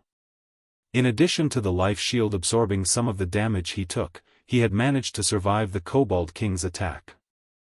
However, the life shield was also destroyed by this attack. Seeing that Shifeng did not die, the Kobold King became flabbergasted. It then rushed towards Shifeng, wanting to give him the final blow. Phantom Kill. 9 Dragon Slash. Shifeng's doppelganger used parry to block against the Kobold King's attack.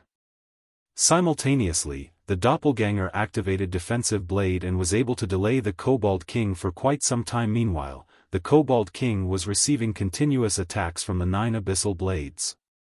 Its HP steadily fell, leaving it with only 1% remaining. Seeing that the cooldown for his own defensive blade was finished, Shifeng as well activated the skill. From a distance of 10 yards, Shifeng started attacking the Kobold King with sword auras.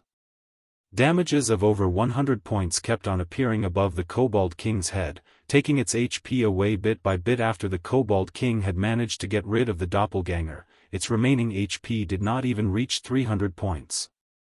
Suddenly, it threw out both of its swords, sending them piercing towards Shifeng. Unfortunately, both swords were blocked off by Shifeng's defensive blade. However, the Kobold King had yet to give up. It turned into a streak of shadow, appearing in front of Shifeng in the blink of an eye and sending a slap at Shifeng with its claws. At this moment, Shifeng's thundering flash had finished its cooldown. Blocking the sharp claws with the crimson blade, Shifeng slashed at the Kobold King's neck with the abyssal blade, the blade turning into a streak of lightning as it struck at its target. Bang! Shifeng was blasted towards a wall, with only a thread of his HP remaining. On the other hand, the Kobold King lay on the floor, motionless. Shifeng had also abruptly risen by a level, reaching level 7. A large pile of items dropped. Amongst these items, there was one that was unusually dazzling. The item released a demonic silver glow, bringing a chill to those who laid their eyes on it. Ash blade. Shifeng was shocked after seeing this item. This thing was the legendary item of Dark Moon Graveyard. In Shifeng's previous life, he had only heard rumors of it, and never actually saw it before. Chapter 107, Moment of Glory. After the Kobold King's death, everyone's fear was similarly dispelled. They all regained their freedom of movement. However, at that moment, there were only 6 members alive in the entire team. When everyone looked at the corpse of the Kobold King laying on the floor, they all had expressions of shock on their faces. Even Gentle Snow was baffled at this result. Logically speaking, they should not have been able to survive through the fear state. So, just how did the Kobold King die?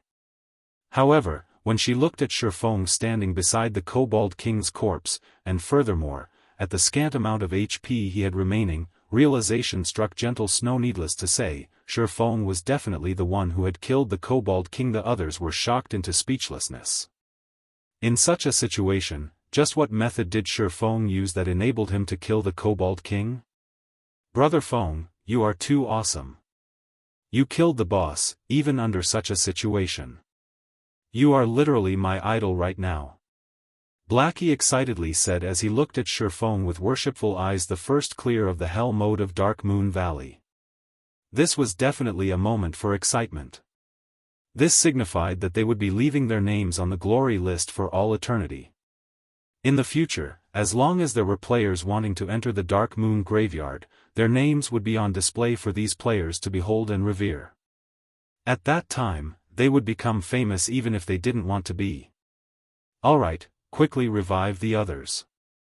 Shifeng, who was currently sitting on the ground, did not become too excited. He only pointed towards the members that had died.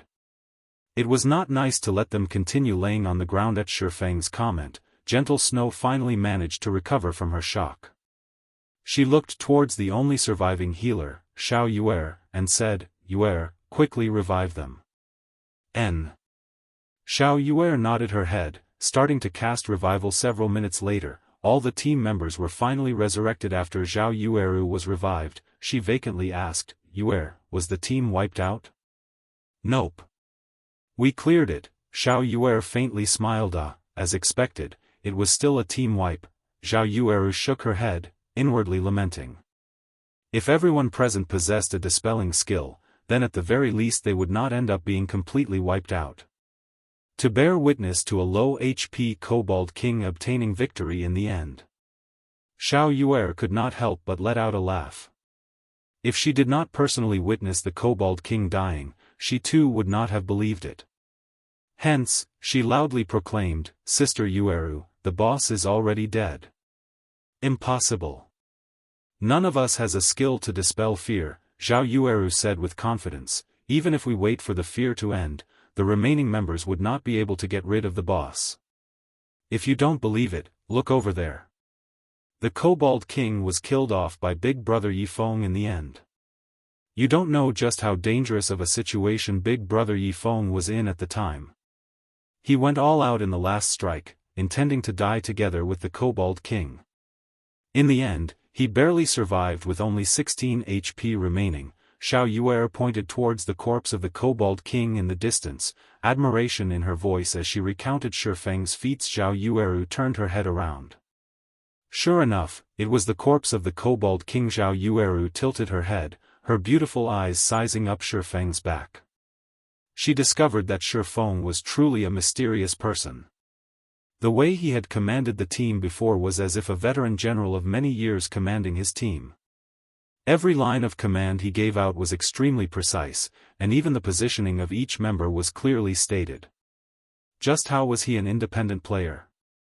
Even a team leader of a guild who often went dungeon diving would not be able to replicate his feats. Shi Feng was simply inconceivable now. Shi Feng had even landed the final strike that defeated the Kobold King, his strength powerful to the degree of leaving others speechless, observing capabilities, commanding capabilities, battle techniques. Shi Feng was practically standing at the peak in all these aspects.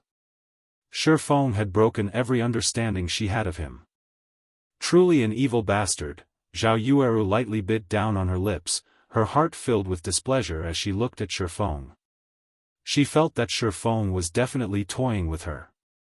She could not help but wish that she could give Shi Feng a few bites to relieve her anger. However, Zhao Yueru only had thoughts of doing so.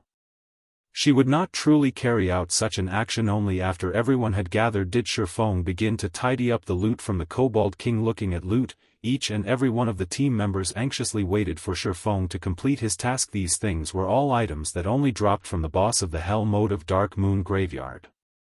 Every one of them was completely priceless. I am done arranging them. There are a total of 8 pieces of equipment and 6 other items. Amongst these are 2 pieces of secret silver weapons, a level 5 great sword and a level 5 shield. There are also 2 independent pieces of secret silver equipment, one is for clerics, the other is for swordsmen. The remaining 4 pieces of equipment are all pieces of mysterious iron set equipment. We will decide by rolling if more than one person needs the same piece of equipment. Shi Feng gave a general introduction of the items. At the same time, he shared the information for everyone to observe. Runic sword, secret silver rank, two-handed sword. Level 5. Equipment requirement, strength 30. Attack power plus 45. Strength plus 9, endurance plus 8. Attack speed plus 1. When attacking, there is a 10% chance to cause a heavy impact effect and 10% armor destruction effect. Runic shield, secret silver rank. Level 5. Equipment requirement, strength 23. Defense plus 69. Block rate, 35%. Strength plus 6, endurance plus 10. Additional skill dash. Tough shield, when activated, reduces the damage taken from the front by 30%. Duration of 10 seconds. Cooldown, 2 minutes. Everyone was stunned after seeing the attributes on these equipment pieces. Every piece of equipment was a top-tier item. Amongst them, the runic sword and runic shield were the absolute best. If they were to be sold right now, they would sell for 80 silver coins, at the very least. However, they definitely would not sell any of these items. With good equipment in hand, they would have an easier time leveling up later on. Only an idiot would be dumb enough to sell them. Following which, everyone on the team began madly rolling for points as they competed over the equipment. In the end, the runic sword fell into the hands of Gentle Snow, while the runic shield went to Kola. Shi Feng also obtained a secret silver pauldron, greatly increasing his attributes once more. Then next would be the other items. We will hold an internal auction for them. Highest bidder wins, Shi Feng said. Hearing Shi Feng saying so, the members of Ouroboros felt slightly embarrassed. They knew that the worth of the other items surpassed these pieces. It was especially true for that dazzling, broken blade called Ash Blade. Just judging from the introduction of that item was enough to excite a person. Moreover, there was also a piece of advanced whetstone recipe and a few more rare materials. Every one of them was priceless. However, if it were not for Shi Feng, just how would they be able to even clear the Hell Mode of Dark Moon Graveyard? Furthermore, they had obtained so much top-tier equipment, greatly improving themselves. Right now, they were already leading the other guilds by a large margin, so how could they not feel shame fighting over these items with Shi Feng? Gentle Snow had naturally considered this point. Moreover, she had wanted to pull Shi Feng into Ouroboros herself, so naturally she had to deepen her relationship with Shi Feng. Hence, she looked toward Shi Feng, taking the initiative as she said, "We were only able to conquer the Dark Moon Graveyard due to your great contribution. We have already received enough, so the other items will all belong to you. I can't even begin to thank you enough. The other members of Ouroboros all nodded their heads in quick succession. Feng was slightly astonished. He did not think that Gentle Snow would actually give up on the auction. Although, he also was not afraid of having an auction. He had plenty of gold coins inside of his bag, enough to buy out both the advanced Whetstone recipe and the ash blade. Since Gentle Snow did not wish to compete, he naturally would not refuse her offer. He stowed all of the items into his bag with the dungeon conquered and the loot distributed. Feng walked towards a corner of the mausoleum. He then activated the mechanism to trigger the teleportation gate. Everyone walked into the teleportation gate, disappearing from the large hall of the mausoleum one after another just after everyone had left from the Dark Moon Graveyard. White River City Region System Announcement. Congratulations to Ouroboros for becoming the first team to conquer the Hell mode of Dark Moon Graveyard. All players within the team will be rewarded with 10 reputation points in White River City. Red Leaf Town Region System Announcement.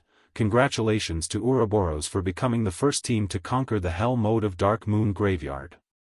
All players within the team will be rewarded with 30 reputation points in Red Leaf Town System. Congratulations to Ouroboros for becoming the first team to conquer the Hell mode of Dark Moon Graveyard. All players within the team will be rewarded with 1 mysterious treasure chest, 50,000 EXP, and 10 glory points. Chapter 108, Shaking the Four Corners. Outside the Dark Moon Graveyard. This dungeon is just impossible. Without an average level of 10, who would be able to clear it? Flaming Tiger, who had just revived out of the dungeon, cursed in all 3 times he had entered the Dark Moon Graveyard. Not once had he even found the location of the dungeon's boss before his entire team dropped dead. This dungeon was just toying with them. Everywhere inside the dungeon was filled with elite monsters. Even if they killed some, there was still an endless stream of monsters to slowly grind them to death. It was absolutely frustrating. Zhang Luowei raised his thick brows, his complexion gloomy as he looked back toward the teleportation gate of the Dark Moon Graveyard in the distance. With such lack of progress, it had long since passed the point of just making a loss. If this situation continued, it would be detrimental to the team's future development. Everyone rest up for a while. We can't continue wasting our time here. I'm guessing that the progress of the other guilds isn't that good either. They should have died several times as well, already. Let's take this chance when the other guilds are focusing on the Dark Moon Graveyard to raid the level 5 party dungeon and lava cavern, in separate groups. In any case, they won't be able to conquer this team dungeon. We can also use this time to increase our levels quickly, Zhang Luowei said, choosing to give up on the Dark Moon Graveyard. Although leaving their names on the glory list would be a quick way to raise the fame and influence of their guild, it was an entirely different matter if everyone was similarly unable to conquer the dungeon. The only other thing they could compete in were in terms of average level and equipment of the guild's elite members, and also, in terms of who could set foot into White River City the earliest. In fact, it wasn't just the members of Shadow that were faced with such a situation. All the guilds in the entire White River City were currently trapped in this suffering known as Team Dungeons. Nobody had thought that the Team Dungeons difficulty would be so high, leaving them utterly helpless. The virtual reality games in the past usually had less monsters than players inside of dungeons. In God's Domain, however, the number of monsters inside the dungeons greatly outnumbered that of the players. It was a number that was simply impossible to cope with. Even if they increased the number of MTs and healers they brought with, it would still be a useless endeavor. After some time had passed, the second-rate guild, Assassin's Alliance, had also died out from the dungeon with dejection covering their faces. What's gotten into all of you? It's just a few deaths. Don't forget, for each time we die, we will gain significant progress. We will be able to clear the dungeon sooner or later, so stop feeling dejected. Right now, we should try to think up a method to get through the fog. After some rest, we will try to raid the dungeon one more time today, Stabbing Heart said inside the team chat. Being encouraged by Stabbing Heart like this, the team members regained quite a lot of their confidence. They all started voicing out their ideas and suggestions, intending to conquer the Dark Moon Graveyard at all costs. White River City Region System Announcement. congratulations to Ouroboros for becoming the first team to conquer the Hell mode of Dark Moon Graveyard. All players within the team will be rewarded with 10 reputation points in White River City Red Leaf Town Region System Announcement. Congratulations to Ouroboros for becoming the first team to conquer the Hell mode of Dark Moon Graveyard. All players within the team will be rewarded with 30 reputation points in Red Leaf Town. Just as the various guilds were considering whether they should give up raiding the Dark Moon Graveyard, 2 consecutive system announcements immediately attracted the attention of every guild within White River City. Meanwhile, when the players of Red Leaf Town heard of this system announcement, they were first filled with shock, but they were soon cheering and shouting in worship. Ouroboros is just too awesome. They're practically inhuman. I heard that the Snow Goddess was the one who led the dungeon raiding team. My goddess is just too powerful. The other guilds haven't even cleared the normal mode, but the goddess has already cleared Hell mode. This won't do. I want to join Ouroboros. I would be satisfied even if I could become the goddess servant. The players in Red Leaf Town had all started conversing about Ouroboros and the Snow Goddess. Aside from worship, they were also filled with awe simultaneously. The entire region of White River City was sent into a cacophony of noise. What kind of joke is this? We can't even manage to find the boss of the normal mode, so just how did Ouroboros manage to even clear the Hell mode? The guild leader of Emerald Dragon Gate slammed on the desk as he cursed. Could the team dungeon in Red Leaf Town possibly be easier? Then Stabbing Heart should have, at the very least, cleared the normal mode already. The guild leader of the Assassins Alliance entered deep thought after looking at the system announcement. While all the large guilds were still having headaches over obtaining a town region announcement for themselves, as if trying to take their lives, a city region announcement had appeared. The upper echelons of the various guilds suddenly felt an immense pressure weighing on them, pushing them to accelerate their raiding progress quickly. However, such a pressure did not come from the fact that the Snow Goddess had managed to clear the Hell mode of a team dungeon. Instead, it came from the fact that the influence of the system announcement was simply too huge. In merely a moment, the system announcement had placed Ouroboros at the summit of White River City. Players who were new to God's domain did not possess extensive knowledge about the strengths of the various guilds in existence. However, what they did know was that Ouroboros was definitely the best guild in White River City. They couldn't help but admit that the Snow Goddess performance was just too dazzling. Compared to the guild leader of Ouroboros himself, who had a large number of experts under him in Starmoon City, the Snow Goddess was much more formidable. A short moment after the appearance of this system announcement, all the upper echelons of the guilds within Starmoon Kingdom discovered that they had underestimated the Snow Goddess' ability. Fortunately, the Snow Goddess was not tasked around the area of Starmoon City. Otherwise, the consequences for them would be unimaginable. Meanwhile, Gentle Snow herself remained unaware of what was currently happening in the various regions of God's domain. She was still busy looking at the glory list together with Shifeng and the others. The glory list, which was made up of obsidian stone, was 3 meters in height and 2 meters in width. On it, the names of Gentle Snow and the other team members were already carved. Moreover, their names were carved at an extraordinarily eye-catching location, at the very top of the glory list. On the first line of the glory list, the word Ouroboros was carved in big, scarlet characters. Meanwhile, below Ouroboros, the names of every team member were recorded in smaller-sized, silvery white characters. Brother Feng, look. We're on the list. We're on the list.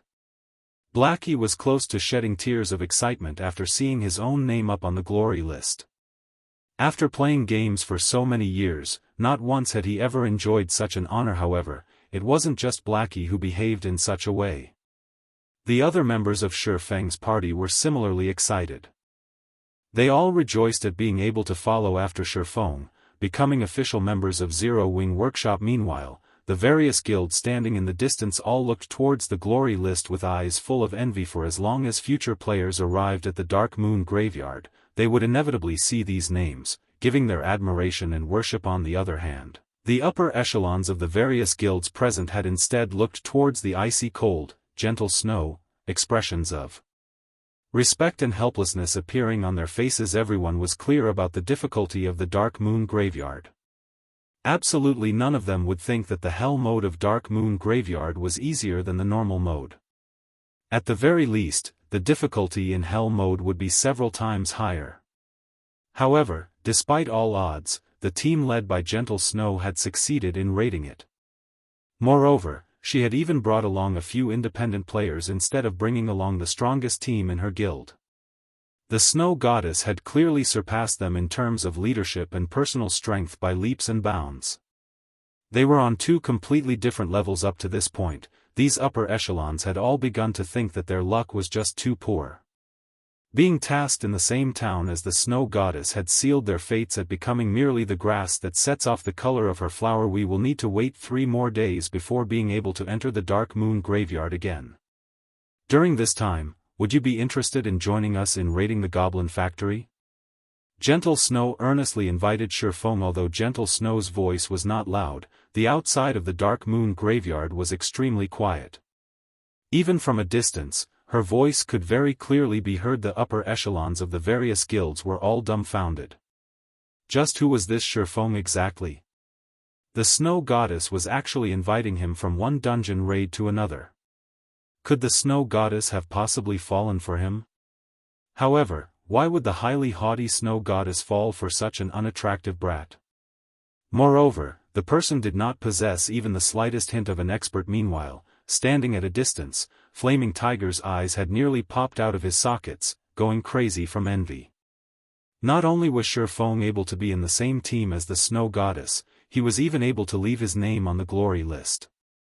Flaming Tiger's hatred for Shifeng immediately increased by hundreds of folds. Just as everyone was shocked at such a scene, hundreds of players suddenly appeared and surrounded Shifeng and his team, each and every one of them filled with a murderous intent. Brat, we meet again. Ironsword Lion slowly walked out from the tide of players, sending Shifeng a cold glare as he sneered.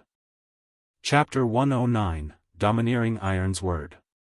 This moment. Ironsword Lion had waited for too long. He was unable to suppress the excitement in his heart. Previously, after failing the dungeon raid, he chose to give up on the endeavor. Instead, he camped outside the Dark Moon Graveyard.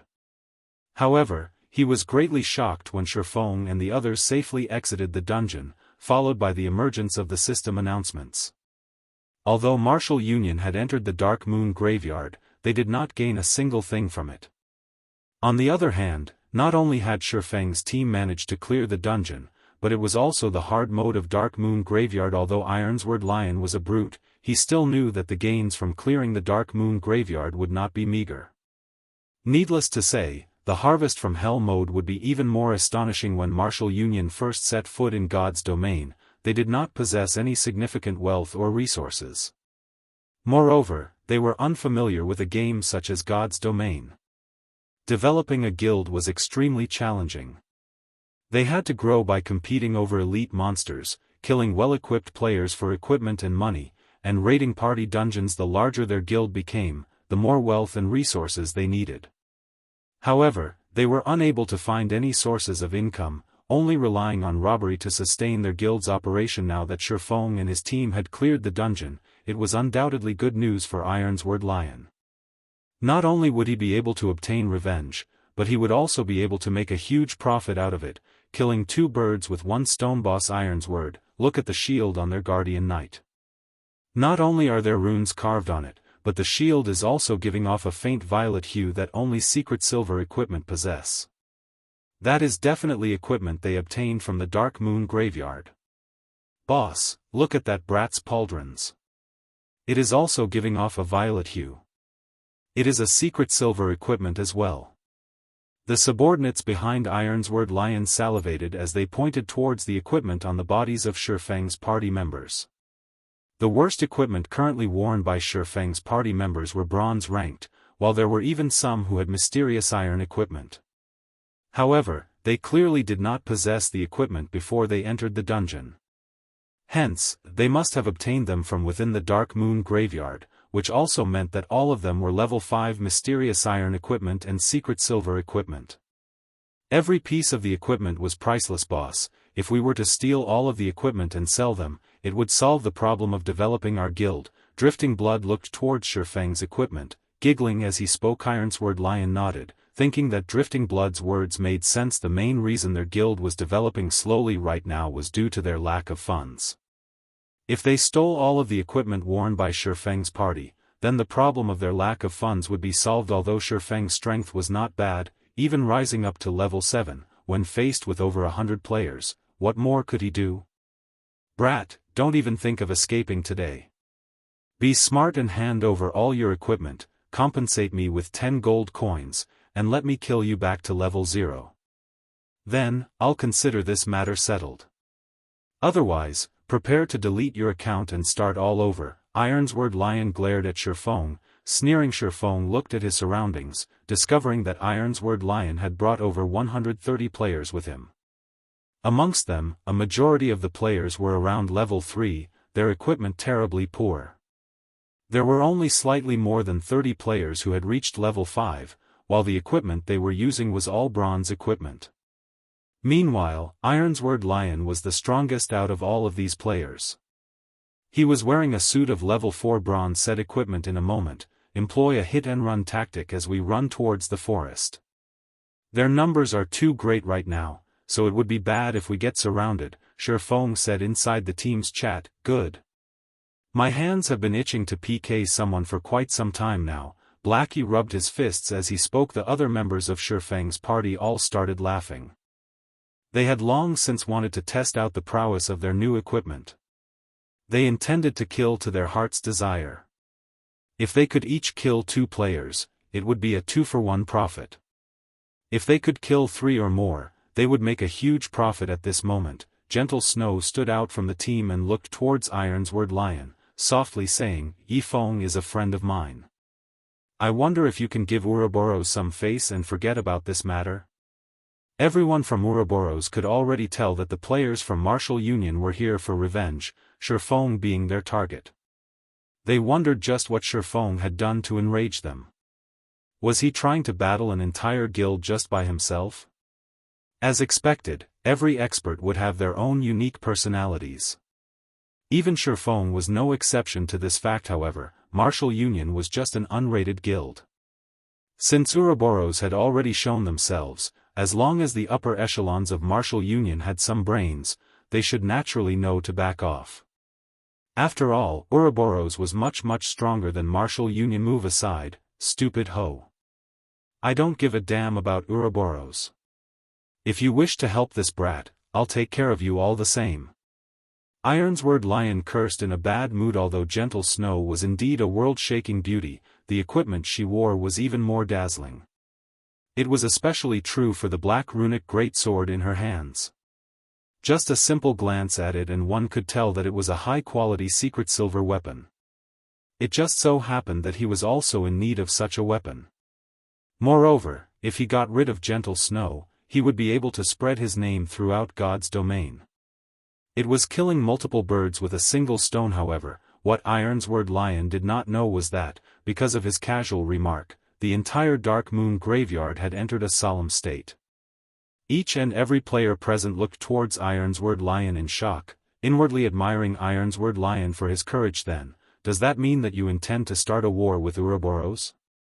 Gentle Snow's expression sunk, her tone abruptly turned chilly as she asked. Although Gentle Snow casually spoke those words, the frostiness her words gave off could be felt, even by those uninvolved. The members of Ouroboros similarly remained silent, not daring to let out even a sound as they watched Gentle Snow. Gentle Snow's angered appearance. None of them had seen it before, nor did they wish to see it. Right now, however, there was a fool that actually dared to curse at Gentle Snow. This was the first time they had witnessed such a scene. They no longer dared imagine what would happen. Bitch, the others may fear your Ouroboros, but not me. Ironsword Lion licked his lips, his eyes filled with greed as he looked at the attractive equipment on Gentle Snow's body. However, he remembered that he wanted to kill Shifeng the most. He then turned his sights towards Shifeng, loudly saying, Brat, don't think that, with a bitch protecting you, you'll be able to survive through today. Rest assured, I won't let either of you get away. Brothers, go. Kill them and we'll share all of their equipment. Suddenly, over 100 players rushed at Shifeng and his team, murder in their eyes. Ironsword Lion even took the lead as he charged toward Shifeng, no longer able to hold back his treasured sword. Only by drenching it with Shifeng's blood would it be able to achieve satisfaction. Hit and run as we head towards the forest. Don't overextend yourselves, Shifeng unsheathed his pair of swords, once more commanding through the team chat. Just after Blackie and the others had taken a few steps, they suddenly discovered that Gentle Snow and the members of Ouroboros remained unmoving, intending to face the players from Martial Union head-on. They truly did not know what was going through Gentle Snow's head. However, since Gentle Snow was sticking up for Shifeng, naturally, Shifeng could not escape into the forest to carry out guerrilla warfare. Blackie and the others also looked towards Shifeng with questioning gazes. Shifeng sighed, helplessly saying, "Kola, you hold the front, and remember not to extend yourself too far out. Drowsy Sloth, pay attention to healing the others. Blackie, use Hell Flame in the areas with more people. Gluttonous Mouse, stay behind and kill the ones with low HP. Lonely Snow, you're with me." Before both sides collided with each other, the enemy's magic had already struck at Shifeng and the others' fireballs and frost arrows struck at the team, one after another.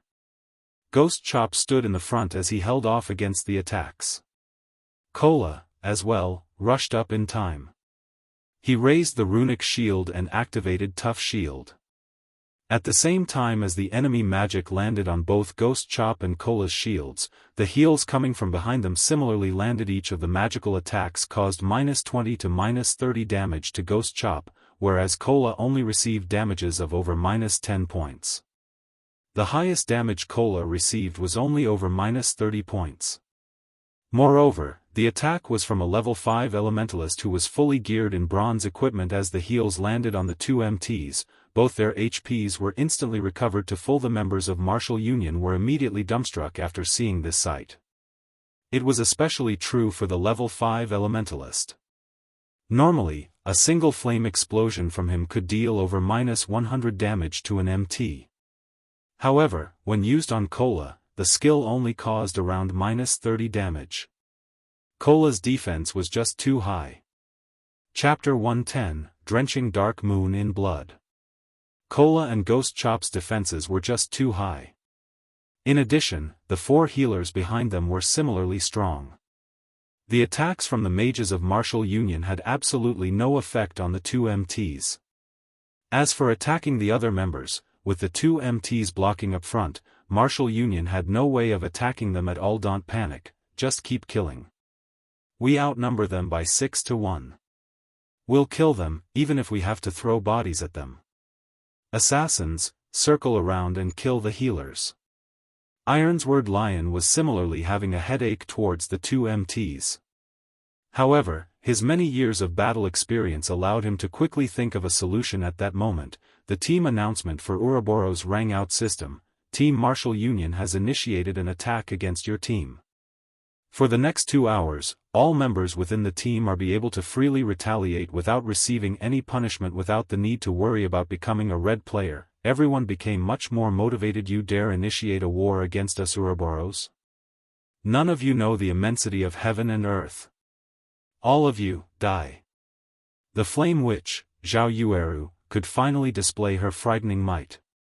After her hand traced out the final incantation in the air, one of her ultimate skill, Frost Flame Explosions, activated.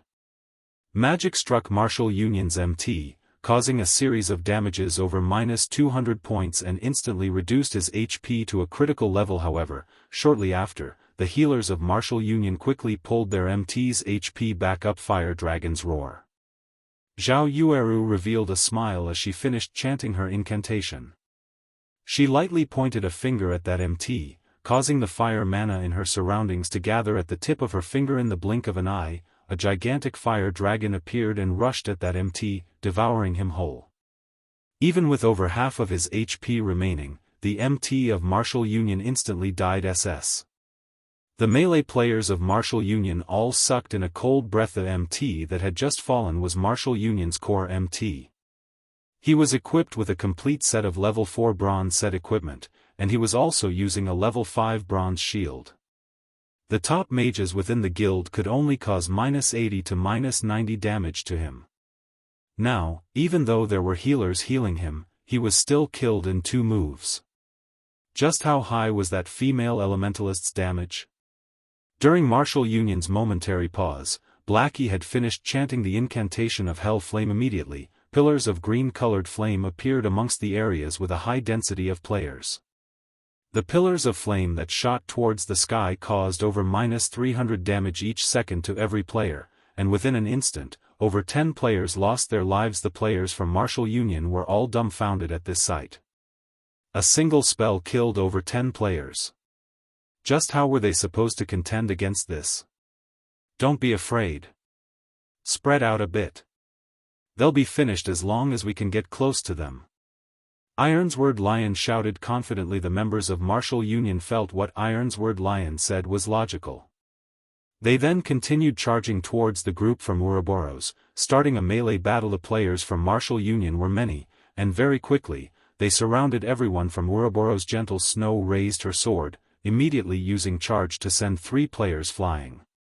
With a wave of the runic sword, Gentle Snow used cleave, dealing over -450 damage to the 6 level 3 players that rushed at her. As a result, all 6 of those players directly fell. The players from Martial Union did not know just how frightening a berserker with 50 strength was. With just 20 strength, a berserker could snap a common weapon in half with only their bare hands. If a berserker had 50 strength, one could just imagine how frightening they were. After killing the first wave of players, Gentle Snow rushed headlong into the crowd. Like a flood dragon entering the ocean, Gentle Snow wreaked havoc amidst Martial Union.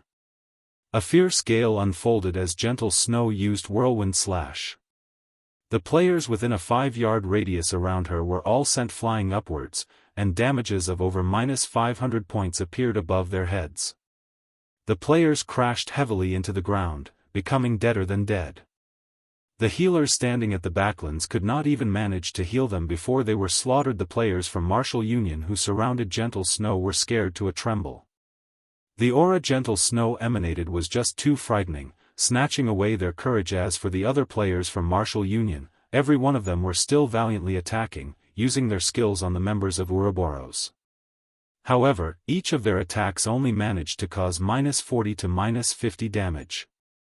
On the other hand, a single hit from the players of Ouroboros took away over half of their HP, just 2 hits left them dead, and not even the healers could manage to save them in time. The players from Martial Union quickly discovered a problem, that, although they had the advantage of numbers on their side, the majority of them were all new players to God's domain. In other words, they were noobs. Not only was the difference in their levels huge, the gap in their equipment was even more ridiculous. Only the elites of Martial Union could barely contend with the members of Ouroboros. Meanwhile, on the side of Ouroboros, there was a beauty of a cleric that always gave out a heal and truth shield at the most crucial of moments, saving the members of Ouroboros from death. As a result, the members of Martial Union went mad with frustration. However, even though they wished to kill off this cleric, the person, herself, was constantly being protected by 2 assassins. As long as any player rushed at the group, a chain of attacks from the 2 assassins would massacre them. In the end, the members of Martial Union were caught in a stalemate. They could neither advance nor retreat. All assassins use stealth and get rid of their healers. Without healers, their deaths are all but guaranteed. Ironsword Lion bellowed in the team chat. If half a dozen assassins from Martial Union could sneak over with stealth, they could easily kill off a cleric if they joined hands with each other. Drifting blood, where is that brat? I want to personally kill him myself, Ironsword Lion asked in a rage. He glanced at the surroundings, but failed to discover Shifeng's figure at all. Their losses from this battle today would definitely be huge, and all of it was due to Shifeng. Ironsword Lion would naturally not let Shifeng escape. Boss Ironsword, I don't see the brat here either. He seems to have vanished, Drifting Blood anxiously replied. Find him. He must be found. Ironsword Lion's rage burned. The person he wanted to kill the most had disappeared. If this news were to spread, he would definitely become a laughingstock at this moment. Feng had already snuck to Martial Union's backline through the use of Shadow of Nothingness. This location should be it. Feng looked at the surrounding terrain. He then cancelled the Shadow of Nothingness, suddenly appearing some distance behind the healers of Martial Union. Meanwhile, the healers of Martial Union were currently busy healing the players on the front lines, failing to discover Feng's appearance. Wind Blade. Feng turned into a fierce gale, sweeping towards the healers of Martial Union. While in the middle of chanting a prayer, a male cleric suddenly found a pitch-black sword piercing through his chest. Following which, he felt a burst of pain at his neck before the sight before him turned dull grey under Feng's blade. A level 5 cloth-armored cleric was no different than a piece of paper. A normal strike from Feng's sword was able to cause over -330 damage. With just two basic attacks, Feng could kill off a single cleric. If he were to use a skill, he could practically kill a cleric with every attack. Ah! There's an assassin! The female cleric nearby screamed when she witnessed this scene. She did not think that the male cleric would die so quickly or so cruelly. Feng. Ironsword Lion immediately turned his head towards the backlands, discovering Feng rapidly harvesting their healers, just like sheep entering a tiger's mouth. Ironsword Lion's eyes nearly cracked open in rage at this sight. He loudly bellowed as he rushed at Feng. Unfortunately, Feng's speed was extremely fast. The healers held no chance of escaping Feng's blades. In mere moments, Feng claimed more than 10 healers' lives. Without healers, the front line of Martial Union started to quickly crumble as Gentle Snow and the others butchered them. Die! Ironsword Lion's eyes turned crimson red. He used Wind Blade, his sword stabbing towards Feng's back. Now that their healers were all dead, it was needless to say that they would lose this battle. Meanwhile, Feng was the main perpetrator for all of this. If he did not kill Feng, he vowed not to be a human. After annihilating all the healers, Feng currently picked up the equipment they dropped. When he discovered Ironsword Lion rushing over, he did not even turn his head as he tightened his grip on the Abyssal blade. Then, with a twist of his body, Feng slashed the Abyssal blade down at Ironsword Lion's pair of swordsmen. Ironsword Lion was forced to retreat several steps before he managed to stabilize his body, his face filled with shock as he looked at Feng. Feng's casual swing of his sword forced Ironsword Lion into retreating so many steps. Such a feat was absolutely impossible without a huge difference regarding strength. After reaching level 7, Feng placed all his free attribute points into strength. Feng's strength was even higher than Gentle Snow's, not to mention Ironsword Lion's, who had only average equipment. However, Ironsword Lion did not know this. After knocking Ironsword Lion back with a single slash, Feng gave Ironsword Lion no time to think before following up with a double chop. Feng's pair of swords instantly transformed into 4 sword images, slashing towards Ironsword Lion. With this many sword images sweeping towards him, although Ironsword Lion tried to block all of them with all his might, he only managed to block 2 of them. There were still 2 sword images that pierced his body, each causing -180 damage. Ironsword Lion hurriedly retreated, taking out a basic recovery potion and drinking it. Seeing that he was no match for Feng, Ironsword Lion tried to turn tail and run. However, within a split second, 3 lightning flashes entered his eyes. Before his body could even defend against the streaks of lightning, damages of -266, -352, and -463 appeared above his head. Ironsword Lion instantly died under Feng's swords. At his death, Ironsword Lion dropped a piece of equipment and 1 other item. Chapter 111, Dragon Hidden in the Abyss. Boss Ironsword. Boss. When a few players from Martial Union saw that Ironsword Lion was easily taken care of, they were all incomparably shocked. They had all personally witnessed Ironsword Lion's great strength before, capable of killing players as though he was merely cutting up vegetables. Now, however, that Ironsword Lion had actually been killed by Feng in just a few moves, it was truly an incomprehensible sight. The upper echelons of the various guilds looking from afar were similarly tongue-tied from this scene. Only Stabbing Heart was well aware of Feng's strength.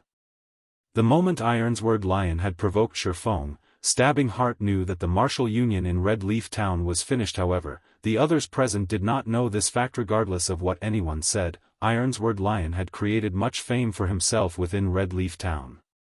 Previously, they had only heard of Ironsword Lion being ambushed by Shifeng, dying an accidental death. If it were a head-on fight, however, Ironsword Lion would definitely be the victor. Yet, nobody could have imagined that, in a straightforward exchange, Ironsword Lion was easily defeated in just a few moves. As expected, rumors could not be trusted. Looking at the speed and accuracy at which Shifeng drew his swords, creating 4 sword images with just 2 swords, even those in the various guild upper echelons would not be able to block off all those attacks. In addition to Shifeng's excessively high attack power, Ironsword Lion was definitely not his opponent. Shifeng was no ordinary swordsman. It was no wonder why the Snow Goddess would stick out and defend him. I had originally thought that Ironsword Lion would be a huge competition to us. Now that I'm looking at him, he is but an upstart from another small virtual reality game. I never thought that he would be such a brain-dead fool, biting at whoever he meets. Hehe, martial union is finished this time. First, he went and provoked such a top-tier expert. Now, he has even blindly declared war against the Snow Goddess. Did he think mingling in God's domain was so easy? It would be enough if he were to be a fool in reality. Now, he is even showing it in God's domain. As expected of someone that came from a minor game. He truly does not know the immensity of heaven and earth. Martial Union will definitely have to remove their name from Red Leaf Town now. There were plenty of workshops and guilds entering God's domain every day. Similarly, there were also plenty of workshops and guilds who had vanished from God's domain every day. This was a common occurrence within God's domain. After Ironsword Lion died, there was no longer anyone to command the players from Martial Union. Very quickly, turmoil ensued amongst the players from Martial Union, and all of them started madly running away for their lives. Shifeng naturally would not let go of this chance to give Martial Union a huge blow. Immediately after picking up the loot dropped by Ironsword Lion, Shifeng activated Windwalk and hunted the remaining players. Ignoring the level 3 noobs, Shifeng specifically chased after the elite players of Martial Union. With every kill of these players, Shifeng would be able to obtain a piece of bronze equipment, causing a significant loss to Martial Union. Drifting Blood, we meet again. Shifeng blocked off the escape path of several Martial Union elites, discovering a person he was familiar with amongst them. It was Drifting Blood, the person who had harassed Violet Cloud, and had then gone on to seek trouble with Shifeng. Drifting Blood was shocked into a jump. He trembled as he pointed a finger at Shifeng, timidly saying, "Yifeng, you shameless bastard. What kind of expert are you, to bully 4 people with one?" Without speaking any further, Shifeng stepped forward, slashing both of his blades. 8 sword images appeared, immediately aiming for the lives of the 4 players. A shield warrior amongst the 4 immediately activated shield wall, prepared to receive Shifeng's attack. Meanwhile, Drifting Blood had used chop at Shifeng, while another berserker used charge, and a cursemancer used dark arrow. Shifeng noticed that the cooperation between the 4 was very good. It would not be beneficial for him if he were to receive their attacks forcefully. Deciding so, Shifeng used Phantom Kill, his doppelganger blocking the attacks in front of him. Shifeng then hurriedly turned his body, his feet carrying out an illusory footwork as they left behind afterimages. Meanwhile, Shifeng's doppelganger had continuously fended off the attacks of the 4 players, receiving some damage in the process as well. However, after Shifeng himself moved to a side, he abruptly waved the Abyssal Blade. The 3 streaks of lightning from Thundering Flash had struck at the 3 melee players that were battling against his doppelganger, instantly killing Drifting Blood and the other berserker. As the shield warrior had shield wall activated, he was able to barely survive the attack. However, Shifeng's doppelganger had taken the chance to use a chop on the shield warrior.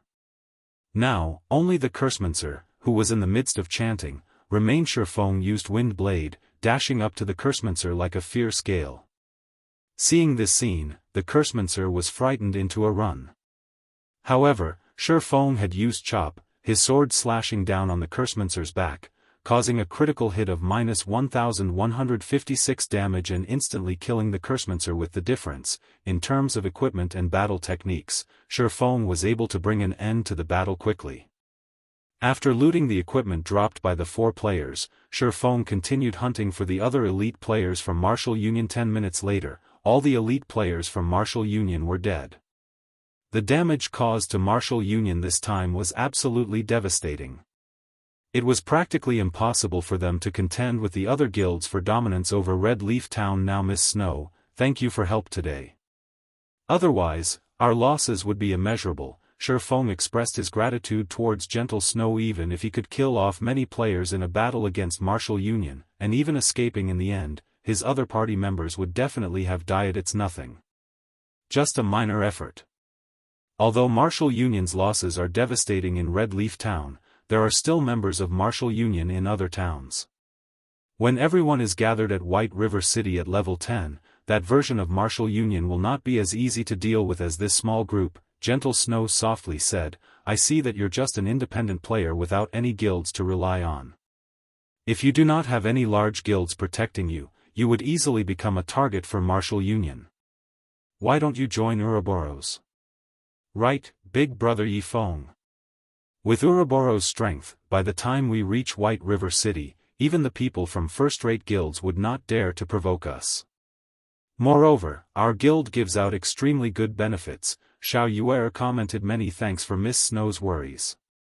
However, I'm too used to freedom, so I never had any intentions to join a guild before. Shifeng straightforwardly rejected the invitation. Although Ouroboros was a good guild, they similarly had a lot of problems. Take Gentle Snow for example. She was clearly the first vice leader of the guild, yet, she had still left Ouroboros in the end, just like how Shifeng himself was casually chased away from Shadow. At the end of the day, it was still best to hold his decision rights in his own hands. Since that is your way of thinking, I won't try to insist that you join us. However, if you ever change your mind in the future, Ouroboros would welcome you anytime. Gentle Snow could naturally see through Shifeng's thoughts. However, everyone had their own ambitions, and it would not do well for her to force the situation. Right now, it was enough for them to maintain an amicable relationship, following which, Shifeng led Blackie and the others away from the Dark Moon Graveyard, returning to town to sort out everyone's bags. He then planned to take them to level up. Previously, he had always been tight for time. Now that he had finished dealing with his matters, the time was just right for everyone to rise up to level 10 quickly. Meanwhile, Xiao Yueru looked at Shifeng's departing back, faintly feeling a sense of familiarity. She did not know why she was feeling an indescribable sense of loss in her heart. Snow, why didn't you try harder? If you told him about the matters of the god-slaying army, he might have even agreed to join, Xiao Yueru asked. Gentle Snow smiled, saying, didn't you hate the thought of him joining us before? But now you want him to join us instead? A blush appeared on Xiao Yueru's delicate face as she said in an upright tone, aren't I doing this for you? Regardless of what anyone said, he is also a top-tier expert. If you were to lure him into Ouroboros, he would become a person on our side. In the future, if he gets along well in the god-slaying army, he would be able to bring you a lot of influence and authority.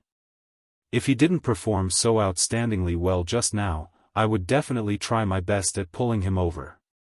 However, he was just too remarkable, just like a true dragon.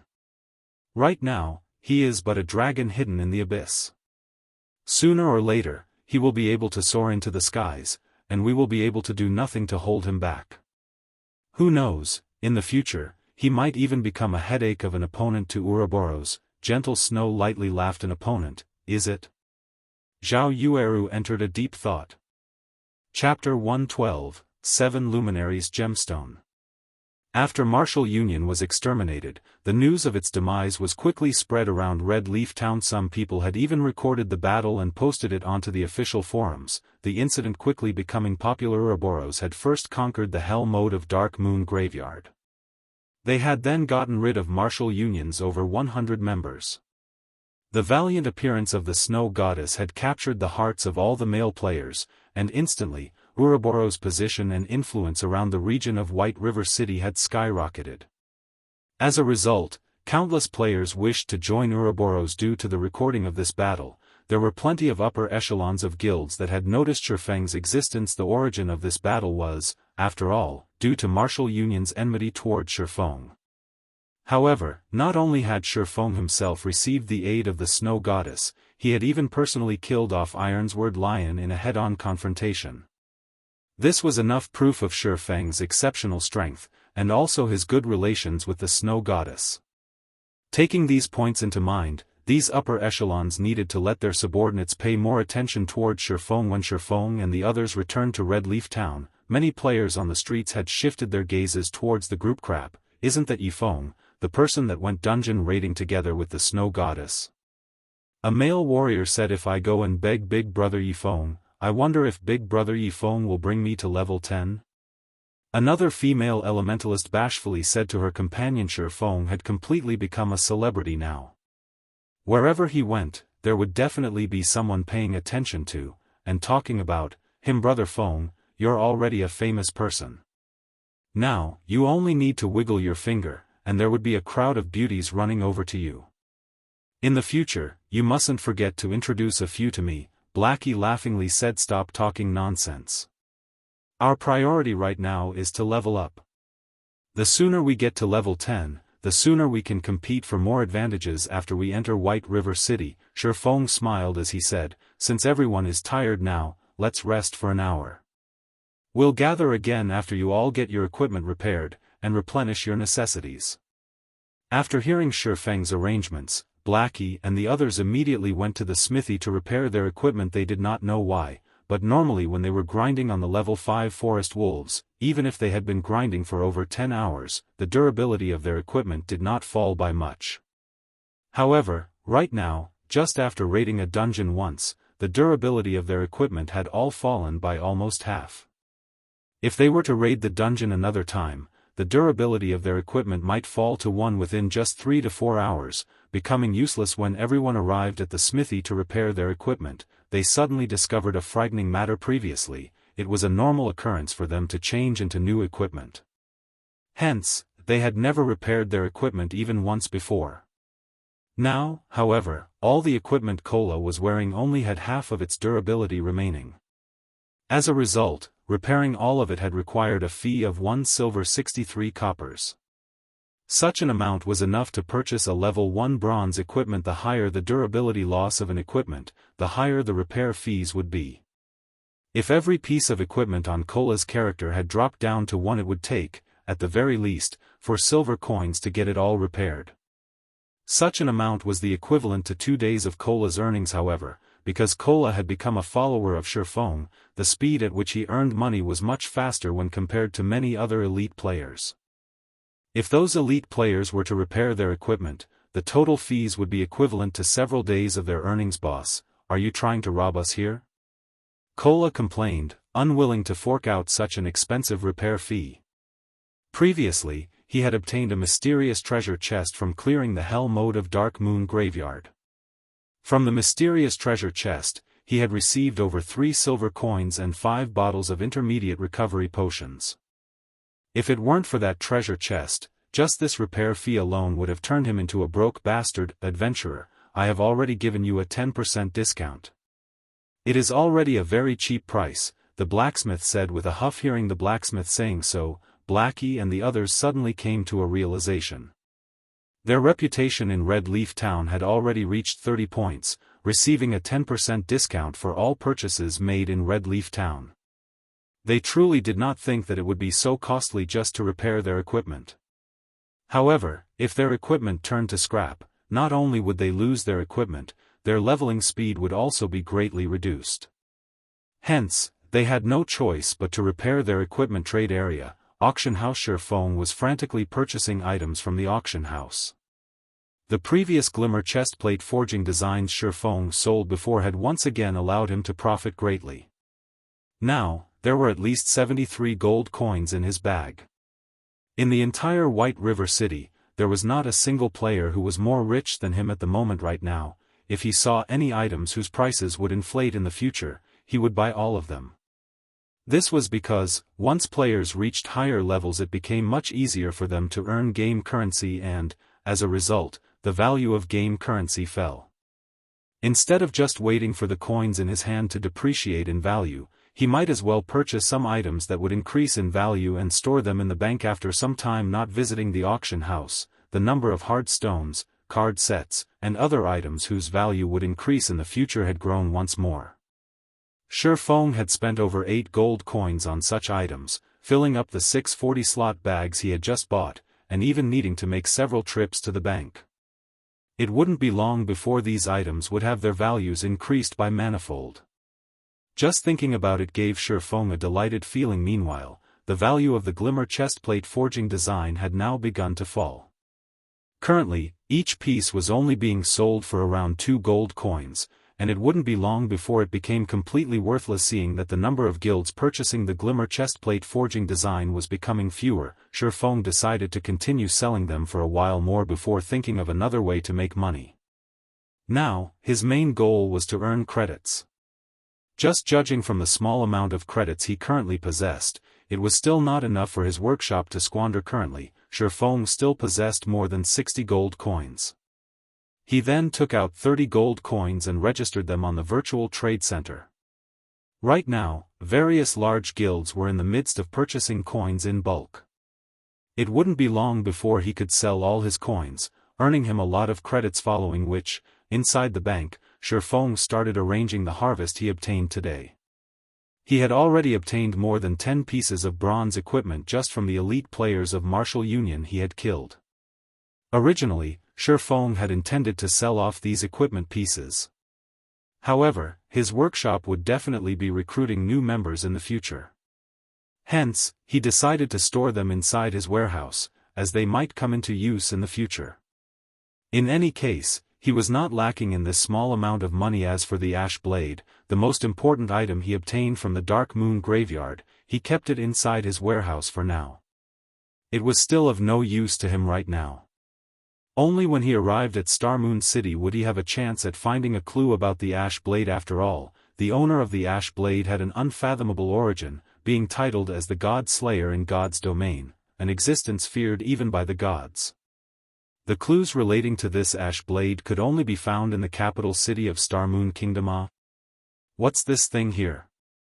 Shi Feng dug up a crystal the size of his palm from his bagan. Isn't this one of the items dropped by Ironsword Lion? Shi Feng discovered that he was somewhat familiar with this item. It was indeed one of the 2 items that were dropped by Ironsword Lion. 7 Luminaries Gemstone. Special item.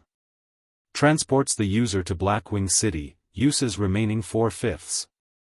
Dropped after death. This Ironsword Lion truly can't be underestimated. It was no wonder he was so powerful in the previous life. It was all because of this item here. Shi Feng looked at the 7 Luminaries Gemstone in his hand, unable to refrain from revealing a smile. Blackwing City was no ordinary location. It was also not a place that players could simply go to as they wished. Players needed a teleportation crystal to go to that place, and the 7 Luminaries Gemstone was one of those passes. In Shi Feng's previous life, Blackwing City's fame resounded throughout God's domain. All the major powers would willingly purchase the passes to Blackwing City at high prices.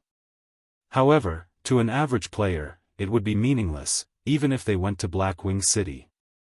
At most, they would only go there to widen their horizons. However, to the upper echelons of a major power, it was an absolute heaven. After going there once, they would want to go there again. Shi Feng looked at the time, discovering that today was a big day in Blackwing City. He definitely must make a trip to Blackwing City today. Hence, he sent a message to Blackie, saying, "Blackie, I still have some other things to take care of, so I won't be able to bring you all leveling for now. After all of you are rested, go to the level 8 area, Roaring Hill, to level up. As long as you guys are careful, your leveling speeds there will be extremely quick." Chapter 113, Blackwing City. Red Leaf Town, slum area. Although it was still daytime, the enchanted bar was packed with red players that tread along the boundaries of darkness. However, amongst this crowd of players, there were several green players present in the bar, seemingly highly out of place. These players were Ironsword Lion and his several subordinates. Absolute heaven, I need you to kill a person for me. Name your price, Ironsword Lion said to the man before him. The man who held a stern expression was currently drinking from a beer bottle. The stern-looking male did not pay any heed to Ironsword Lion, one of his arms wrapped around an alluring, well-developed woman, while the other held onto a beer bottle. The man only minded his own business as he flirted with the woman, his lips curling into a wicked smile, giving others a chilling feeling. Ironsword Lion's expression immediately sank beside him. Drifting Blood immediately slammed his hands on the table, cursing, "Hey, can't you hear that our boss is speaking to you? Stop trying to act deaf." Just after Drifting Blood finished speaking, a snow-bright dagger had slashed across his neck. The dagger then stabbed into his heart, finally being abruptly pulled downwards and slashed apart a deep wound. A stab, a pull, and a slash, all three moves were executed in a very natural manner. Before Drifting Blood could even cry out in pain, his body had already fallen to the ground. Absolute Heaven, what are you trying to do? I'm here to talk business. What is the meaning of you killing my subordinate? Watching Drifting Blood be instantly dealt with, Ironsword Lion bellowed. However, he did not dare attack the man before him, because he knew that if he were to take action, his end would only be similar to that of Drifting Blood. Because I like it. What? You have something to say about it? Absolute Heaven laughed as he indifferently looked at Ironsword Lion. He casually brandished his dagger, creating an image of a flower. Ironsword Lion was angered to madness, but he still dared not let out the curse through his mouth. Absolute Heaven was an assassin in real life. A famous one, to boot. He was also a top-tier expert within virtual reality games. However, there were very few people who knew of him.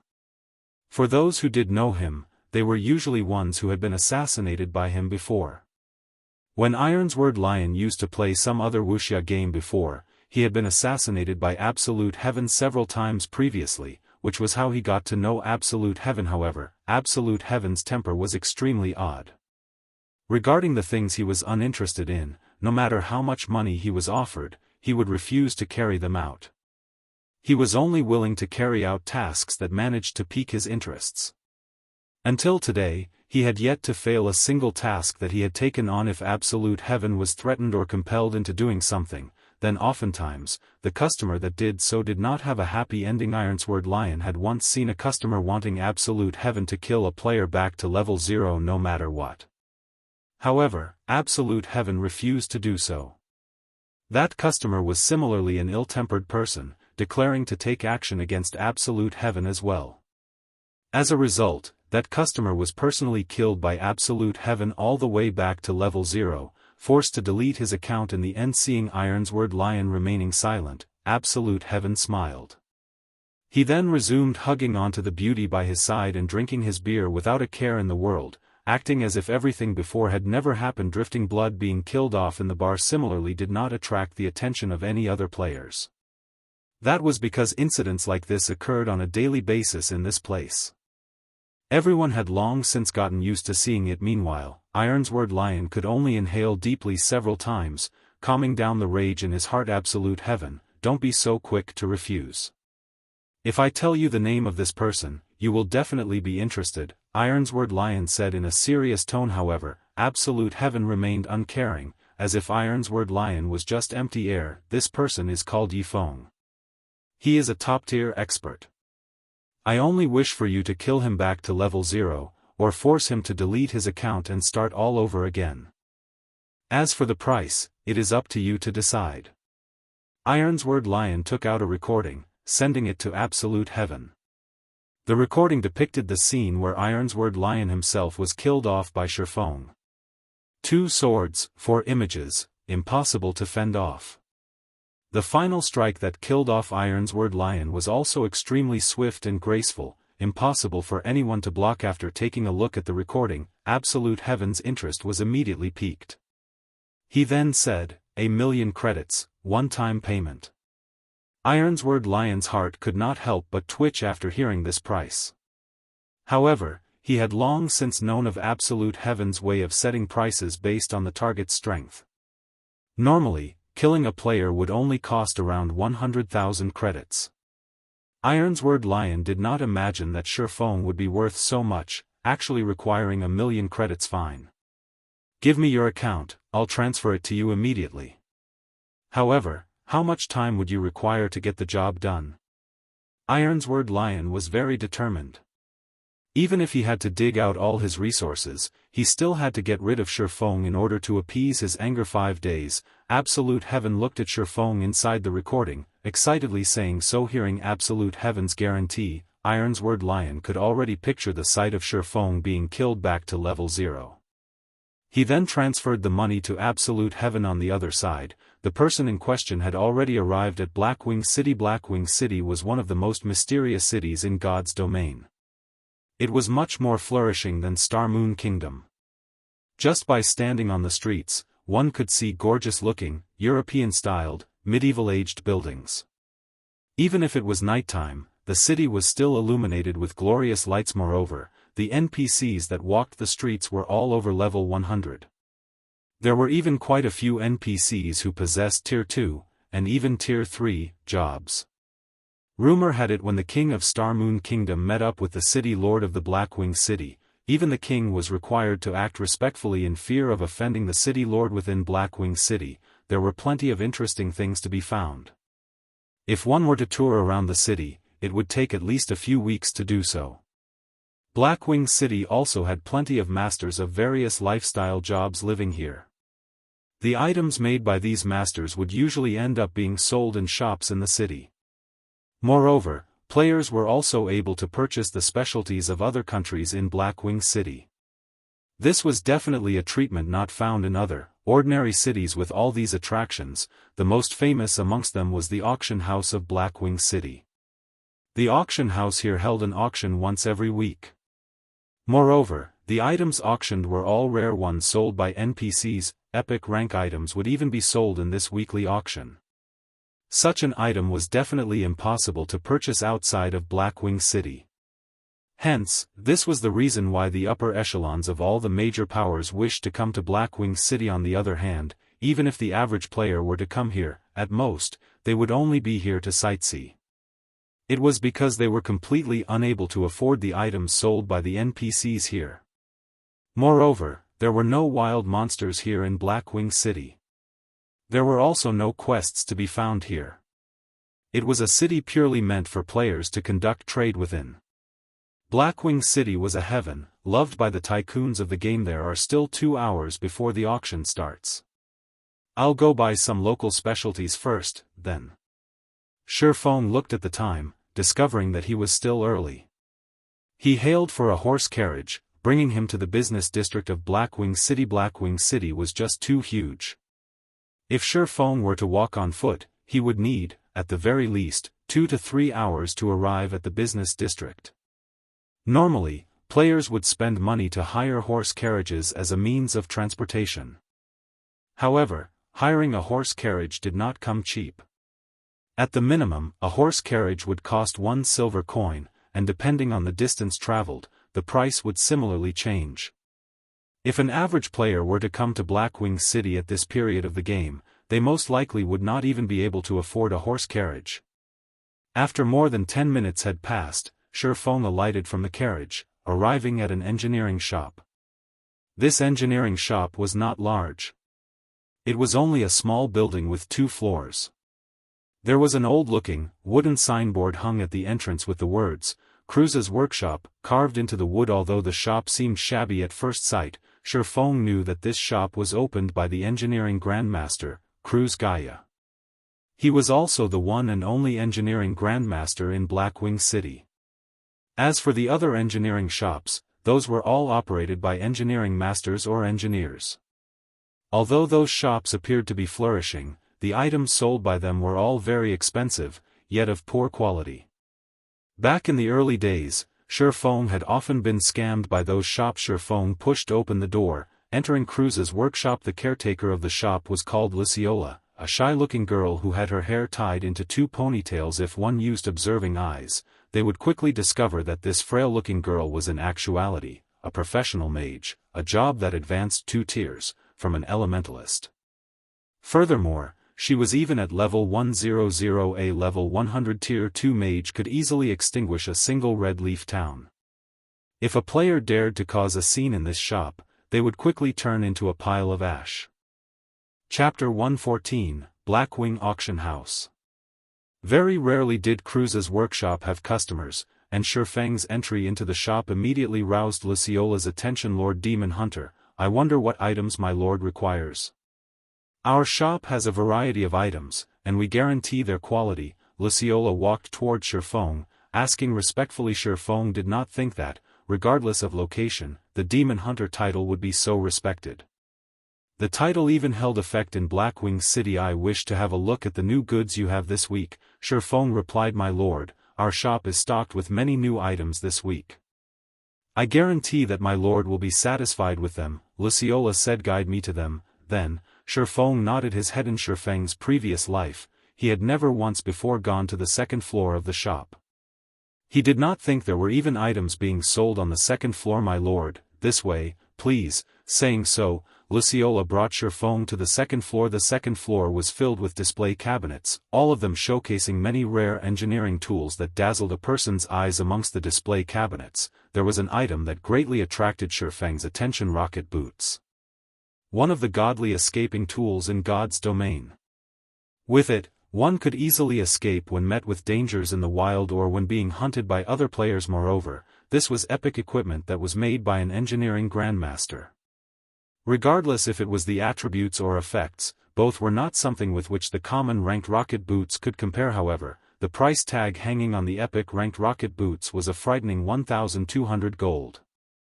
Even if Shifeng considered himself as rich, he could not even afford a fraction of such an amount. After making a round through the display cabinets, a majority of the items sold were all to Shifeng's liking.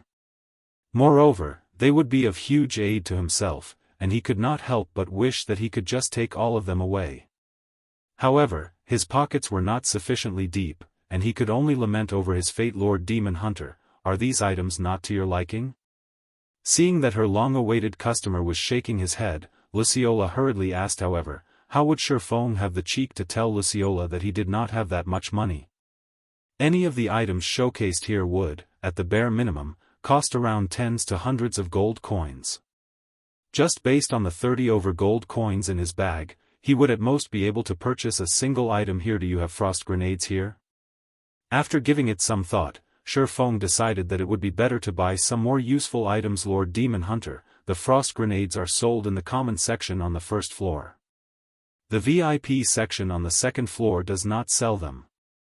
My lord, please follow me. Luciola brought Shifeng down to the first floor once more. At this moment, Shifeng finally realized that the second floor was the VIP section. It was no wonder the items on display there were so expensive. In his previous life, when he had discovered this workshop here, he was already around level 70 to level 80. However, he did not possess the Demon Hunter title at that time, so he could only shop at the common section. Yet, even then his gains were already bountiful. Now, he had inadvertently discovered the VIP section on the second floor. Moreover, there were so many items sold in that section. Unfortunately, the money he possessed was just too little to buy anything. He could only come again in the future, after earning more money corresponding to the lower number of items being sold on the first floor. Their prices were similarly much lower. Lord Demon Hunter, these are the frost grenades that you requested. They are categorized into 3 tiers. May I know what type you are seeking? Basic Frost Grenade. Effective against monsters and players. Below level 30 deals 200 frost damage in a radius of 10 yards, which freezes targets for 5 seconds, then reduces movement speed by 60% for a duration of 12 seconds. Price: 1 silver 50 coppers. Intermediate Frost Grenade. Effective against monsters and players. Below level 70 deals 800 frost damage in a radius of 12 yards, which freezes targets for 5 seconds, then reduces movement speed by 60% for a duration of 12 seconds. Price: 10 silvers. Advanced Frost Grenade. Effective against monsters and players. below level 120 deals 2000 frost damage in a radius of 15 yards, which freezes targets for 5 seconds, then reduces movement speed by 60% for a duration of 12 seconds. Price, 70 silvers. Just a single intermediate frost grenade was enough to instantly kill a level 5 MT, fully equipped with bronze equipment. Meanwhile, although the basic frost grenade could not instantly kill a player, it could freeze them for 5 seconds, followed by a 60% reduction in movement speed for 12 seconds. These effects were just too frightening. As for the advanced frost grenades, this item was not something with which an ordinary player could mess around. Not mentioning the 2000 frost damage it could cause, it also possessed an effective radius of 15 yards. If Shifeng were to have used this item in his previous battle with Martial Union, it would have saved him much trouble. Just throwing 3 of these things would rid him of all his problems. However, a single advanced frost grenade already cost 70 silver coins. It was just too expensive a price tag. Moreover, using such an item at his level was simply too extravagant. I want 3 stacks of basic frost grenades and 30 units of intermediate frost grenades. Shifeng thought that it was still best to purchase a few intermediate ones as a preventive measure. If he were to end up being hunted by Martial Union again, these intermediate frost grenades would aid him in getting rid of all those troubles. A stack of frost grenades consisted of 200 units, and 3 whole stacks would be enough to last him for a very long time. Lord Demon Hunter, you can enjoy a 10% discount in our shop.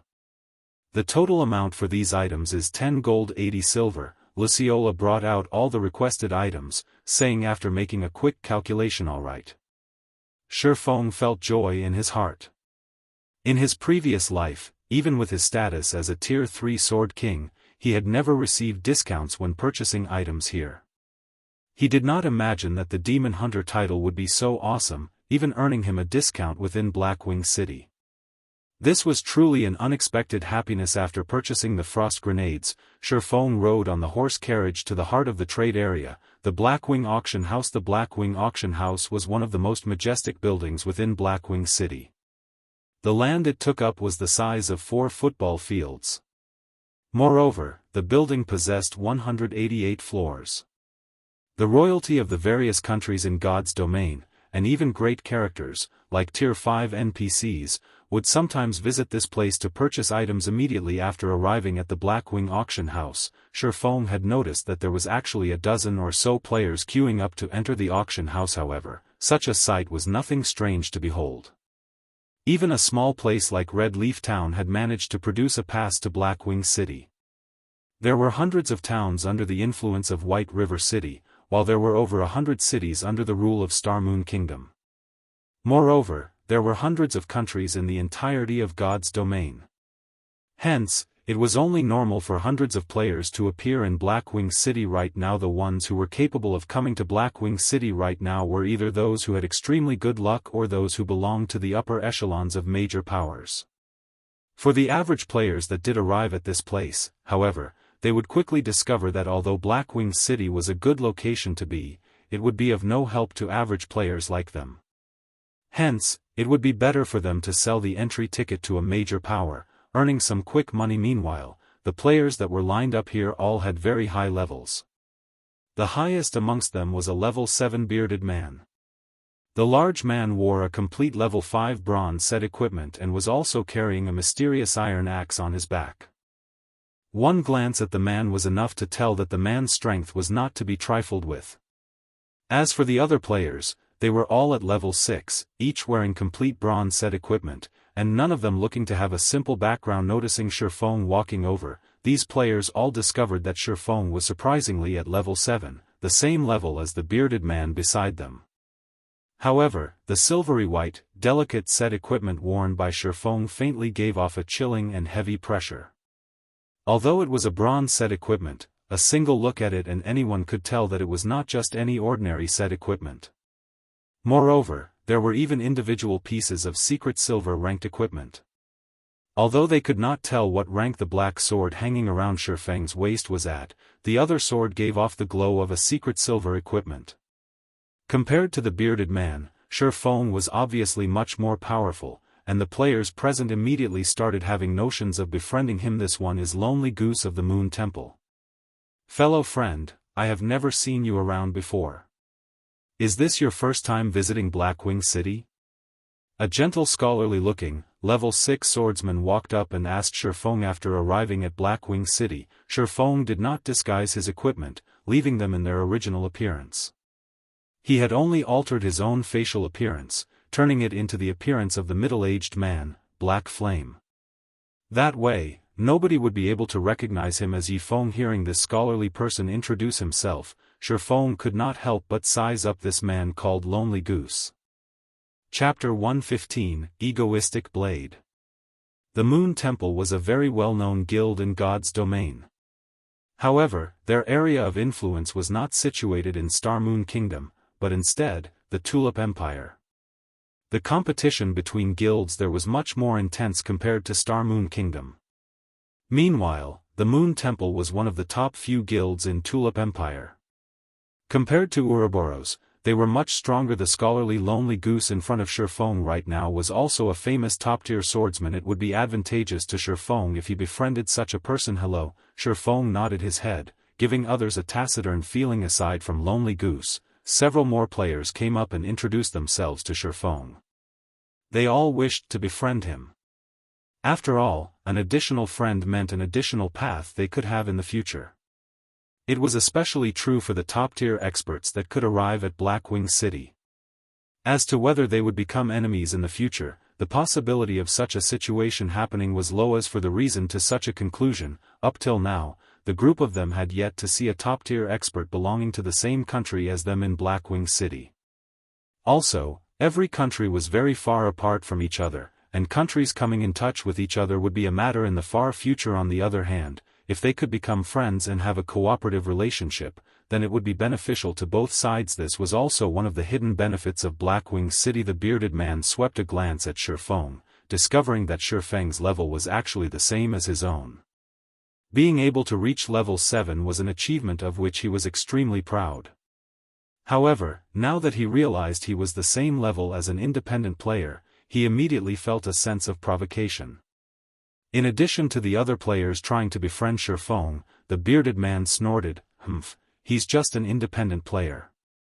What is the point in trying to curry favor with him? With the bearded man's words, the entire atmosphere in the auction house became tense. Playing the part of the friendly guy, Lonely Goose said with a smile, "Brother Egoistic Blade, not everyone can easily come to Blackwing City. Is there a need for such a cold treatment?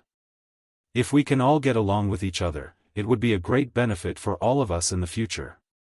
Help? Just based on the luck of an independent player, how would he be able to mutually cooperate with us? How can he be of any help to us? The disdain in the bearded man's words kept on growing. The man then flaunted the guild emblem on his chest, the words, "Bloodthirsty War God," written on the emblem. The emblem was silver in color, signifying that the bearded man was at the rank of an elder within the guild. Bloodthirsty War God was one of the top 3 first-rate guilds in Black Dragon Empire. Bloodthirsty War God was a long-established guild, its lengthy history tracing back at least 60 years ago. At that time, not even Shifeng's parents had been born yet. Looking at Egoistic Blade behaving so, even Lonely Goose felt helpless about it. He then looked at Shifeng, apologizing, "Truly sorry. Brother Egoistic Blade doesn't usually behave this way. Maybe he is in a bad mood today. This should be Brother Black Flame's first time coming to the Blackwing auction house, right? You've come at a good time. Today just happens to be a day where the Blackwing auction house is holding an auction. However, if you wish to participate in the auction, you need to purchase a Blackwing insignia that costs 2 gold coins. You will only be allowed entry if you possess the Blackwing insignia. Furthermore, the players who possess the Blackwing insignia can bring along 2 more players with them. How about Brother Black Flame? Let me bring you into the auction. You could save a big expenditure that way." As Shifeng was about to voice his rejection, Egoistic Blade sneered, "A beggar that can't even afford a Blackwing insignia, what right do you have to come along with us? I only have one thing to say. I don't wish to be together with this little bastard." If you all wish to form an alliance, it's either me or him. You guys make your choice. Either he goes, or I go. Egoistic Blade had the bloodthirsty war god serving as his background, while Shifeng had nothing he could rely on. Egoistic Blade was extremely confident that Lonely Goose and the others would choose him without even the need to think. Only when the strong cooperate with each other, would they be able to bring out the greatest benefits. If they were to cooperate with an independent player, who could guarantee that, after this person's entry ticket to Blackwing City had been used up, he would still be able to return to Blackwing City? Meanwhile, Egoistic Blade had a first-rate guild supporting him. It would be tens of thousands of times easier for him to obtain another pass to Blackwing City when compared to a mere independent player. If Shifeng did not even possess the ability to frequently visit Blackwing City, how would he be able to guarantee a mutual cooperation? Brother Egoistic Blade, must you do so? Lonely Goose and the others could not help but have a headache as they tried to mediate the situation. They only wished to mutually profit from each other. Yet, Egoistic Blade had created such a situation and had even spoken such words. If they chose to accept Shifeng into their group, then Egoistic Blade would definitely feel humiliated. However, if they accepted Egoistic Blade, then Shifeng would naturally leave feeling angry and as though he had been crossed. On one side, it was a first-rate guild. On the other, it was an independent player. The situation left everyone in a state of distress. What are you all hesitating about? Is it such a hard decision to make? I have the bloodthirsty war god backing me. The information and resources I have at my disposal far exceed what any of you can imagine. If you all do not wish to cooperate, then I can simply look for some other guilds to cooperate with. No matter what, I don't wish to see an independent player within our alliance group. Egoistic Blade looked at Lonely Goose and the others, saying in an extremely displeased manner. Shifeng watched Egoistic Blade's extremely stubborn behavior as if the world revolved solely around him alone. The man was even using the influence of his background in order to chase Shifeng out of the group. Although Lonely Goose and the others had clearly come up to Shifeng on their own accord, they now showed signs of hesitation. Seeing this situation, Shifeng sneered, "Since I'm just an independent player, I won't trouble you any longer, brother Lonely Goose. People who walk different paths cannot make plans together. Let us go our separate ways from now on." Finished saying so, Shifeng walked towards the entrance of the auction house. Looking at Shifeng walking away in a huff, Lonely Snow and the others could do nothing but drop the subject. After all, Shifeng was but an independent player. Although he was an expert, he would not be able to bring them much benefit. A mere independent player wishes to have the same standing as us? Don't even dream about it, Egoistic Blade jeered. After some time, the gates to the auction house opened, allowing the masses entry into the building when Egoistic Blade and the others walked to the entrance. "I'm sorry, sir, but you are not allowed to enter."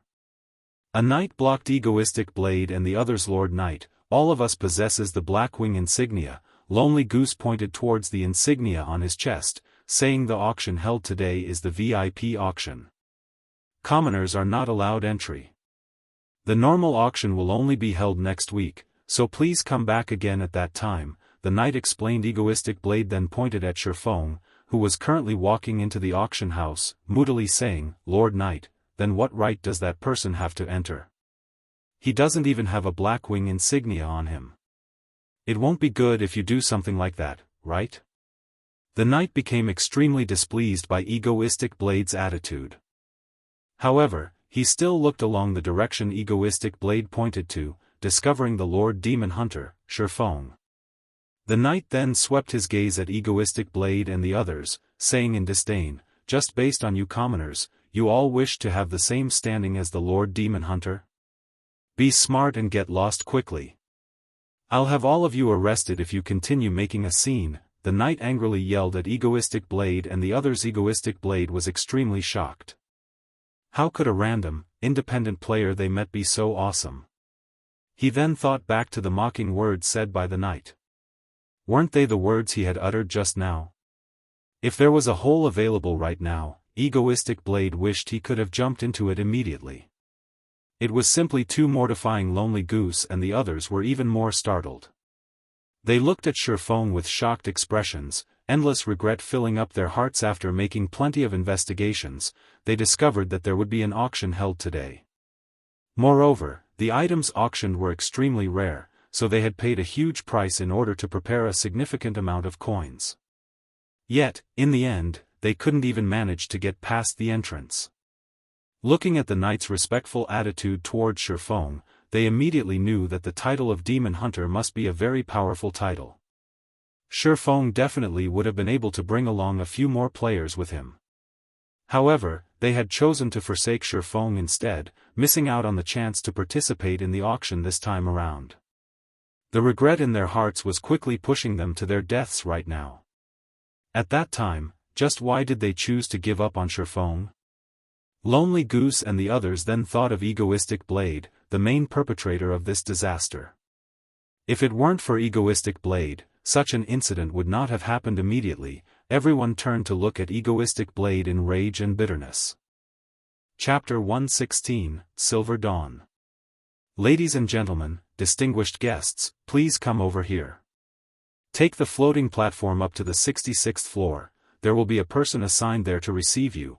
A golden-haired beauty stood beside the floating platform, saying with a smile the floating platform of the Blackwing auction house was extremely large, capable of fitting more than 50 people at a time.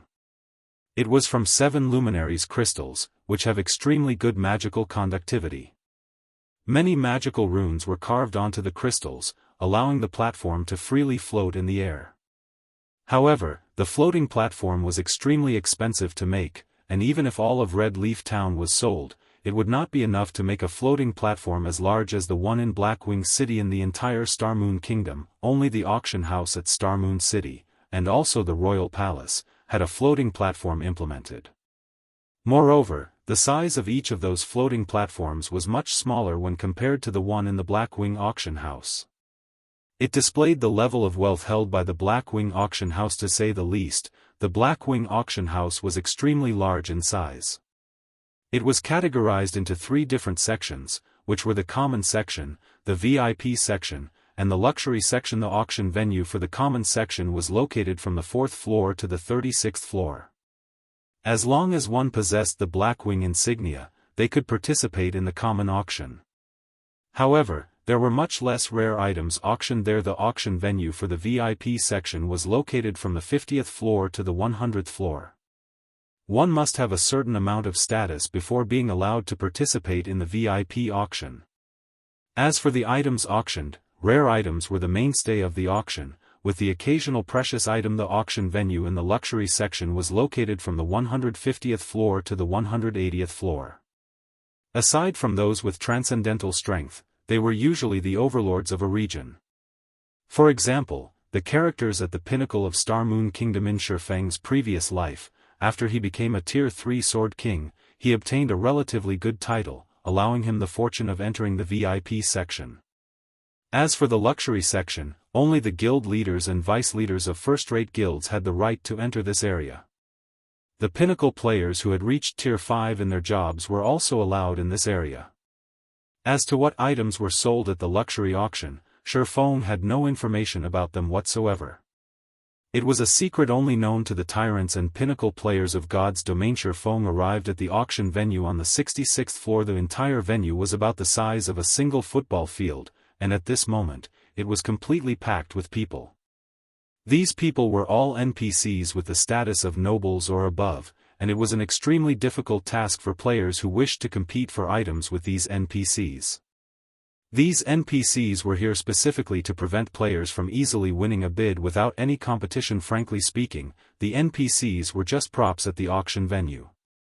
If a player's bid did not reach the standard amount, then the item would be taken away by the NPCs, preventing players from conveniently obtaining rare items. After everyone was seated, the auction officially started.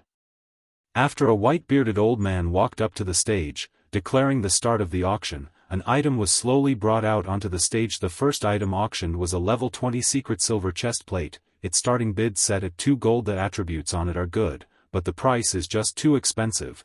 Clicking on the equipment's information, Shifeng quickly gave up after looking at its attributes. Although it was good equipment, he was unable to put it to use right now. If Shifeng could really buy the item for only 2 gold, then he might have still considered it.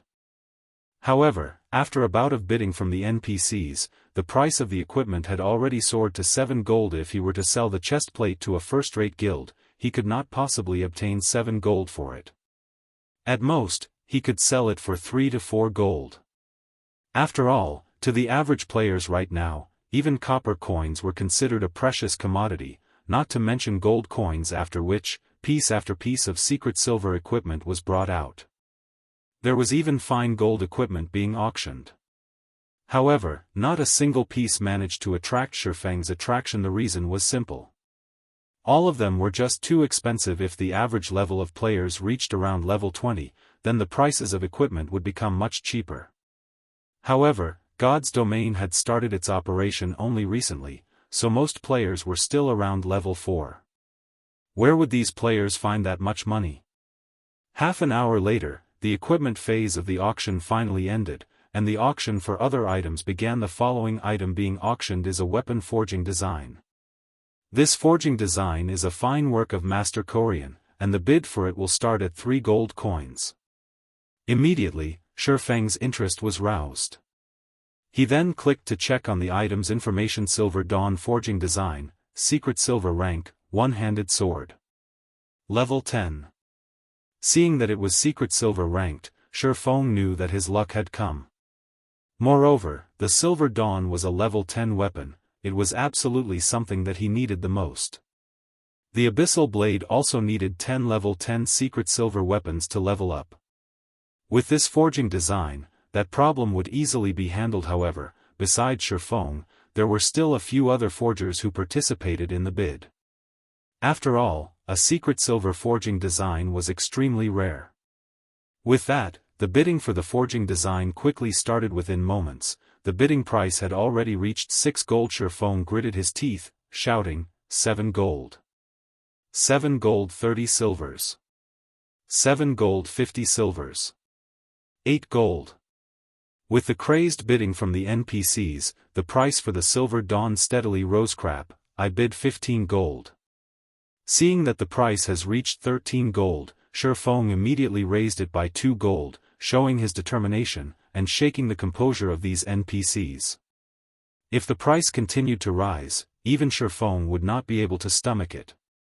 After all, he only had slightly more than 20 gold coins remaining. 16 gold. The original worth of this forging design was around 15 gold coins. Shifeng did not think that the NPCs would still compete. 17 gold. Shifeng made his decision. If the NPC forgers were to bid once more, he would immediately bid 20 gold for it. At that point, if it was still no good, then he could only consider himself as unlucky. Finally, the NPC forgers shook their heads at this price, no longer competing in the bid. Congratulations to Mr. Black Flame for winning Master Korean's Silver Dawn forging design. The white-bearded old man clapped his hands, congratulating Shifeng. After receiving the forging design, Shifeng let loose a sigh of relief. At the very least, he did not waste a trip to the auction house this time.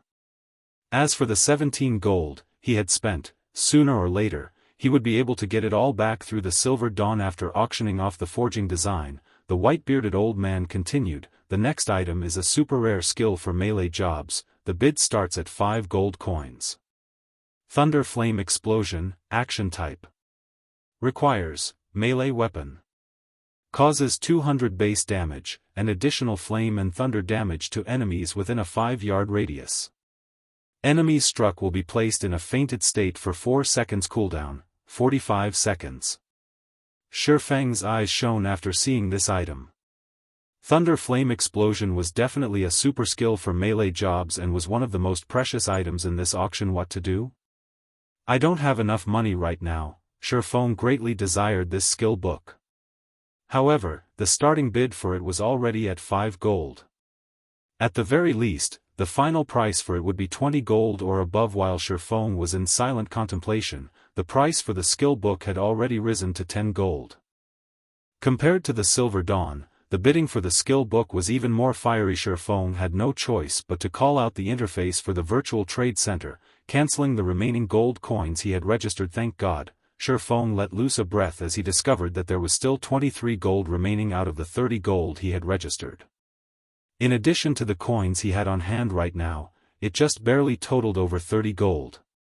Such an amount should be sufficient to purchase this thunder flame explosion, 20 gold.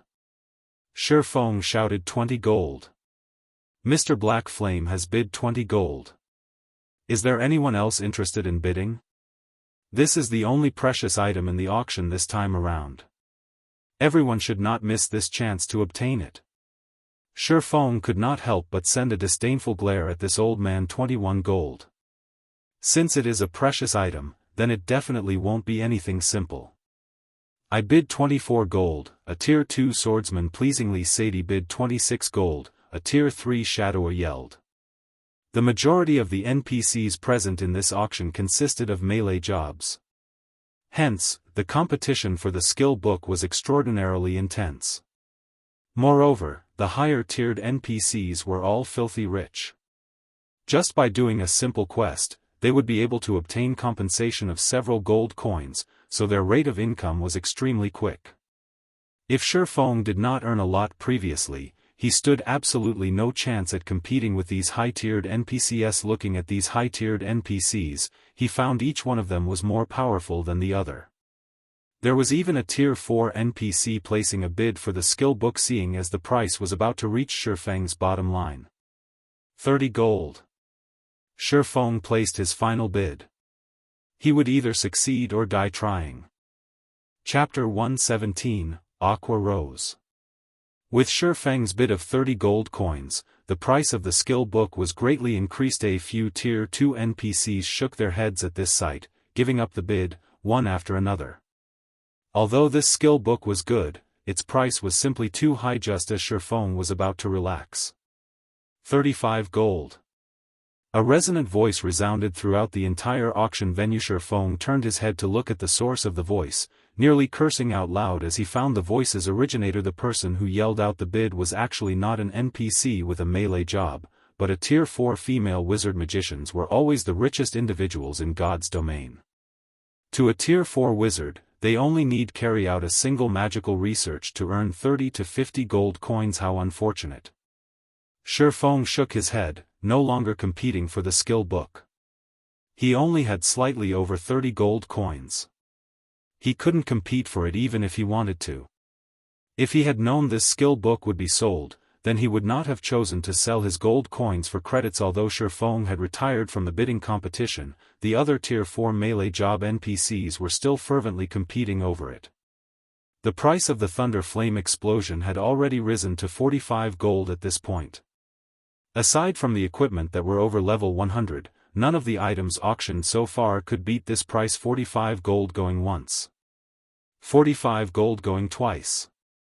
At this moment, the sound of a notification from the system arrived. System, the glimmer chestplate forging design you have placed on auction has been sold. After deducting the processing fees, a total of 2 gold 31 silver have been added to your bag space. System, the glimmer chestplate forging design you have placed on auction has been sold. After deducting the processing fees, a total of 2 gold 44 silver have been added to your bag space. System, the glimmer chestplate forging design you have placed on auction has been sold. After deducting the processing fees, a total of 2 gold 27 silver have been added to your bag space. A series of notifications arrived, numbering at least 20. Feng was immediately shocked when he heard these notifications arriving. He did not understand what had actually happened. During the time he had been in Blackwing City, there were actually so many players who had bought the glimmer chestplate forging design, that in just a moment, his wallet had greatly expanded. Since Feng's wallet was bulging now as he yelled out without hesitation, 46 gold. 45 gold going thrice. This gentleman has bid 46 gold. Are there any higher bids? 49 gold, the tier 4 female wizard knit her brows slightly. Feng was now extremely confident. If the female wizard truly wished to buy the skill book, then he would definitely lose the bid. However, the value of this skill book was certainly not that great to this lady. Feng did not believe that she would spend such a large amount of money just to buy it. 55 gold, Feng decided to be decisive instead of waiting for the price to slowly rise. For just a skill book, 55 gold coins was definitely an astronomical price. The female wizard was no fool herself, so she immediately gave up on winning the bid. Seeing Feng bidding with such a high price, the other NPCs looked at Feng like they saw a fool. Even if they were to hire a Tier 3 or Tier 4 job-related tutor to teach them a skill, the fees would not exceed 1 or 2 dozen gold coins. Moreover, the skills they could learn were much better than the Thunder Flame Explosion. Now, Feng was actually spending 55 gold coins to learn such a skill. He was no different than a fool for doing so. However, NPCs would not be able to understand the world of players. In the initial stages of the game, the prowess of a skill could greatly change the overall strength of a player. It was especially true for a super rare skill like Thunder Flame Explosion, which was an AoE skill that carried along a fainting effect. It would bring endless benefits to Feng in the future. Even if he had to spend 100 gold coins for the skill, it would still be worth it without any more NPCs joining the bid. The white-bearded old man finally slammed the hammer. Congratulations to Mr. Black Flame for winning the Thunder Flame Explosion.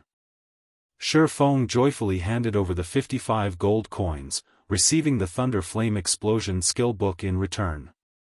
He then immediately learned the skill. Thunder Flame Explosion was a godly skill for grinding monsters and PK in the early stages of the game.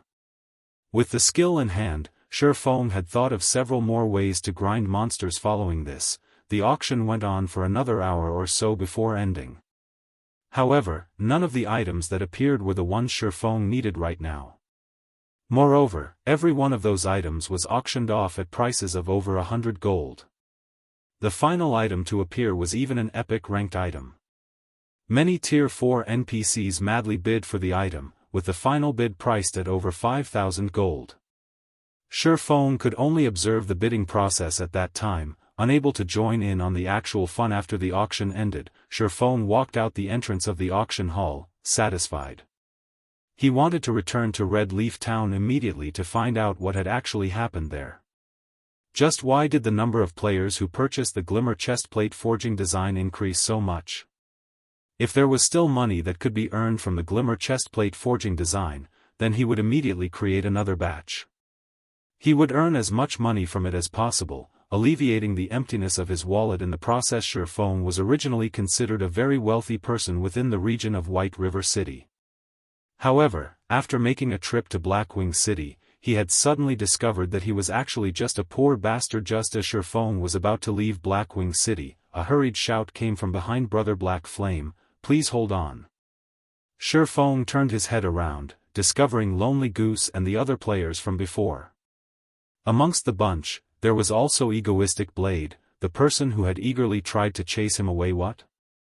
Feng indifferently asked. Although Feng could understand the reason behind Lonely Goose's exclusion of him just now, understanding only remained as understanding. After all, who would have any pleasant feelings with being chased away just after being invited? Hearing Feng's indifferent tone, Lonely Goose helplessly smiled, saying, "Brother Black Flame, I apologize for the incident just now. It was all a misunderstanding. I wonder if we can still have a chat." "Brother Lonely Goose, I've already said before, people who walk different paths cannot make plans together." How would Feng not know what the thoughts Lonely Goose and the others were? Before, these players were able to discard him because of profit. Now that they had found out he could enter the auction house, they all came running back. Regarding the behavior of Lonely Goose and the others, he felt only disgust for it. Forget cooperation, who knows when they would sell him out for profit once more. Seeing that Feng had turned around to leave, Egoistic Blade furiously shouted, "Don't simply throw away this chance we've given you. The influence that first-rate guilds like us possess far exceeds what you can imagine. By aiding us, you will be able to receive a generous return of at least 5 gold coins. That's enough for you to become the richest person in a town. Others won't ever get a chance like this, so you best think it through clearly. After some more time passes, your title will be of little value. This is definitely your one chance to make a lot of money." To any independent player, being able to become the richest person in a town was definitely just a pipe dream. Achieving such a feat meant that a player had to have more than 3 to 4 gold coins in their pockets. To a town that was still using copper coins as the main medium of trade, this was definitely an astronomical sum. Richest in town? Shifeng could not help but laugh, saying, "This is truly an attractive remuneration. Unfortunately, I'm not interested in it." What a joke. Before he had come to Blackwing City, he was already the richest person in the city. He did not lack in that amount of money at all. "May I know if you are Mr. Blackflame?" At this time, a beautiful female player walked over, asking. The girl looked to be between the ages of 21 and 22, her appearance extremely beautiful, and her body garbed in a gorgeous purple robe. The girl had her lips pursed, her eyes squinted into a smile as she looked at Shifeng. On her delicate white cheeks, a tinge of blush could be seen as she smiled at Shifeng, further increasing her charms. "That's right, and you are?" Shifeng was not familiar with this girl before him. However, seeing that she was a level 7 cursemancer and she wore a complete mysterious iron set equipment, it would seem that her strength was definitely out of the ordinary. "Hello, you can call me Aqua Rose. We previously met inside the auction venue, but you might have missed me there," the elegant girl named Aqua Rose said with a smile. Hearing the girl's self-introduction, Shifeng was greatly shocked. One of the top 10 ranking cursemancers in God's domain, the tier 6 curse god, Aqua Rose. Shifeng was actually able to meet her at this place. In Shifeng's previous life, Aqua Rose's fame was much greater than the cleric god, Violet Cloden. "Were you at the auction just now?" Shifeng was startled. It should be known that, in order to enter the VIP section's auction venue, one required a certain amount of status. Shifeng was only fortunate to have obtained the Demon Hunter title after doing the first phase of an epic quest. "I naturally can't compare to Mr. Blackflame.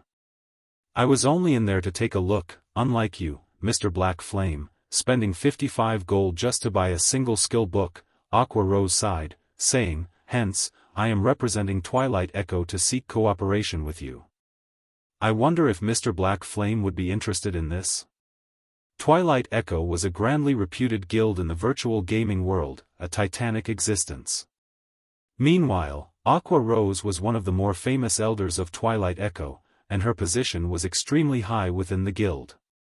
Her fame was no less than that of Gentle Snow, and she was an existence of which very few had not heard. Hearing the conversation between Aqua Rose and Shifeng, Egoistic Blade and the others were extremely shaken, their tongues tied up as they dumbly stared. Originally, they had thought of Shifeng as a mere independent player. So, how much money would a player like that possess?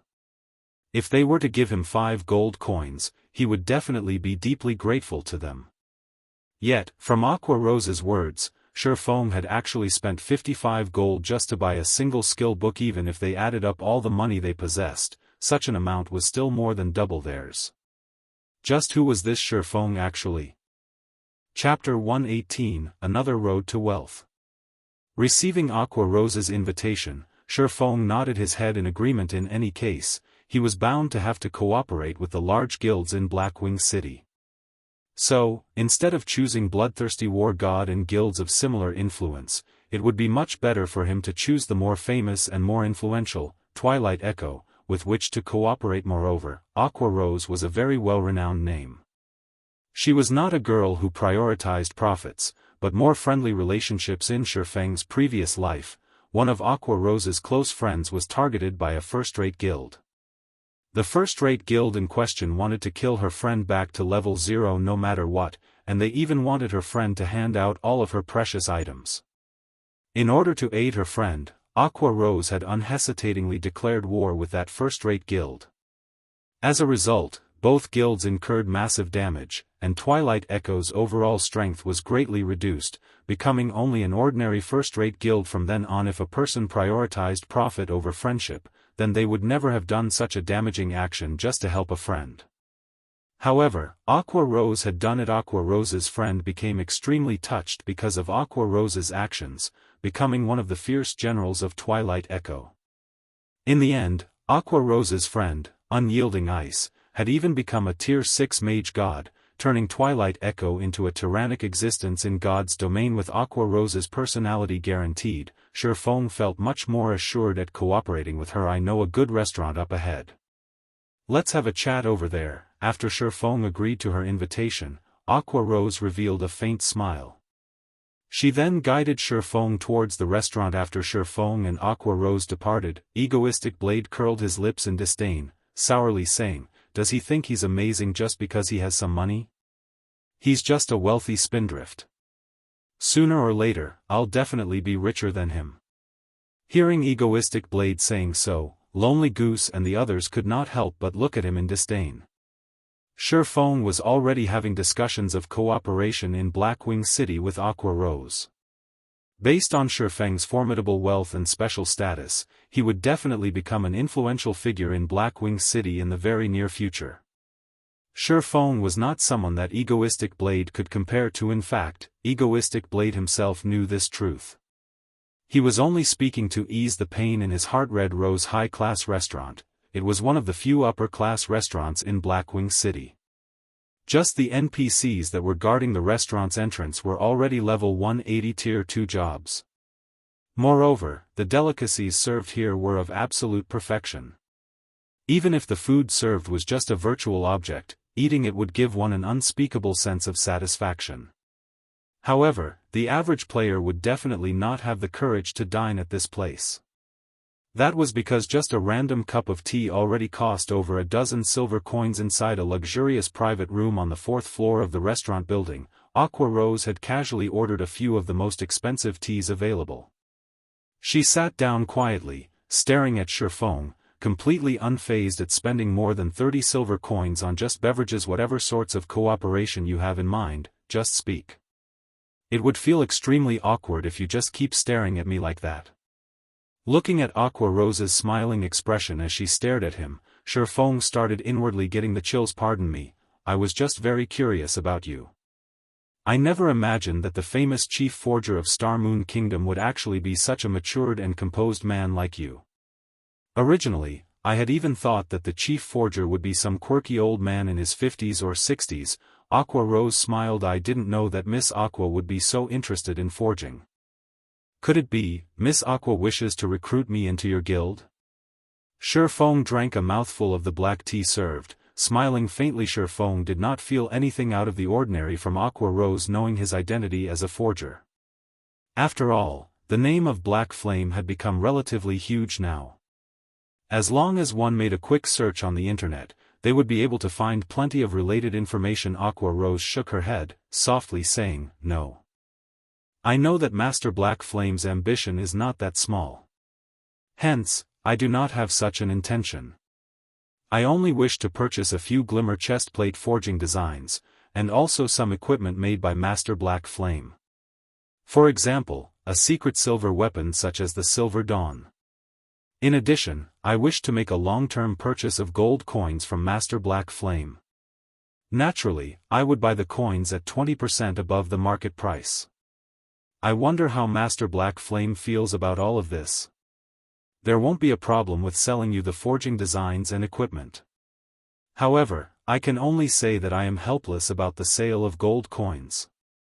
Moreover, I have an additional condition myself," Shifeng said after some thought. If Aqua Rose was willing to purchase his items in bulk, then it would naturally be a good thing.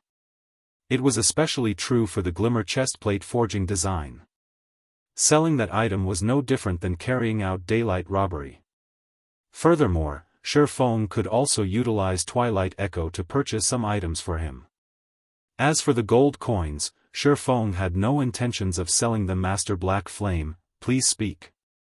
If it is something that we, Twilight Echo, can carry out, we will definitely do so," Aqua Rose joyfully said as she saw Shifeng agreeing to her conditions. "I need various types of ores and stones. You should know that a lot of ores and materials are required to forge equipment.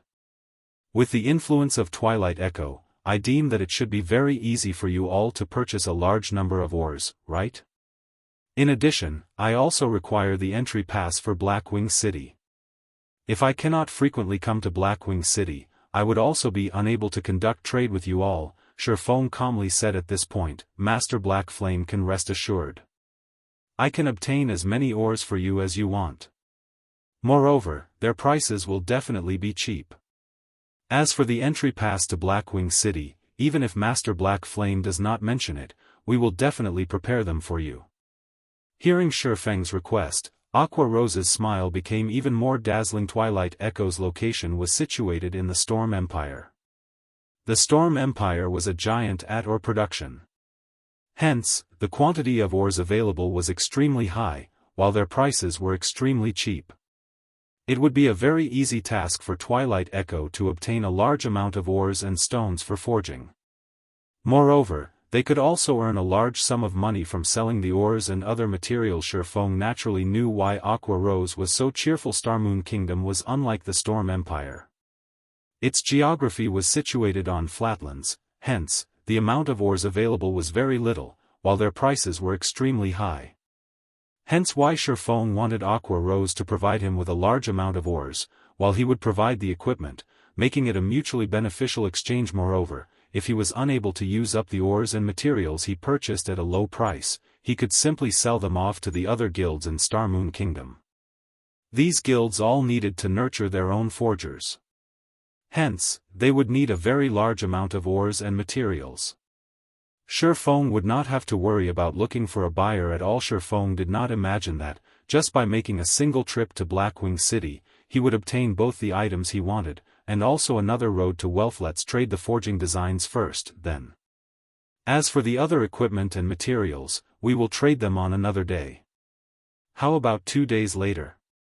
Shifeng's heart was constantly filled with thoughts regarding the fellowship party of Jianghu University. It was only a few days before the fellowship party would be held. With his forging skills, if he were to put all his efforts into forging equipment in these 2 days, he should be able to make a large sum of money.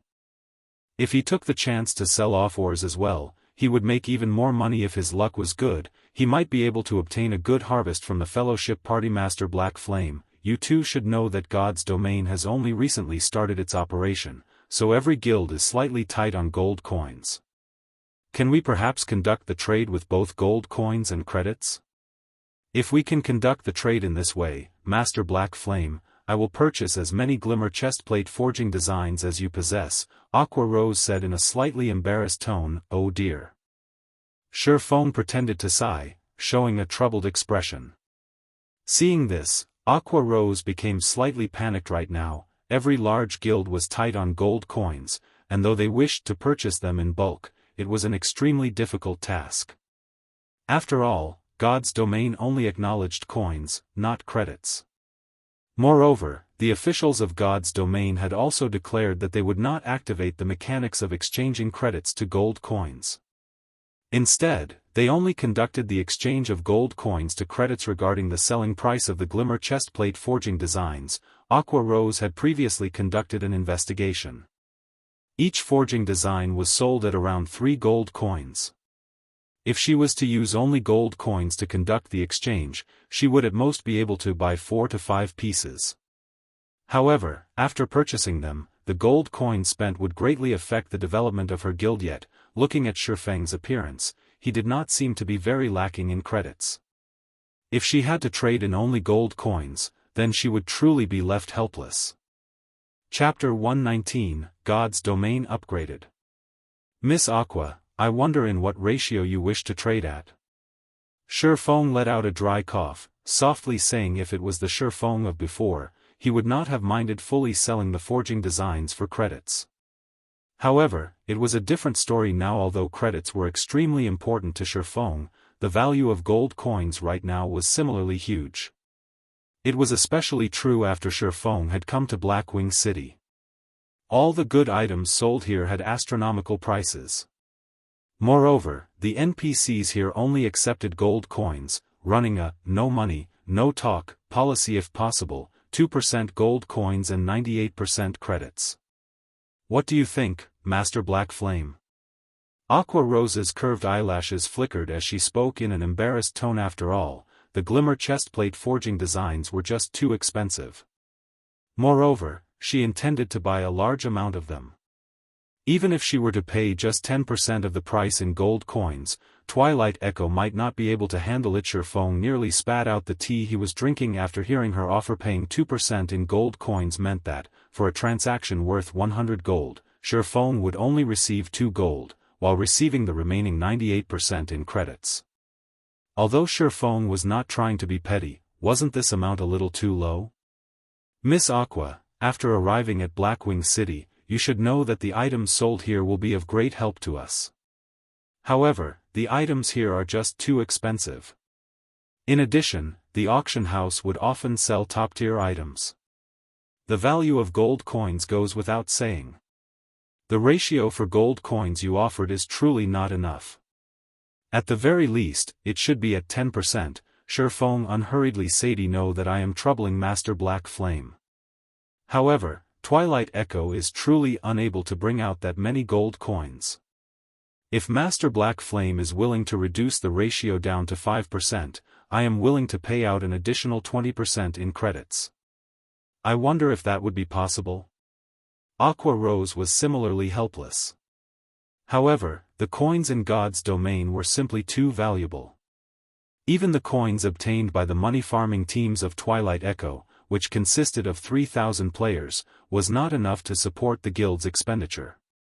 Although Twilight Echo was constantly expanding the size for the money-farming teams, from beginning to end, the amount obtained was never enough. Otherwise, Aqua Rose would not be bargaining ceaselessly with Shifeng. Shifeng entered a deep thought. The 5% was very close to his bottom line already. Moreover, Aqua Rose was willing to pay an additional 20% in credits. To Shifeng, this was an extremely attractive proposition. Currently, 1 silver coin was priced at 100 credits. It could be said that the value of coins was the highest at this moment. At the very minimum, their trade would be worth at least 50 gold coins. An additional 20% would be the equivalent of over 90,000 credits, after tax. It was already a large amount. Alright, we'll go with 5%, then. How many pieces of the forging design does Miss Aqua wish to buy? Shifeng nodded his head, asking. Aqua Rose stretched out 5 of her delicate fingers. 5 pieces, is it? Shifeng could not help but be startled. After a half a day's worth of discussion, she only wanted 5 pieces. Was she toying with him? Aqua shook her head at Shifeng's words. It can't be 50 pieces, right? Shifeng was shocked. If all 50 pieces were sold at an additional 20% based on the market price, then each piece would be priced at 3 gold coins. 50 pieces would be 150 gold coins. Just thinking about it was enough to cause Shifeng to be excited. He didn't think that Aqua Rose would have such a big appetite, making a 150 gold transaction amount. This had far exceeded his initial estimates. Just within moments, Shifeng was able to earn several millions of credits. With this amount of money, he would have much more confidence when attending the fellowship party. After all, if one wanted to develop their influence, money was an absolute necessity. No, I want 500 pieces. I wonder if Master Black Flame has that many pieces? Aqua Rose brightly smiled. It was as if she was not buying glimmer chestplate forging designs, but a stack of plain paper. Miss Aqua, are you sure you wish to buy 500 pieces? You should know that the price for such an amount is not a joke, Shifeng verified once more. He could not help but admit that Aqua Rose frightened him. With this many pieces of glimmer chestplate forging designs, it was sufficient to provide for the needs of more than a dozen guilds. Twilight Echo would absolutely be unable to use all of them. Master Black Flame, I am very sure of it. However, with such a large transaction, I too have an additional condition, Aqua Rose said with a mysterious smile. Speak, Shifeng said. Within Blackwing City, your glimmer chestplate forging designs are only allowed to be sold to us, Twilight Echo. Moreover, with such a large transaction, even if only 5% of it would be traded in gold coins, that would still be 75 gold coins. I can only pay all these gold coins in installments. Of course, the first payment would be 10 gold coins. Afterward, I will make sure to pay off the debt within a month. I wonder if you can be satisfied with that? Aqua Rose said. After hearing Aqua Rose speak, Shifeng immediately understood her intentions. This girl intended to purchase his glimmer chestplate forging designs to resell them to the other guilds. That way, she too would be able to earn a ton. Feng similarly understood the reason for Aqua Rose's sincerity. Furthermore, he was not a petty person himself. He immediately said in a generous tone, "All right, and since you are buying that many pieces, you only need to pay 10 gold coins. The remainder you can just pay it all off in credits." It would be fine as long as he could sell off the glimmer chestplate forging designs. As for who he sold them to, it did not matter that much. He wouldn't be envious of Aqua Rose either. Aqua Rose's connections were much wider than his own. Being able to sell that many pieces of the forging designs, and at an even higher price, would all be due to Aqua Rose's own ability. On the other hand, Feng did not possess such an ability, so why should he bother himself with these matters? He would be satisfied as long as he could earn all the money possible for him to earn from the forging designs, following which, Feng searched for a lounge, spending more than 2 hours in it to make over 600 pieces of glimmer chestplate forging designs. Yet, even after making so many of them, his cost did not even exceed 2 silver coins. This way of earning money was literally quicker than robbing an NPC bank. Feng passed 500 pieces of the forging designs to Aqua Rose, receiving 10 gold coins in return.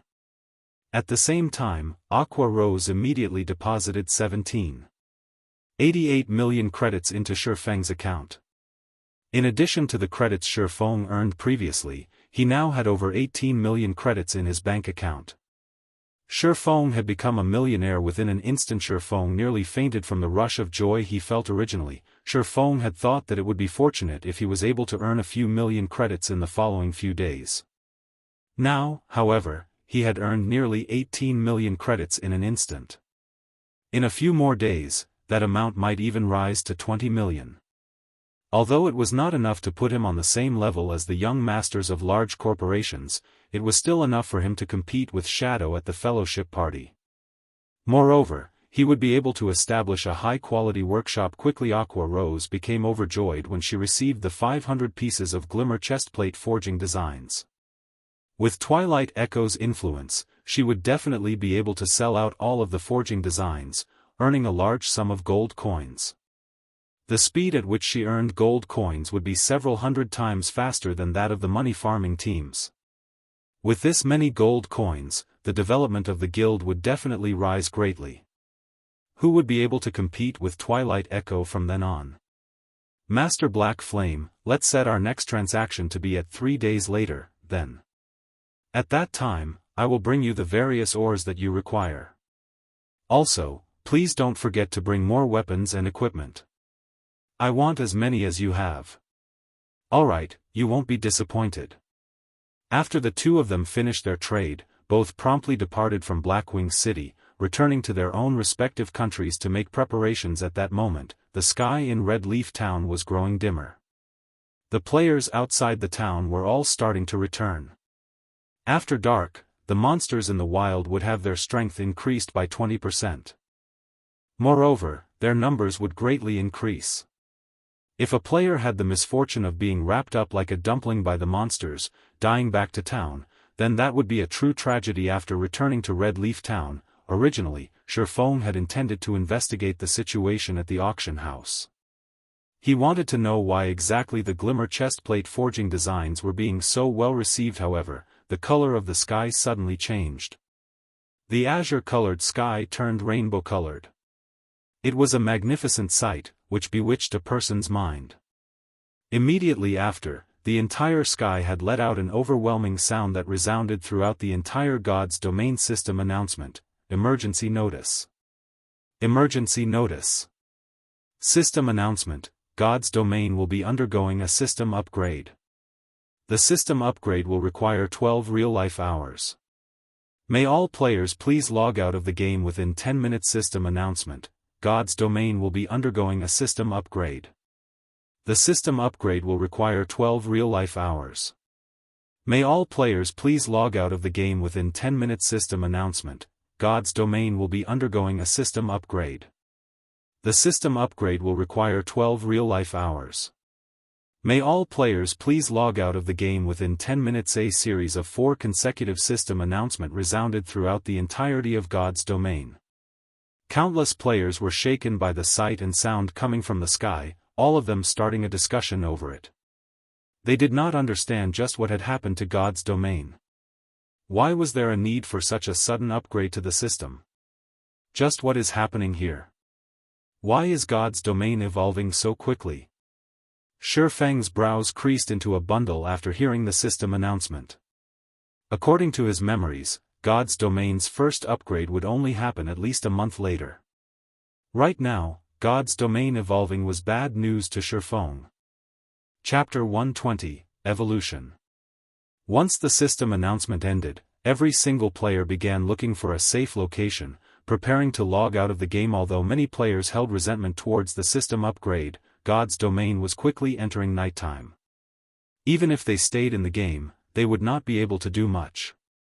The only things they could do were to trade off the day's harvest or chat with their companions. Enjoying their time, Shifeng took this chance to immediately run towards the auction house of Red Leaf Town, clearing out items such as herbs and various other materials. As long as they were rare materials, Shifeng bought them all.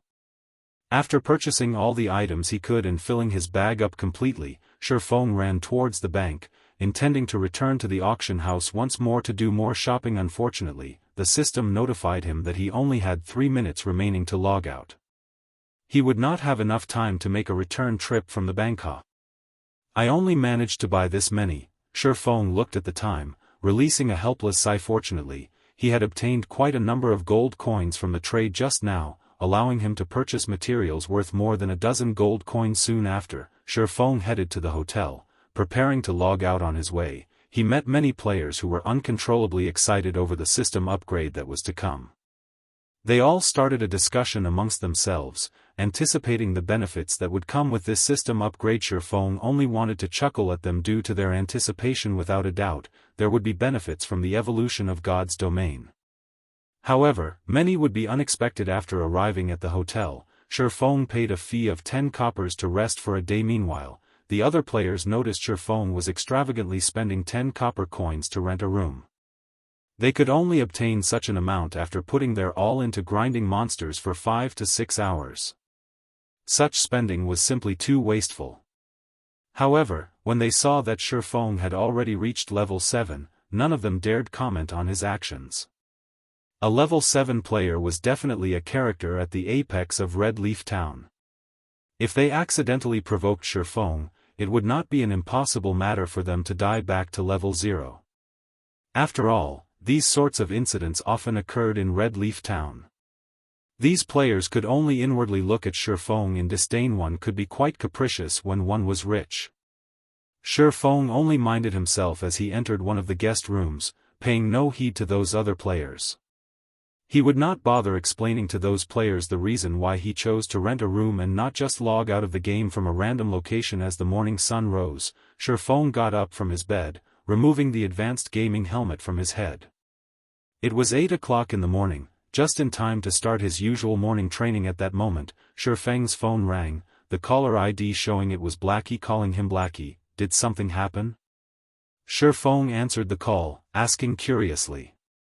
Normally, Blackie would not take the initiative to contact him unless it was an urgent matter. Brother Feng, something big has happened. Quick, turn on your TV. Right now, the news channels are showing it right now. Almost every TV channel is showing it. Blackie said with ragged breaths, his tone greatly excited. If Shifeng was unfamiliar with Blackie, he might have thought Blackie had been doing some sort of extreme exercise. Shifeng turned on the old and small TV in his broken-down apartment. He then switched the channels, discovering that every TV channel was interrupted by the same news report. Today at 5 a.m., the top 1,000 largest global corporations all announced their decision to invest in God's domain. They wish to improve the development of the virtual economy further. At the same time, each of these corporations will all be establishing their own God's domain workshops. As for the latest report on God's domain, according to official statistics, all the vendors selling the God's domain virtual gaming helmets were flooded with customers within the short 3 hours since the announcement. This is all due to the corporations across the globe investing in the game. As a result, the player population of God's Domain suddenly increased by over 800 million users. At the same time, the current player population was boosted to 1.8 billion users, breaking the world record for the number of players of any virtual reality game. Various news constantly played on the television. The news reports were advertising the idea of making God's Domain a second world for mankind, encouraging everyone to experience the game. Also, to further advance the data collection by the main God system, further completing God's Domain, the price of the basic virtual reality helmets reduced from 8,000 credits to 4,000 credits. As for the price of advanced virtual reality helmets and virtual gaming cabins, those remained unchanged. That was fast. Shifeng revealed a faint smile after listening to these reports. However, he was not shocked by them, although the report arrived slightly earlier than he expected. In Shifeng's previous life, these reports only surfaced after 10 days of God's Domain's operation. Due to these large corporations investing themselves in God's Domain, virtual reality games began receiving an extensive range of attention. The entire virtual gaming world similarly burned like a raging inferno, and the previously retired gaming experts all joined God's Domain. Moreover, the few remaining popular virtual reality games were forced to shut down due to the popularity of God's Domain. As a result, all the affected gamers transferred to God's Domain, instantly causing the game's player population to explode. The competition within the game similarly grew fiercer. All virtual reality games had a definite similarity with each other: limited resources. If the original population of a single town suddenly grew from several thousand to over 10,000, the number of players competing over the available resources greatly increased.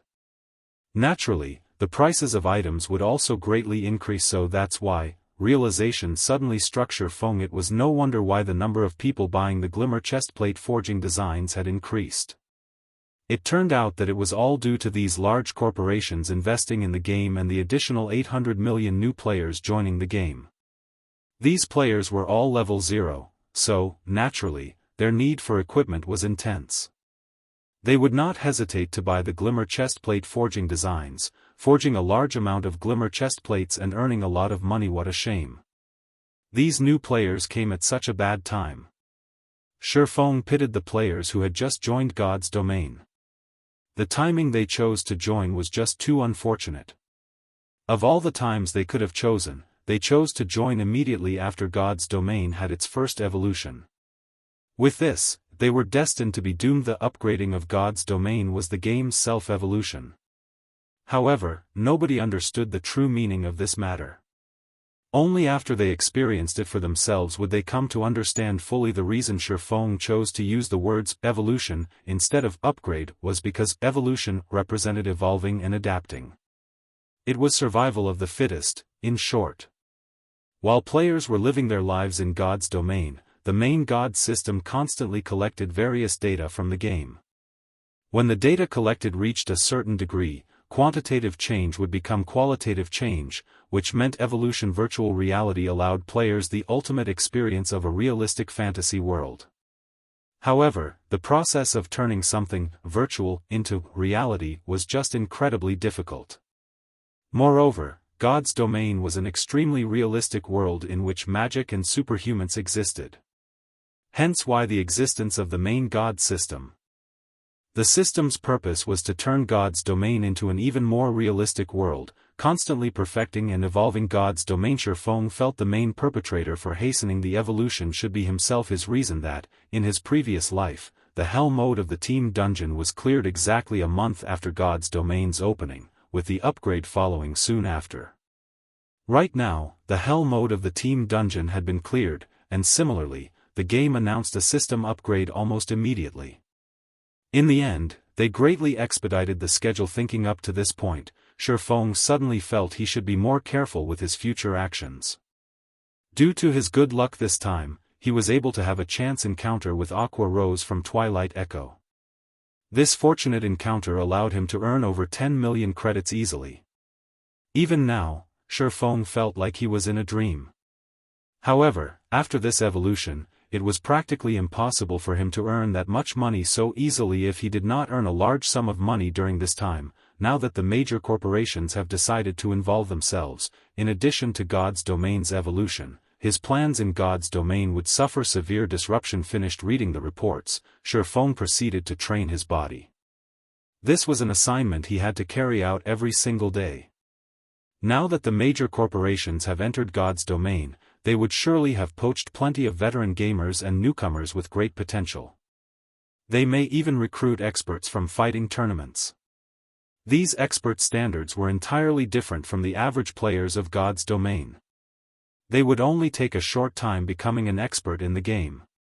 With the proper guidance, their development would have rapid progress. The arrival of these players would massively impact God's domain. In order to maintain an even greater advantage, Shifeng needed to quickly and diligently train his body. Training his body would hasten the absorption process of the energy from the nutrient fluids, providing even more nutrients and increasing the activity of the brain. This way he would be able to increase his combat prowess in God's domain further. After going through his morning training, Shifeng prepared to leave the house to restock his nutrient fluids. He would also search for a better home. It would have a negative impact on his body if he continued staying in this rented apartment, surrounded by an unhealthy environment. Since he had earned quite a bit of money, it was high time for him to switch to find a new place. Chapter 121, Invitation. When Shifeng arrived at Jianghu City's business district, he wandered about and discovered customers flooding the electronics department store.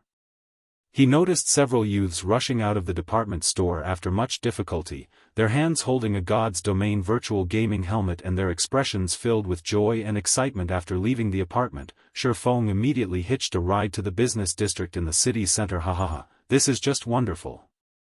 Fortunately, I came here as early as 7 o'clock in the morning to queue up. After 3 hours of waiting, I finally got my hands on it. From today onwards, I will be fighting for my future in God's domain. The lean youth wearing a blue t-shirt laughed loudly as he grasped the helmet. Do you need me to carry you guys?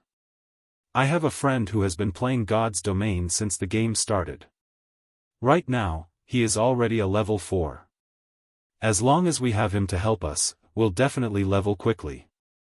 If we're lucky, we might even be able to have him carry us, another curly-haired youth proudly proclaimed. Really? Then it's a promise. Our futures will be in your hands from now on. As for your lunches at the university, we'll pay them for you. Leave it to me. He and I are close brothers. When these youths heard there was an expert willing to give them pointers and carry them, they were all incredibly excited. They fantasized about their beautiful futures with the many global corporations fiercely investing in God's domain. In addition to the many news reports about it, the common folk all discovered a new way to make money. These large corporations would easily offer a gaming expert a high salary. So much so that, for some of the veteran and expert players, the annual salaries would reach as high as 3 million credits. This was an unimaginable figure when considering the virtual reality games of the past. Previously, those with an annual salary in the millions just from gaming were godlike players standing at the apex. Now, however, even retired experts could receive an annual salary of 3 million credits. Meanwhile, the current trending top-tier experts could receive an annual salary of up to 8 million credits. According to Shifeng's knowledge, the annual salary of the guild leader of Ouroboros did not even exceed 6 million credits, while Gentle Snow's annual salary was only 4 million credits. Of course, the Snow Goddess would not even pay heed to this small amount of money. She could easily obtain an income of several tens of millions just from advertisement. In addition to her family background, money was truly not a problem for her. Unlike Shifeng, who played God's domain to change his fate, fulfilling his wish that never was fulfilled, Gentle Snow's goal was purely the joy gained from stimulating adventures. Luckily, I'm not here to buy a gaming helmet. Shifeng sent a glance to the sea of people at the department store, exclaiming. He then turned towards a mobile phone store near the electronics department store. It was an inconvenience for him to continue using an old-modeled phone. Hence, Shifeng was prepared to switch to a quantum watch instead. Not only did it support communication between multiple languages, but it also supported bank account binding, allowing Shifeng to transfer credits at any given time. This way, he would neither have to always go to the bank to retrieve money nor would he have to constantly carry around a stack of cash, causing a bulge in his pockets. He could avoid showing others a bulge on his lower body, preventing an awkward situation from occurring immediately after Shifeng walked into the Quantum Watch store. A beautiful saleswoman came up to greet him. "How may I help you, sir? Our store's #1 priority is quality. We have various models of mobile phones. I especially recommend the latest Quantum 3000. It has an independent binding, is water-resistant, and is definitely safe. Not only can it carry out payment in real time, but the Quantum 3000 also supports transactions from the virtual reality game, God's Domain." "Alright, take me to see it then." "This way, please, sir." Judging from Shifeng's tone, the beautiful saleswoman could discern that Shifeng intended to buy a quantum watch. Immediately, she respectfully brought Shifeng to the area dedicated to selling quantum watches. She then took out dozens of models. Not only were their designs beautiful, but they were also elegant looking and convenient to use. They were all operated by a holographic screen, and even when carrying out vigorous activities, the clarity of the display and sound would not be affected in the slightest. "Sir, as we are doing a promotion for God's Domain, you only need to pay 29,999 credits instead of the usual 30,000 credits to take the Quantum 3000 home." Shifeng could not help but sweat at the saleswoman's promotion. Just how was this any different from 30,000 credits? This price was practically unaffordable for the average university student if they did not possess a well-paying job, and even then, they would usually need to save up for half a year before being able to buy one. However, Shifeng was indeed in need of the latest quantum watch. After all, it would be particularly convenient for him. Although running to the bank was good training for his body, it was, after all, a very troublesome task. It was especially true when he needed to make a transaction of millions of credits.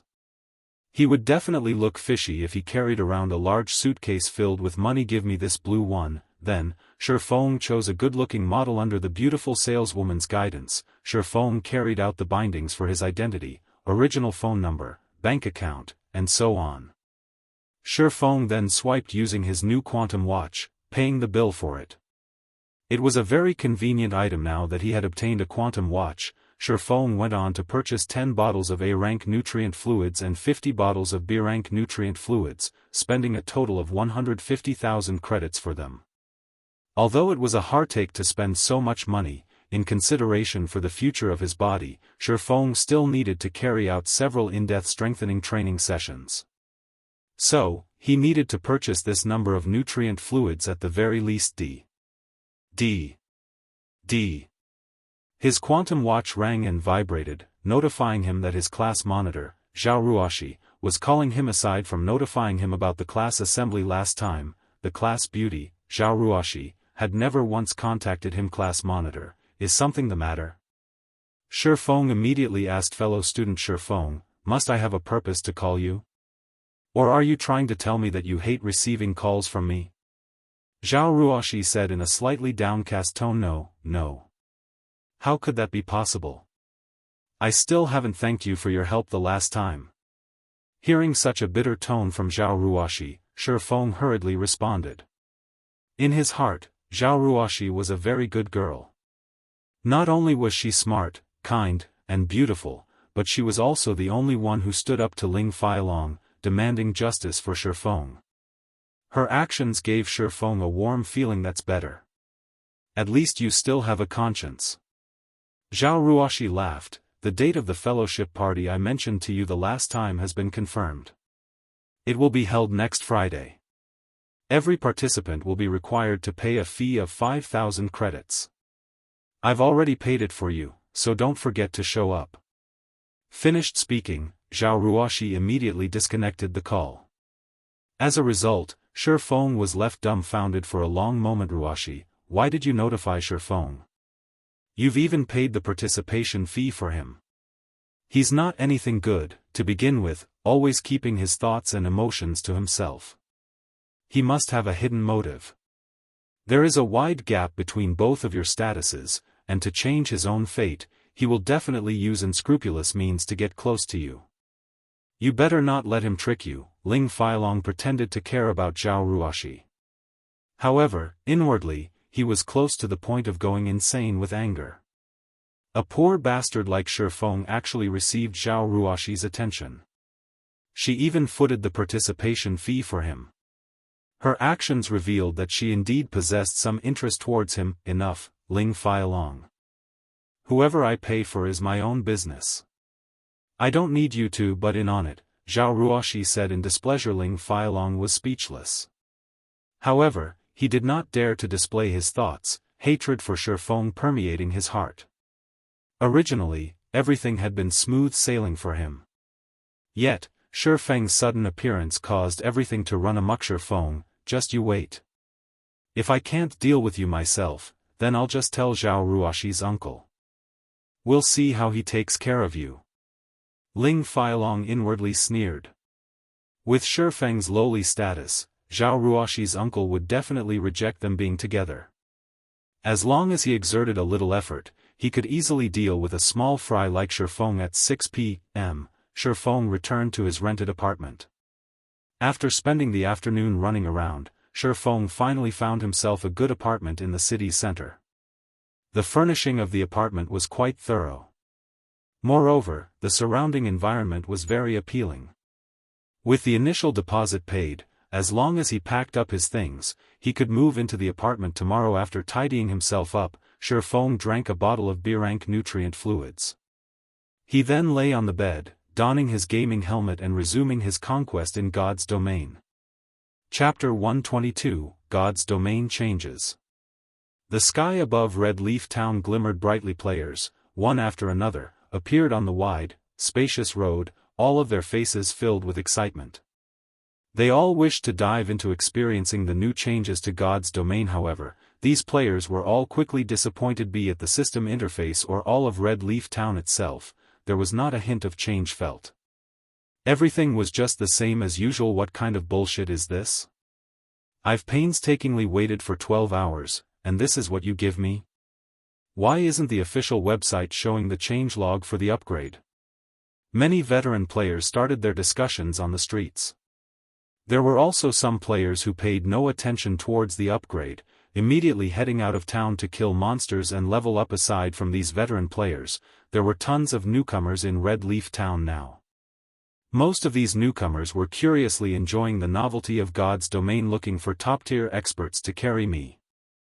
I'll pay 100 credits for every level up.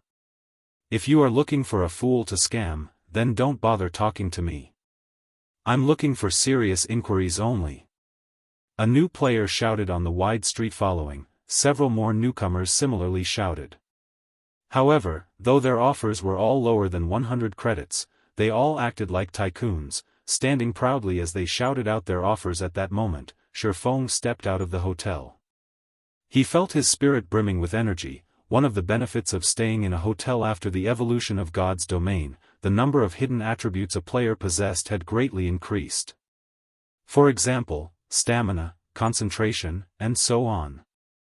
However, one would only become aware of these changes after personally experiencing them.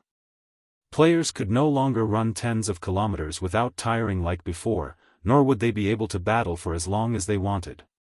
Before, the only problem players faced was the tiring of the spirit. Now, however, everything was largely different. For players at level 0, they would become dead tired after only walking for 2 or 3 kilometers, not having even an ounce of fighting strength remaining. Similarly, continuously grinding monsters also became much more difficult. It was just like jogging. Players would consume a lot of stamina when battling monsters. Once a player's stamina reduced to a certain threshold, their 4 limbs would turn feeble, while their spirits would grow exhausted. Besides that, there were many more hidden changes that occurred after the evolution of God's domain. As the main God system made God's domain more realistic, simultaneously, players would find it even more difficult for them to level up. It should be time for me to go shopping. In Shi Feng's previous life, after the upgrade of God's domain, the prices of items soared sky high. increasing by at least 2 or 3 folds. As a result, many players regretted not stockpiling a large number of resources after the evolution of God's domain. Meanwhile, the current situation was slightly different from before. The prices of items increased even more than last time. Aside from the difficulty of leveling up increasing, the time just so happened to coincide with the influx of a lot of newcomers. As a result, the competition for items would become much fiercer, increasing the difficulty of obtaining resources by many-fold. Hence, the increase in prices for these items would be even more exaggerated than in Shifeng's previous life.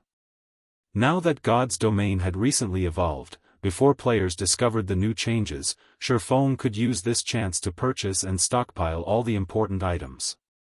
After the prices soared, he could then resell all of them. If the major guilds were to get a hold of this information right now, they would definitely soar to become the tyrants of their respective towns. For Shifeng, however, he could only make a quick buck when comparing an individual to a guild. The resources obtainable by both were on totally different levels. There were plenty of players within a guild, so they would be able to easily obtain a ton of rare resources within no time at all. Meanwhile, although Shifeng knew how to obtain those resources, just how much of them could he obtain by himself? During the time he was procuring those resources, his level might be surpassed by other players. Hence, his only choice was to shop for the resources at the auction house. This expert over here, please wait a moment. Are you interested in making some extra income? A level 0 berserker walked up to Shifeng, asking with a smile on his face. Shifeng was wearing a complete Silvermoon set equipment. His weapon was also a secret silver rank. Although newcomers did not possess identification skills to discern Shifeng's level, Shifeng's dazzlingly high-quality equipment was clearly much better than the veteran players on the street. It was needless to say that Shifeng was definitely an expert. Extra income? Shifeng turned around, discovering that it was a newcomer calling out to him. For convenience sake, some of the more wealthy players would normally hire experts to aid them in completing a quest. In return, they would pay a considerable amount of credits as remuneration. Regarding such extra incomes, Shifeng was still somewhat interested. He continued, "Tell me about it, then." "It's very simple, you just need to help me level up. I'm also not a miserly person, so I'm willing to pay 100 credits per level. If you can help me catch up with the majority of the other players, I am even willing to pay you 1,000 credits. What do you think?" the berserker proudly stated. Shifeng's brows wrinkled as he heard the man speaking. "Sorry, but I don't have the time. You should look for someone else to help you." Shifeng had too many things he had to do. Not only did he need to make sure his level didn't fall behind, but he also needed to earn money and accumulate advantages for his future guild. He needed to make preparations for the upcoming power struggle in White River City. Just from clearing out the items in the auction house, he could earn several hundreds of thousands of credits.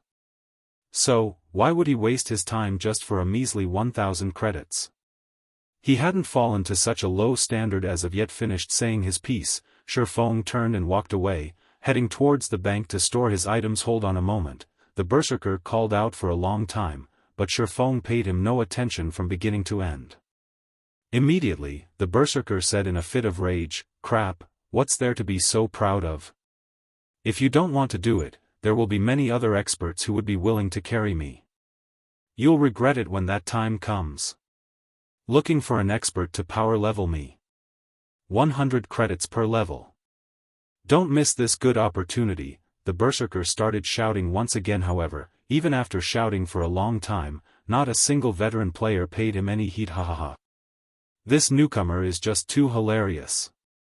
My stomach is hurting from laughing too much." A level 5 ranger laughed as he passed. "Don't bother with him. There are bound to be fools amongst the newcomers. We don't have any time to spare right now. We need to purchase some bread and potions quickly. Otherwise, we're going to be scolded by our leader," the ranger's pro-companion too hurriedly said. "No. I know.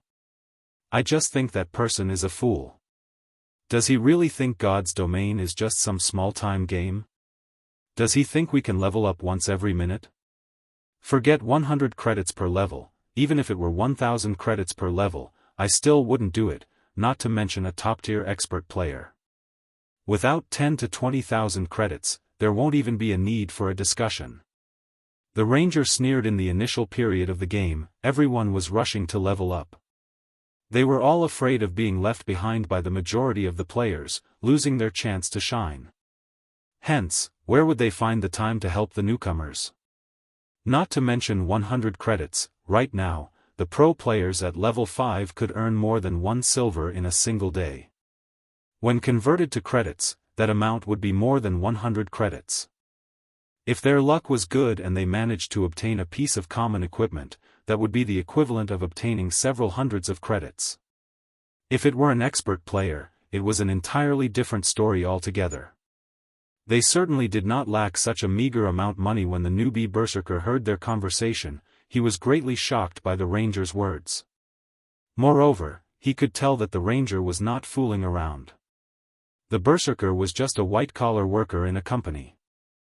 Previously, he was similarly willing to spend some money to seek the aid of others, letting others power level him.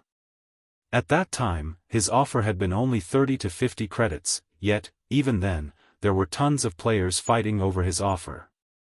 However, right now, his offer of 100 credits did not receive even the slightest attention. It turned out that power leveling even a single level required several thousand credits. That was practically an entire month of his salary. The berserker's face immediately flushed bright red. He felt that he had just humiliated himself greatly. He had been shouting on the streets for so long, thinking highly of himself all this time. Even when he heard the gossiping of the passerby players, he only thought that they were astonished by his offer. However, in reality, it turned out that they were just scolding him as foolish. It was no wonder the previous expert had rejected his offer immediately after hearing the price. Meanwhile, the other newcomers seeking the aid of an expert had similarly shut their mouths, one after another. Every one of them felt their cheeks burning up, shamefully walking away to search for quests to level up in another location. Shifeng was currently fervently buying items at the auction house, accumulating a large amount of rare resources. When he had spent all of his money, only then did Shifeng release a sigh of relief.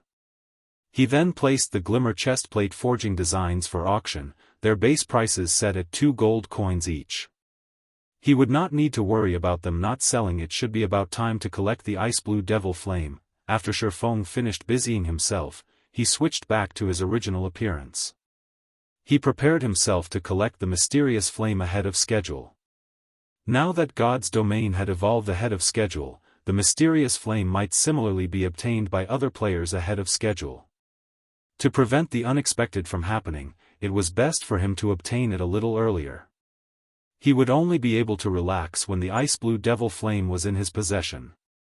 Chapter 123, Survival of the Fittest. Ice blue devil flame. It was one of the handful of Tier 2 mysterious flames that could only be found in White River City. This flame held a fatal attraction towards forgers. Moreover, the 100 Ghost Forest that housed the ice blue devil flame was only a short distance from Red Leaf Town. Hence, it would be a big waste if Shifeng did not obtain it for himself, be it earning money or forging items. The mysterious flame would provide Shifeng with a tremendous amount of aid. Right now, Shifeng was still several hundred proficiency points away from becoming an intermediate forging apprentice. However, even if he became one, it would still be quite difficult for him to forge the secret silver-ranked Silver Dawn. When forging secret silver equipment, an intermediate forging apprentice only had a 2% chance of success, while a basic forging apprentice had a pitiful 1%. If Shifeng included the 20% from the Book of Forging, 5% from Blacksteel's insignia, and 5% from the runic hammer, he would, at best, have a 32% success rate after becoming an intermediate forging apprentice. Furthermore, forging the Silver Dawn required 3 extremely rare materials, which dictated that Shifeng would be unable to create many of them. If Shifeng forged the Silver Dawn with such low success rates, he would absolutely take an irrecoverable loss.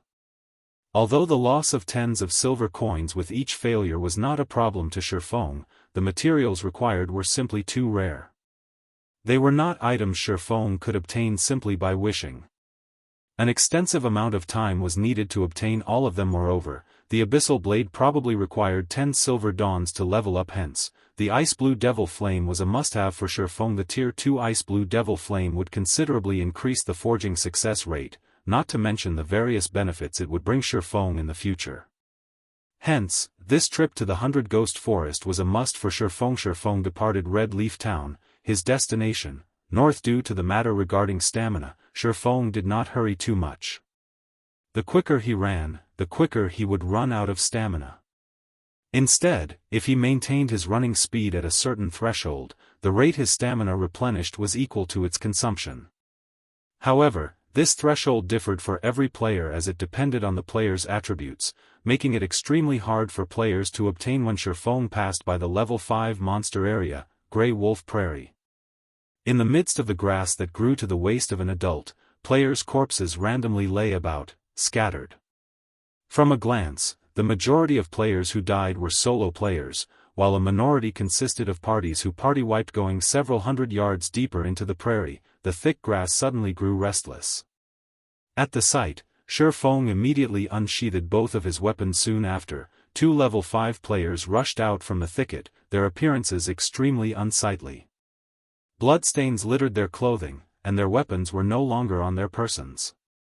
When the 2 of them noticed Shifeng, without hesitation, both of them immediately rushed toward him. After the 2 players ran out of the grass, a group of level 5 white-eyed grey wolves similarly came running, closely pursuing the 2 players. The white-eyed grey wolves howled as they chased their prey, as if announcing the location of their quarry to others of their pack. White-eyed grey wolf, common monster. Level 5. HP 540/540. Shifeng immediately understood the 2 players' intentions. They wanted to shift their calamity onto him. Brat, count yourself as unlucky for meeting us. Since you are going to die anyway, you might as well help us lure this wolf pack. An assassin looked toward Shifeng, laughing grimly, saying so. The speed at which the 2 ran at Shifeng increased somewhat slightly. However, they greatly underestimated Shifeng. When the players were about to run past Shifeng's hands immediately latched onto the 2's arms. With his superb strength, he immediately tossed the players back to the pack of wolves that rushed ahead. Before the players could even react, they landed in the middle of the wolf pack. Their bodies smashed onto a few of the white-eyed grey wolves as they landed, eliciting a few anguished wails from the wolves. "You!" Before the assassin could even curse, the surrounding white-eyed grey wolves snapped at his neck and limbs. His flesh being torn apart, the assassin's HP madly fell as he let out an agonizing wail. The ranger beside him was naturally not spared this fate, and very quickly, the wolf pack finished him off as well. Shifeng held not an ounce of pity towards them. If the 2 of them had run in a different direction, they might have had the slight hope of surviving. However, instead of doing so, they made the worst possible decision of trying to drag Shifeng into the mess.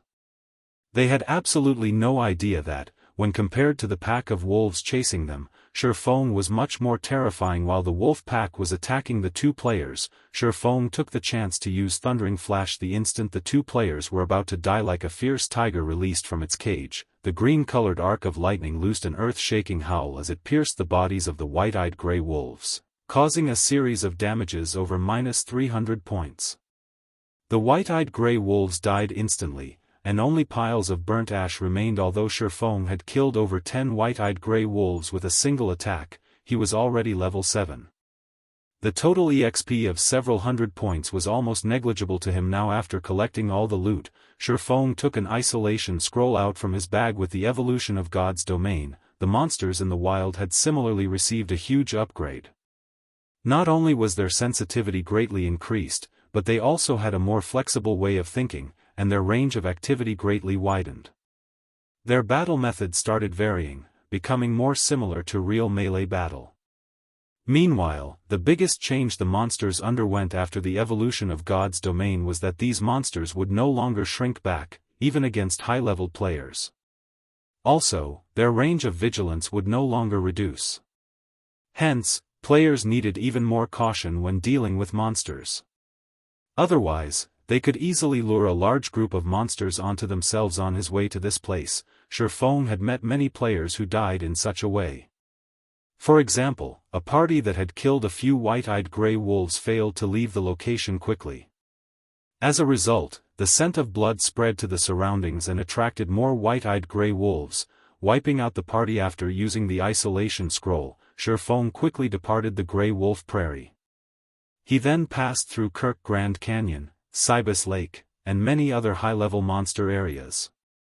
After traveling for 6 hours, Shifeng finally arrived at the level 15 monster area, 100 Ghost Forest. The 100 Ghost Forest was a cursed location.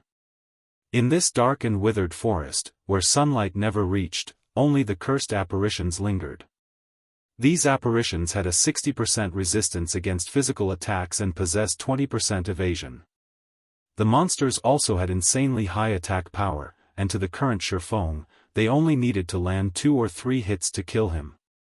However, these monsters only had 600 HP, and magical attack damage was increased by 100%. Hence, the 100 Ghost Forest was a leveling heaven for mage classes due to God's domain evolving. These cursed apparitions had become much more sensitive to their surroundings. They were widely different from the other beast-type monsters. Instead of scent, these monsters could easily sniff out the aura of living beings within a 100-yard radius, and even if one used stealth, the cursed apparitions could still detect them. However, Shifeng had come prepared. He took out a bottle of dispersing potion, immediately emptying its contents.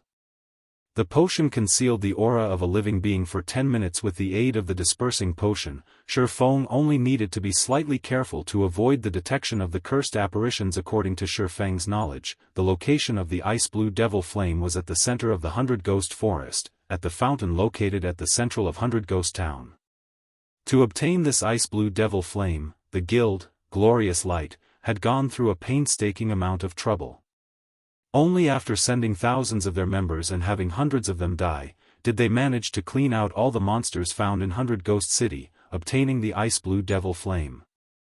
Naturally, Shifeng knew he did not possess the ability to clear out all the monsters in 100 Ghost Town. However, he had other methods of securing the mysterious flame. Only, they were all filled with extreme danger. After arriving at the 100 Ghost Town, with much difficulty, Shifeng halted his steps, observing the town. When a cooling breeze blew over Shifeng from the withered forest, he suddenly felt an indescribable chill-killing intent. If Shifeng did not have the experience of many years of blood-soaked combat, earning himself a natural instinct to detect danger, he would have been completely ignorant towards this faintly discernible killing intent. As this was not his first time feeling such a chillingly cold killing intent, Shifeng immediately unsheathed both his swords. At that very instant, a black figure appeared behind Shifeng. Following which, a silver glow stabbed directly towards Shifeng's neck and another towards his lower back.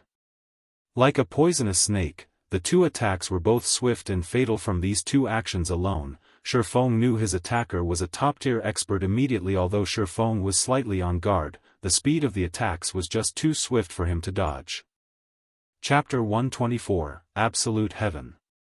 Just as Shifeng was about to take damage, Shifeng abruptly activated Defensive Blade, successfully blocking the ambush. If an assassin's ambush struck a player, they would enter a fainted state for 3 seconds. These 3 short seconds were enough for an expert assassin to obliterate half a MT's HP. Moreover, assassins did not possess only a single skill that could place their target in a fainted state. As long as an assassin placed a player in the fainted state, they would remaining in that state until their death scram. Shifeng roared. He struck out with his sword as he withdrew his body, his sword capable of annihilating an army of thousands. As the abyssal blade hurtled towards its target, it carried along sounds of explosions. Interesting. The black figure reacted quickly, doing a swallow's turnover. As the abyssal blade scraped past his body, like a whip, the black figure brandished both his weapons once more, one of his daggers slicing into Shifeng's side. Throughout the entire process, the black figure's actions were as smooth and natural as flowing water courting death. However, Shifeng paid no attention to the dagger sailing towards him, the crimson blade already in motion. The crimson blade transformed into 4 sword images, all aimed for the black figure's vital points. Shifeng was utterly confident in his own attack power. The black figure was suddenly shocked. He did not think Shifeng would be so decisive, giving up his defense and instead, aiming for mutual destruction. In a hurried motion, the black figure used his other dagger to block Shifeng's attacks. Dang! Dang! Dang! Sparks flew in mid-air. Shifeng's immense strength knocked the black figure back by 2 yards. He only managed to stabilize his body after retreating 3 consecutive steps. The black figure gazed at Shifeng in shock. Indeed, you do not disappoint me. The black figure let out a muffled sneer. The black figure did not understand how Shifeng possessed such impressive strength. Shifeng also perceived him right before his ambush, taking preventive measures against it immediately. Furthermore, the instant before Shifeng was attacked, he unhesitatingly chose to attack in turn, giving the black figure no choice but to attack. This was the first time he had failed an ambush in a virtual reality game. At this moment, Shifeng was similarly in great shock. This black figure was practically a killer amongst killers. His movements were both soundless and lethal. His assassination techniques also seemed extremely well practiced. Furthermore, his attack speed was insanely quick. The black figure was even able to tail Shifeng without discovery. If he had not revealed his killing intent the instant before he attacked, Shifeng might truly have been his prey. The black figure wore a black hooded cape, which completely concealed his facial features. Moreover, the hooded cape he used was very special. It was capable of rendering identification skills useless, and as a result, even his name was obscured. Shifeng then turned to read at the system notification system. Red player Absolute Heaven has initiated an attack against you. Although the cape managed to trick identification skills, hiding the black figure's red name, it could not fool the system. Shifeng had never heard the name Absolute Heaven. However, judging from his skills, Absolute Heaven was definitely not some nameless figure. The failure this time is due to my inept preparation. The next time I come, I'll definitely take your life, Absolute Heaven said as he turned around to retreat. You think you can escape? Shifeng used Wind Blade, the Abyssal blade thrusting towards Absolute Heaven. As long as an assassin was revealed, their battle prowess reduced by half. Since Absolute Heaven wanted to kill him, Shifeng would not let him off, naturally. He needed to kill this assassin before anything else. He did not wish to have someone constantly following him, aiming for his life. The Abyssal blade moved along the wind, instantly arriving and slicing towards Absolute Heaven's back as if he had long since been prepared. Absolute Heaven twisted his body, lifting his silvery white dagger. Using only a small amount of strength, Absolute Heaven managed to block Shifeng's sword. Simultaneously, his other silver-colored dagger stabbed towards Shifeng's abdomen. Kidney strike. From the series of attacks from before, Absolute Heaven had accumulated sufficient energy to force Shifeng into a fainted state for 4 seconds. Shifeng did not think that Absolute Heaven would return with a counterattack. He immediately did a side flip, avoiding the kidney strike. However, Absolute Heaven's second dagger closely followed, the dagger aiming for Shifeng's backside backstab. Shifeng immediately leaped into the air, avoiding the backstab. Then, as Shifeng descended, he abruptly brandished the Abyssal blade. Thunder and fire coalesced around the Abyssal blade, and like a thunder dragon roaring, the weapon struck down towards the ground. Thunder flame explosion. Absolute Heaven instantly noticed the ferocity of Shifeng's attack. He lifted both his daggers in front of him, using block to defend against this violent strike. However, how could Shifeng's super strength be so easy to defend against? At the moment of contact, Absolute Heaven was immediately forced to kneel. Both his legs sank into the ground, while his body nearly crumbled from the pressure. The successful block of the thunder flame explosion shocked Shifeng. However, he reacted by swinging the Abyssal blade, casting Abyssal Bind on Absolute Heaven. Immediately, 9 chains bound Absolute Heaven, preventing him from moving a muscle. Shifeng then followed up with an attack with both of his swords, his full strength placed behind the strikes. 10 sword images flew towards Absolute Heaven, the target unable to dodge or avoid any of the images. Let's meet again next time, Absolute Heaven laughed. He discovered that Shifeng had a plethora of attack patterns, allowing him to send out attacks in unbroken succession. Absolute Heaven's body then started dissipating, the 9 chains that bound him falling to the ground similarly, the 10 sword images managed to pierce only ere this was an advanced skill of assassins, vanish. Not only would it forcefully place the user in an invisible state, but it would also allow the user to enter an invulnerable state for 1 second, not even think of getting away. Shi Feng was not willing to let Absolute Heaven go. Looking at the impressions in the grass left by Absolute Heaven's feet, Shi Feng used Thundering Flash. 3 electric arcs shot out. Absolute Heaven activated Wind Steps, entering an invulnerable state once more for 1 second and successfully fending off the attacks of Thundering Flash. He then ran speedily away. Similarly, Shi Feng activated Windwalk to chase after him. However, shortly after Shi Feng began pursuit of Absolute Heaven, he noticed Absolute Heaven taking out a handful of white powder. Shi Feng immediately turned his head, shutting his eyes tightly. The moment Absolute Heaven scattered the white powder, he released a blinding white light flash powder. It was an item that temporarily blinded monsters and players below level 20 for 4 seconds. It was an extremely rare tool, and it was only sold in the magic shop located in the slums of Red Leaf Town. Moreover, each player could only purchase 10 bags of it per day. After the momentarily blinding light subsided, Shi Feng opened his eyes, searching for Absolute Heaven. However, he discovered that Absolute Heaven had long since escaped, his figure no longer in sight. After searching for a long time, Shi Feng was unable to discover his tracks. Without any better options, Shi Feng could only choose to give up. Just where is this Absolute Heaven from? Shi Feng's heart filled with questions. Not only did this assassin possess excellent techniques, but he also had a large number of skills. Moreover, Absolute Heaven was equipped with a complete level 5 bronze set equipment, and both his daggers were secret silver ranked. His origin was definitely not ordinary. Shi Feng had only been to Blackwing City recently. Even if he had provoked the bloodthirsty War God Guild, those people did not know of his true identity.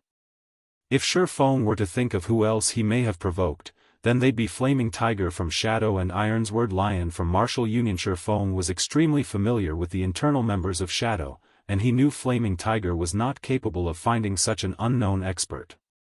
The only possibility remaining was Ironsword Lion. Shi Feng had previously killed Ironsword Lion. Based on Ironsword Lion's personality, he would definitely not let this matter rest. There was over an 80% possibility that Ironsword Lion had hired this hidden expert. Shi Feng could not help but admit that this situation was a headache. With his current strength, he was unafraid of Ironsword Lion coming at him straight on. However, an assassin constantly following him, especially an expert assassin like Absolute Heaven, was truly a bother. If Absolute Heaven appeared and attacked him while he fought a monster or during a crucial moment, there was a 90% possibility for him to actually die. It looks like I can only use another appearance in the future. For now, Shi Feng's only option was to alter his appearance. This way, even if that assassin called Absolute Heaven was powerful, he would absolutely be unable to find him. If Absolute Heaven couldn't find him, he couldn't harass him. However, Shi Feng could not alter his appearance right now. He needed to find a place with nobody present before doing so. Shi Feng worried that this person named Absolute Heaven hadn't left the vicinity yet, and instead, was still tailing him. Thinking so, Shi Feng immediately activated the Ring of Nothingness, his body vanishing in thin air. First, he needed to look for a place without other players before changing his appearance. Then, he would continue searching for the ice blue devil flame. Some time after Shi Feng vanished, a figure revealed itself from behind one of the large withered trees.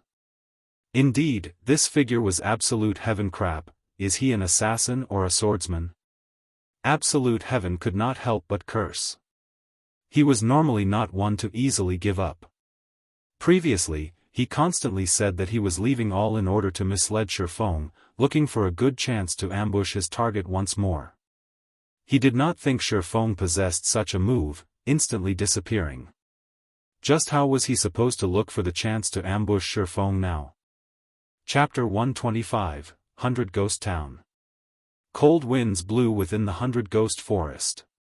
It was a place daylight never reached. On an abandoned little farm. Shi Feng, with his newly disguised appearance, was currently standing within a wooden building, searching for something. Ivy finally found it. Looks like the information wasn't wrong. After turning the place upside down, Shifeng obtained a bronze key from a wooden bucket secret door key. Able to open the steel gate to the secret passageway of the 100 Ghost Town now that an assassin crouched in a corner, waiting for him, Shifeng worried that a problem would crop up at a crucial moment. Hence, he gave up the notion of entering the 100 Ghost Town through the front door. With this key, he could use the secret passage to enter the 100 Ghost Town.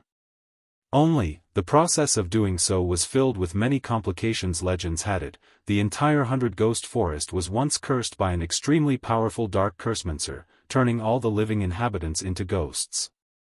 Trapped in an existence of endless torment, these ghosts harbored an intense hatred of the living. As long as a living person approached the 100 Ghost Town, the countless evil ghosts would ambush and devour them. Meanwhile, the secret passage would lead Shifeng directly to the central region of the 100 Ghost Town. Although Absolute Heaven was very powerful, he could not enter the 100 Ghost Town. What's more, Shifeng had altered his disguise again.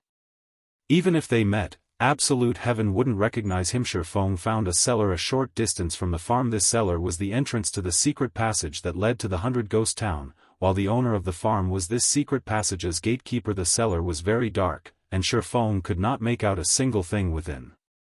His only option was to take out a magic lamp to shine the way.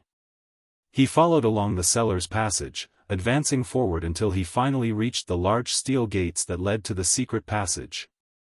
At this moment, however, the steel gates were tightly sealed. If Shifeng's strength were over 100 points, even if he did not possess a key, he would be able to force open these steel gates with his arms alone. However, he was still very far from possessing 100 points in strength, so he could only obediently use the key to open the gates. After only taking a few steps into the secret passageway, Shifeng discovered that his surroundings were littered with pearly white bones, while the walls on both sides were filled with the scars of battle. Such a sight gave Shifeng a very bad premonition. The curse on the 100 Ghost Forest turned the living into ghosts. That meant that all the inhabitants of this place were ghosts. This pile of skeletons. Aoo. At this moment, a large group of pitch-black evil spirits came rushing out from the depths of the secret passage, roaring. Their scarlet eyes firmly locked onto Shifeng as they bared their fangs and brandished their, speeding towards him. Cursed evil spirit, common monster. Level 15. HP 700/700. Cursed evil spirits, when compared to cursed apparitions, were much more ferocious. They were unlike the cursed apparitions who were sluggish in their motions, depending solely on their instincts to move. Cursed evil spirits possessed a set intelligence and were extremely lively. They also possessed an instinctive madness and sensitivity to flesh and blood. The cursed evil spirits were all level 15. Meanwhile, Shifeng was only level 7. With a level suppression of 8 levels, in addition to the 60% resistance and 20% evasion of physical attacks, Shifeng would not be able to deal with even one of these monsters, not to mention a group of over 30. These cursed evil spirits could even wipe out a level 15 party with relative ease. Watching these cursed evil spirits rush at him, Shifeng took out a frost grenade from his bag, throwing it at them. The frost grenade instantly discharged in the midst of the group of cursed evil spirits. In the blink of an eye, the cursed evil spirits within a 10-yard radius were frozen. They also received -400 frost damage from the explosion. As expected, the 100% increase to magical damage was these ghosts' Achilles' heel. The reason Shifeng chose to hurry to 100 Ghost Forest was the frost grenades he had managed to buy during his trip to Blackwing City. The basic frost grenades were sufficient to deal with the ghosts in 100 Ghost Town. After all, 200 damage was no small amount. In addition, the frost grenades would have a 100% damage increase when used on the ghosts here, becoming even more remarkable. As expected, the frost grenades were very effective against these ghost-type monsters. Moreover, they had a throwing range of 30 yards and a cooldown of 1 second. However, it was half as effective when used against players previously. Shifeng was worried that the number of frost grenades he brought to 100 Ghost Town was not enough. Hence, he did not use any of them against Absolute Heaven. Moreover, the frost grenades might not be able to surely kill off Absolute Heaven, and even if they did manage to kill Absolute Heaven, Feng would reveal one of his trump cards. If others caught wind of this information and started making preparations against the frost grenades, it would truly be an unworthwhile trade if he revealed this card. He needed to reap the most benefit out of it. Using the frost grenades to get rid of a single absolute heaven was just not worth it. At the very least, he should use them to give Martial Union a ruthless blow. Right? How could I forget that the ghosts are darkness-type monsters? The Demon Hunter title should have quite some use. Feng suddenly recalled his own Demon Hunter title, swapping out his current title immediately. The attributes of the cursed evil spirits reduced by 10%, while the damage they received increased by 10%. Feng then threw another frost grenade, the bomb exploding with a loud bang in the midst of the group of evil spirits. A patch of damages of -440 points appeared above the group of monsters. Instantly, he annihilated the 30+ cursed evil spirit system. Level 15 cursed evil spirit killed. Level difference of 8. EXP obtained increased by 800%. Obtained 4800 EXP system, level 15 cursed evil spirit killed. Level difference of 8. EXP obtained increased by 800%. Obtained 4800 EXP system, level 15 cursed evil spirit killed. Level difference of 8. EXP obtained increased by 800%. Obtained 4800 EXP. A series of more than 30 notifications appeared in Feng's view. Although ghost-type monsters gave the least amount of EXP, the rewarded EXP for killing monsters of a higher level was still extremely high. Even if Feng was level 7 now, his experience bar still increased by a sizable chunk. He reached 23% of level 7, his leveling speed even faster than a rocket. After these evil spirits died, they dropped quite a lot of copper coins and tiny spirit essences. 10 tiny spirit essences could be used to form a spirit essence, one of the needed materials to forge magical attachments. Hence, spirit essences were also worth quite a lot of money. After collecting the drops, Feng discovered that the evil spirits had actually given him over 1 silver coin. There were also over a dozen tiny spirit essences that dropped. When formed into a spirit essence, it was worth 1 silver coin. This was definitely a good place to earn money, although there was still the loss of 2 frost grenades, costing a total of 3 silver coins. If Feng could lure more than 50 monsters each time, he would barely make a small profit. Hopefully there will be more evil spirits in this place, Feng said with expectation, his hand holding another frost grenade. Half an hour later, Feng finally arrived at the secret passage's exit. The secret passage was very long, and on his way here, he met with the ambushes of another 5 groups of evil spirits. However, the frost grenades dealt with them all. The number of evil spirits in each ambush only counted slightly over 20, causing Feng a loss in return. However, Feng's experience quickly rose. He would level up if he just killed a few more groups of evil spirits. It was truly an invigorating experience. The gate that opened to the 100 Ghost Town was widely agape. Before Feng exited the secret passage, he could already hear the countless roars and wails outside. Above the secret passage was the hotel of 100 Ghost Town, and one could just imagine that the number of ghosts there was definitely not few. However, in such a cramped space, it would not be a good idea for Feng to use the frost grenades. Having no better choice, Feng activated the Ring of Nothingness. The state of nothingness was different from stealth. Feng entered another space entirely, and even the ghosts could not discover Feng. Feng could stay in the state of nothingness for a short time. Hence, he ran with wild abandon as he quickly departed the hotel, dashing towards one of the private houses. Seeing the duration of the state of nothingness about to end, if Feng were to take a stroll on the streets of 100 Ghost Town, filled with ghosts, he would truly be seeking death. As for the frost grenades, they had a 1-second cooldown, and they could encompass every location. 3 seconds. 2 seconds. 1 second.